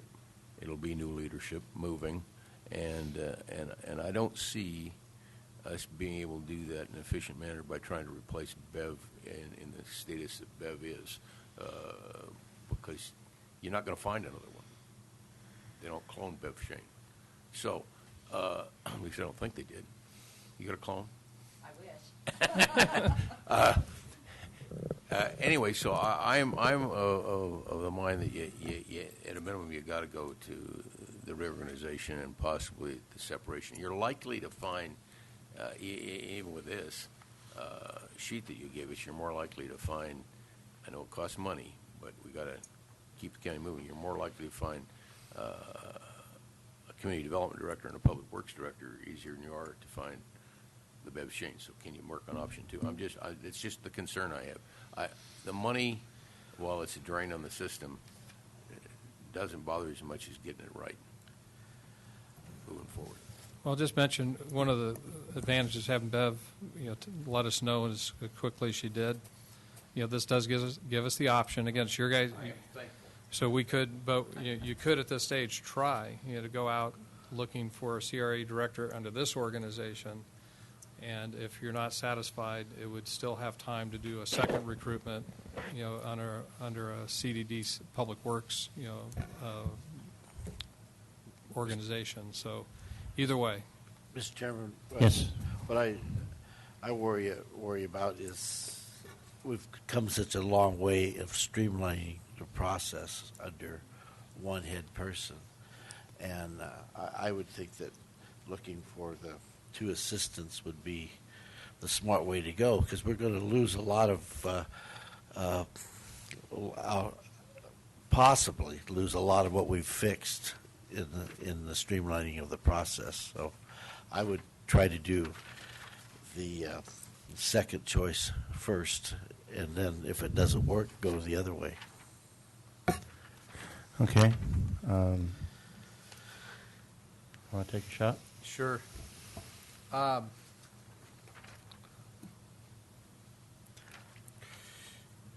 first things, just looking at these, it doesn't make sense to me.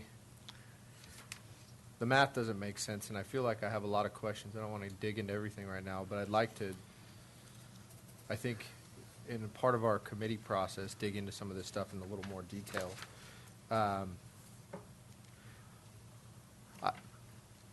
Get down to brass tacks. I think we need to have 2 different departments. The more I look at it, and I look at the divisions of each department, Public Works is an organization of all the things that are associated with public property and infrastructure. Community Resources is more private. It's really all private, and it's permitting, it's regulatory in nature. They're 2 different focuses. When I look at the model in the middle, the CRA reorg, having the CRA director, I think that's the job of the CAO, is to oversee those other departments, department heads, and our direction should come from the board through CAO to that line there. And I think it really is a difficult. Bev, you've done a good job as a manager but I really do think it is unique, and I think it is going to be too hard to replace. Not only is that an obstacle and a challenge, but in general, there are two different missions, and I want somebody that's focused on those missions. Having a third person just oversee the two people that are in charge of the missions, like I said, I think that's the county administrator's job. So that's my position. Okay. Mr. Chair, if I can just comment. There is the overlap, though. You see the county Everything surveyor tied and the together. roads divisions both, and engineering are all involved in transportation planning and the reviewing of development projects. I mean, all of the maps, parcel maps, subdivisions are handled by the county surveyor. So actually you have three divisions right there who are involved in the development process. And that's where as Mr. Pedro said, where you really had the benefit of bring everybody under one alignment as a CRA, because we drastically improved the review and processing of development with those departments or divisions being part of the same agency. We did that before, though, didn't we? I mean, it's at one point. I mean, even building department was a department. Planning right. was a department. That's right. And then it consolidated. Mhm. I mean, all along the way, we still do business. We still get the job done. And there's always going to be segregation there, whether it's a division or a department head. It just comes down to, in my mind, accountability and the way policy is administered.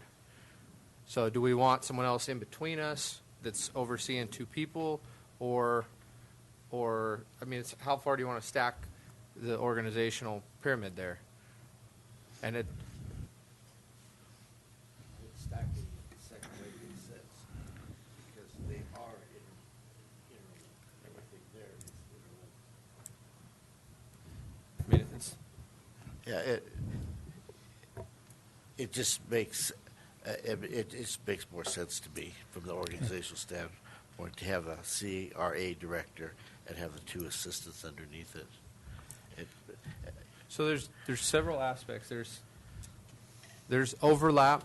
I totally understand that, and it's a concern for me. But I think it's something to think about.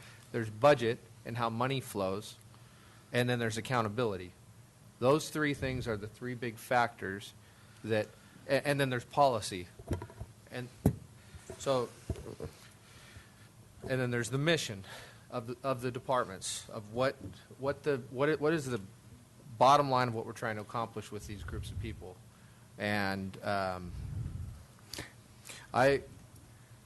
what we're trying to accomplish is a streamlined department, a department that will get the work done without having everything go array like it was Sure. when we had all the individual departments.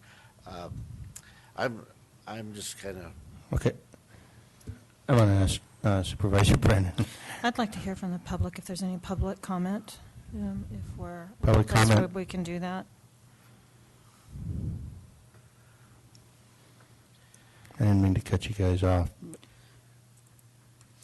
Sure. Go ahead. Thank you, Mr. Chair. My name is Sharon Marovich. I'm representing the Tuolumne Heritage Committee. I wanted to speak on this 2 weeks ago when you first had the discussion of this topic, but I had an appointment and it was necessary for me to leave. Terry Brayla, however, did address you, and I would like to kind of amplify on some of the remarks that she made. The Tuolumne Heritage Committee would like to offer comments on two sections of the recruitment plan for the new Community Resources Agency Director. One, our first concern is the advertisement that the county will be placing in a variety of journals and professional magazines. We support this approach, but we would ask that any advertisements for the CRA director somehow convey the uniqueness of Tuolumne County and how the CRA director must understand this and be willing to carry out policies in the general plan that are designed to protect and preserve our heritage as a gold rush county.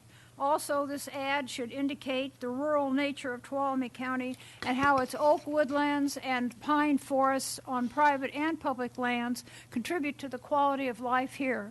As your CEQA compliance officer, the CRA director will be faced with how to shape development so that environmental values and cultural resources are protected. Most county, and also protecting habitat, flora, and fauna.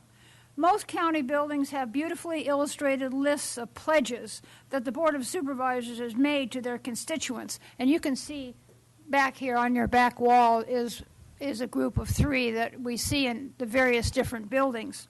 And I'd like to quote some of the words from those pledges that you have made your constituents.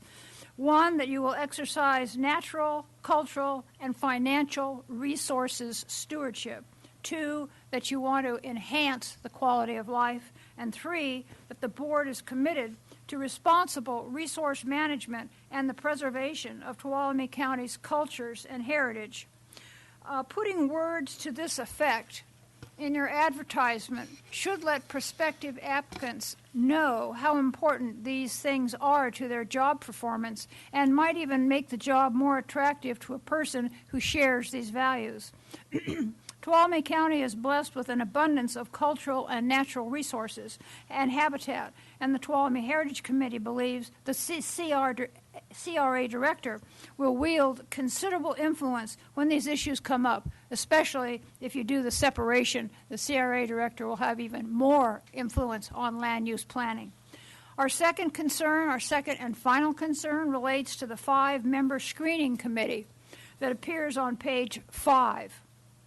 As currently composed, it consists of the executive director of the Tuolumne County Economic Development Authority, the chair of the Tuolumne County Planning Commission, the executive director of the Tuolumne County Chamber of Commerce, the president of the Farm Bureau, and the president of the Tuolumne County Building Industry Council.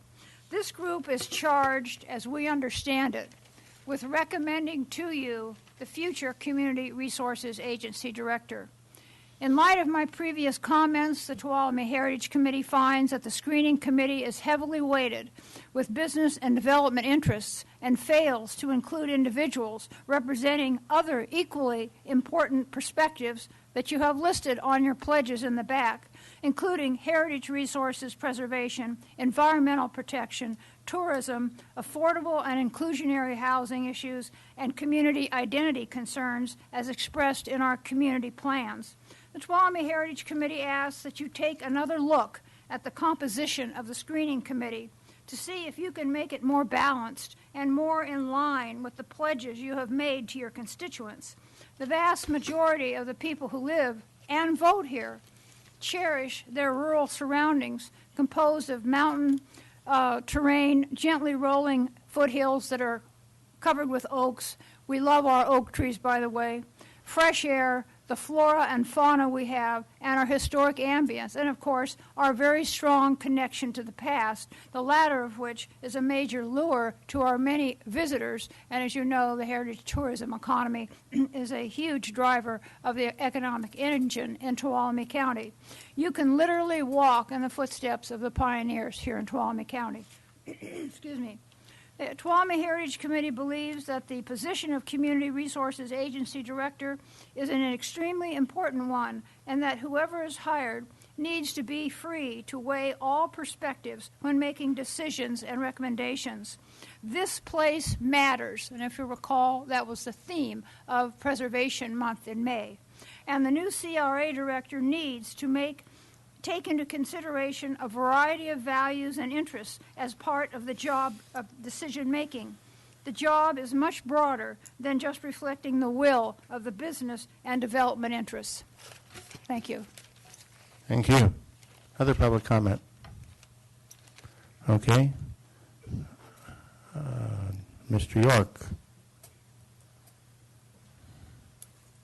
I just wanted to make a couple of comments that when you're considering the organization, I've been involved both in the private sector and in government, almost equal amounts. And one of the things that when you reorganize it has an impact on the staff. It takes a long time to get relationships and get that chemistry, if I can use that word, the chemistry that you get in working as a group. And that doesn't happen overnight. You're worried about one person hiring and then bringing them in. I'm looking in terms of the organization itself. I wish we could clone Bev. And I'm hopeful that the recruitment may find somebody that will fill that role. But I also look at both the financial and the morale aspects of reconstituting this organization. There is a tremendous amount of crossover that exists between the development and the capital aspects. Tremendous amount. I spend more of my time dealing with what I call CRA issues than I almost do on road. But it's needed. It's what my job calls for. And I'm telling you that is something that is working right now. And just be cautious that it's the Humpty Dumpty. Good luck putting it back together. I just urge caution. Okay, thank you. Can I? Oh, go ahead. Sorry. No, you can't. I'm going to make a comment because it dovetails on what Duke said, and I was going to wait until the end. But and I'm speaking not to so much to the people in this room. I'm speaking to our staff. Okay, we are going, and Bev's staff is leading the way on this. But over the next 2 to 3 years, we're going to see a tremendous change in the leadership in this county. We're going to lose some tremendously talented and, dare I say, unique individuals.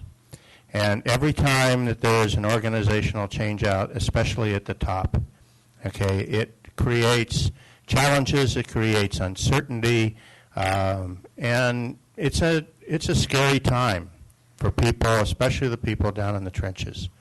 And the purpose of what we're here about today is to do the very best that we can in recruiting the very best. In this case, it's Bev, but we're going to go through this with virtually every department head we've got.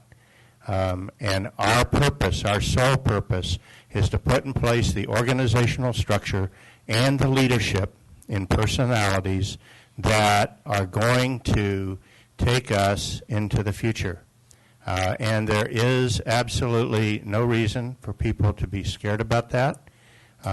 It can be an exciting time as well as a scary time. So I would just encourage the staff to look at this as, yeah, it's a time of transition. I can't tell you how we're going to come out the other end, but we will come out the other end. I've been in too many organizational change-outs.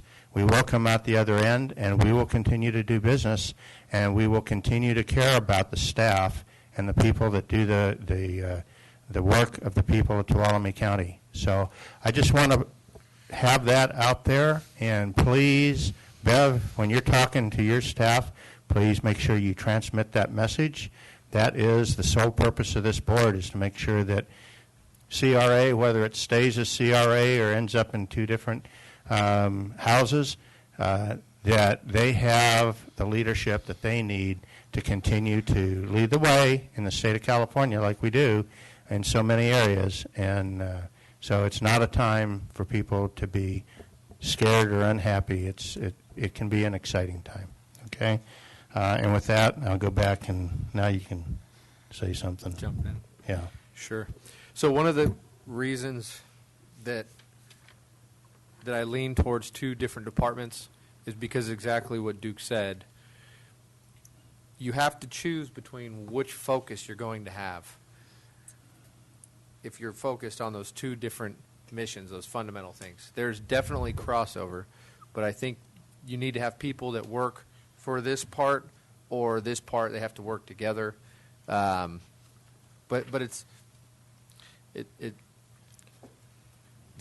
there's one issue is dividing up the workload. The other underlying issue, which is something that's even more important to me, is the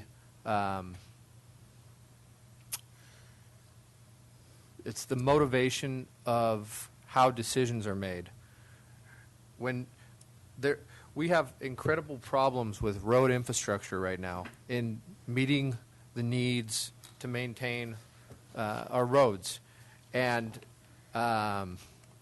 what I don't like, I don't want to confuse those scopes of what these people are doing to where the people on the regulatory side are motivated by the problems they experience on the public works side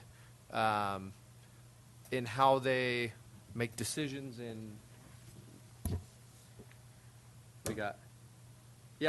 well, there's that. Okay. John's gave me a diagram that says not my job, with arrows going across the two sides. Okay. There is that. What happens is that if you don't have that independent leader up there, it's too easy of those split divisions to say, it's not my job, it's your job, and it's not my job, it's your job. You find it. But that doesn't have to be a CRA director. That can be the CAO. Okay. But how much burden do you want to put on one individual to do all that? Okay. You got 600 employees out there. I want somebody that's accountable to us to be doing that job. Okay. That's what I want. Okay. We've heard from the left side of the dais. Sherry, do you have some comments? I do, because until we start traveling down this path, we don't know if we're going to find that individual. And I think we have really said that it is heavily dependent on whether or not we can find an individual that could fit in that top slot. But I would say that I think at the very minimum we are looking at a reorganization to the second slide. The other thing that I've been thinking about sitting here is when we were first elected, you coined a term that I've used a number of times, and that was, I see us, you talked about a new normal. Yep. And I really do believe that. I don't know that we will go back to a day where we will see funding levels that would support a divided organization. And so I do have some concerns about our capacity to do that. Having said that, I am hedging because if we are not able to find someone that can fill that top slot on the second slide, because I really do think that we are at a minimum looking at that type of reorganization. If we do not find somebody to fill that, then we will have to be prepared to find a way to make the alternative 3 work. Yeah. Okay. I agree. I wholeheartedly agree. Okay. So I'm going to just, this is a shot across your bow, Mr. Pedro. I just counted boxes, okay? Option 2 has 17 boxes, and option 3 has 14, and yet option 3 is like twice as expensive as option 2. So that just begs a question in my head. I'm sure you're absolutely right, and but it's just it's counterintuitive to me. Yeah, it's easily explained. There's more people. Because right now you've got a consolidated agency where they share clerical, they share a lot of things, and when you break it apart, you're going to duplicate things. That's why we did it. So you and I had a conversation earlier today before the board meeting, but I want to make my concerns public. Okay, my biggest concern with the current situation is that we don't have a public works director kind of person. I need, Bev's great at what she does. I know she's the public works director, but she didn't get trained in that. It's not her career field growing up and all of that stuff. If an engineer on a project comes in and we've got people without the same qualifications that an engineer on a project has, questioning engineers, okay? Without the capability of that engineer going to a public works director and kind of having their day in court, if you will, or an engineer level kind of person. I just think that we're at risk for that. So I'm of the mind it's either option 2 or option 3, and I'm willing to go down the path of 2 and see if we can find it. Find somebody. I do believe that it will be significantly easier to find somebody to be the CRA director in option 2 than in option 1. okay? I do not see any way, unless somebody walks through the door some Tuesday and says, here I am, I'm the perfect guy. Or gal. I don't see a way that we're going to find someone. The only way that Bev worked out there is because she was so intimately involved in the county for so long a period of time. That would take a growing pains that I can't even imagine to find someone to come in and assimilate to that level of understanding of our county government. So I'd be okay with either 2 or 3. But I do, that Assistant CRA Director Public Works, if that's the way we go, that really needs to be someone that's got engineering credentials that you would find in a Public Works Director kind of person. Right, that's the intent of that model. Okay. And I will just again reiterate for our staff, this can be an exciting time. And I'm kind of excited because we're talking about the future here, the future of county government. Bev, you've done a great job. We're going to be sorry to see you go, but you've earned your retirement too, so so we can't keep you forever. We've tried to shackle some people in some other department head positions, and we just said goodbye to Beetle Barber today. I'd shackle her too if I could, but it can be an exciting time. So I'll go with either 2 or 3. Somebody's got to come tell me how 17 is less than 14. I just want to make the comment, we've come back just giving you some options with what you guys want. This is classic public policy. I'm looking at Randy. I don't know if I can say this with a straight face, but that's why we pay you guys the big bucks, right? No, but that's why the board's there, is you make the hard policy calls, and there is no right or wrong. There is no right or wrong, here. I think there's advantages and disadvantages. Sure. And that's what you guys are weighing. And I need to make a public acknowledgement. We will have an ad hoc committee that I have appointed that will work with Mr. Pedro, and that committee chairman is Supervisor Hanvelt, and the other member on that committee is Supervisor Royce. So they will be working through the details with the staff so that we aren't on as quick as possible every 2 weeks. Things can move a little bit more streamlined fashion, and I have every confidence that those 2 supervisors will give us a good product to choose from. But anyway, so you are looking for, what do you want now? I'm looking for consensus on whether you want to go. I think we're all in agreement. We're looking at a reorg CRA or the two smaller agencies, and that's what we need to hear from you guys. And if it's door number 1, the reorg, we can go down that path. If it doesn't work out to your satisfaction, we can go to door number 2, or you can just say, we just feel more comfortable with door number 2. Okay, so Ann, I'm going to look at you. You're okay with 17 being less than 14? Yeah, actually I am, yes. Okay. It's HR math. HR math. Okay. I have a question. Go ahead. So if there is a reorg, we have to find the Public Works Director side and the CRA Director side. So we're recruiting 3 positions, right? So we have to find 3 good people? Under the reorg, in the near term, you'd be looking at a new CRA director over this new organization. You'd want to wait until that person is here to go after the assistant, because you want that person to be able to pick them out. So we'd get one, then we go after the other 2 with their. Well, the one immediately, the other we need to talk about, how to transition, because we have some people in place and things we need to talk about. And I think that's they'd have to apply for the position, right?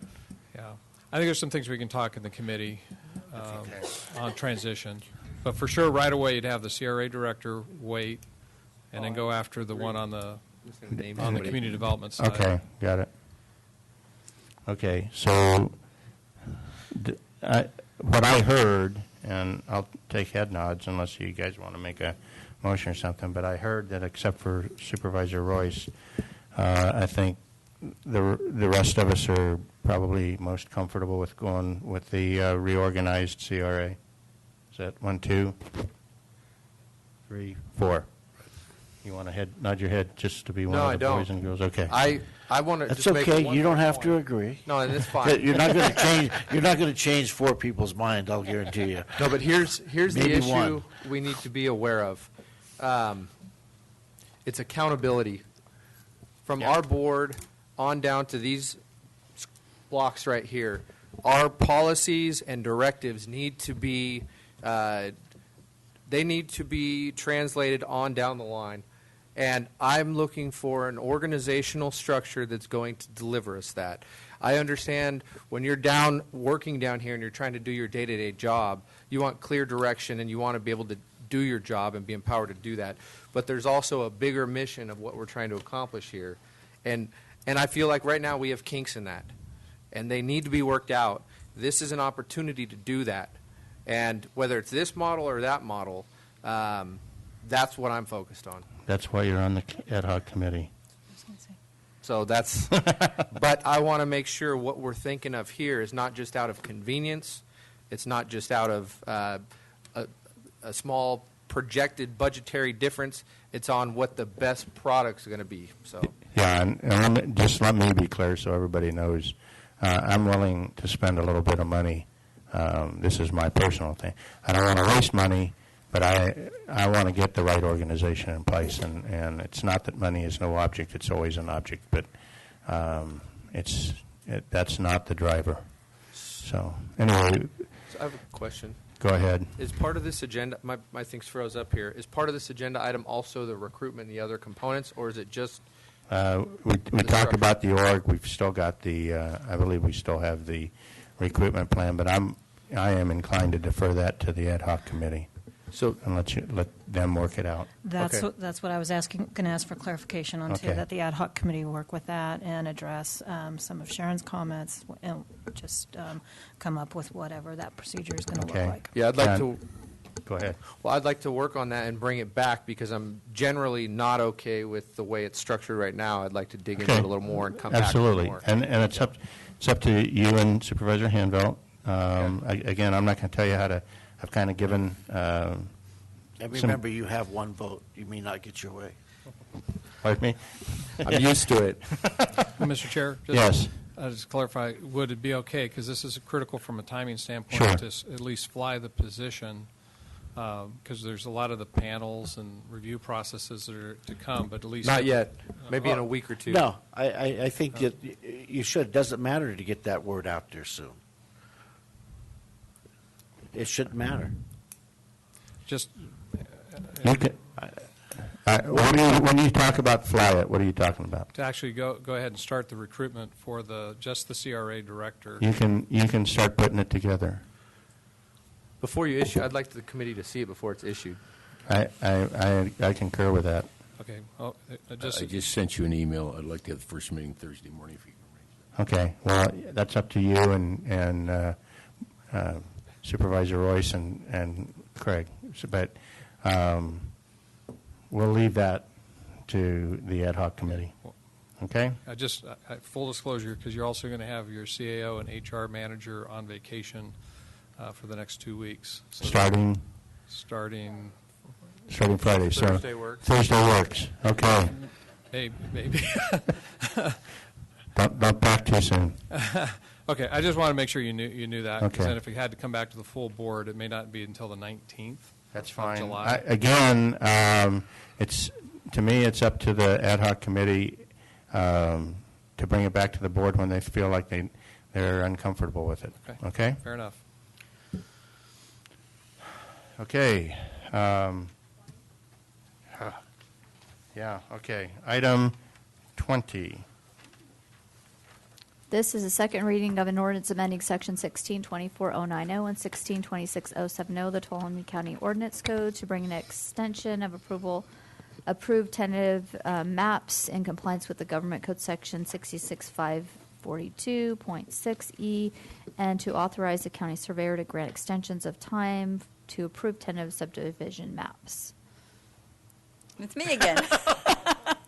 You just won't go away. That's right. Okay.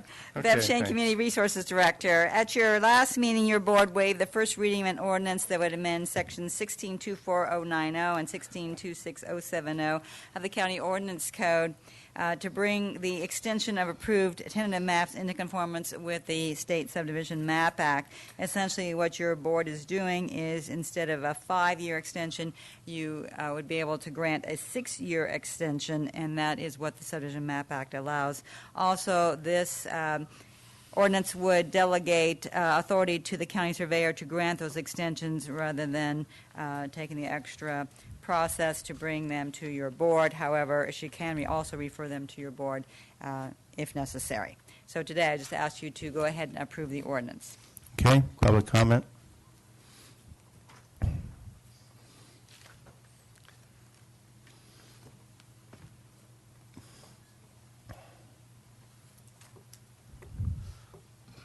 Good afternoon. Ron Kopf.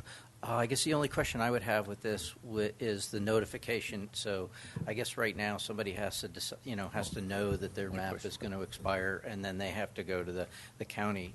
It would be better if we could do some outreach to somebody whose map was going to be expired so that they didn't just sort of miss the deadline and fall off the ship. Okay, Bev? Yes. Is that possible? The county surveyor does that now. She notifies the surveyor of record and the property owner of impending expirations. Okay. That was exactly my question. Well, then it's already answered. It is. So done. Okay. Any other questions of staff? Any comments? Okay, bring it back to the board for a motion. Move on staff recommendation A through D. Second. Okay, I got a motion by Supervisor Brennan, second by Supervisor Royce. All those in favor signify by saying aye. Aye. Opposed, abstained, 5-0. We are going to table reports, and would the clerk of the board please read item 23? This is closed session, Conference of Labor Negotiators, Craig Pedro and Friend, Authority Government Code Section 54957.6, all bargaining units. Are we going to report anything out, Mr. Pedro? No. Okay. Then we are going to go into closed session at this time. I would like to thank the public for their participation in today's meeting.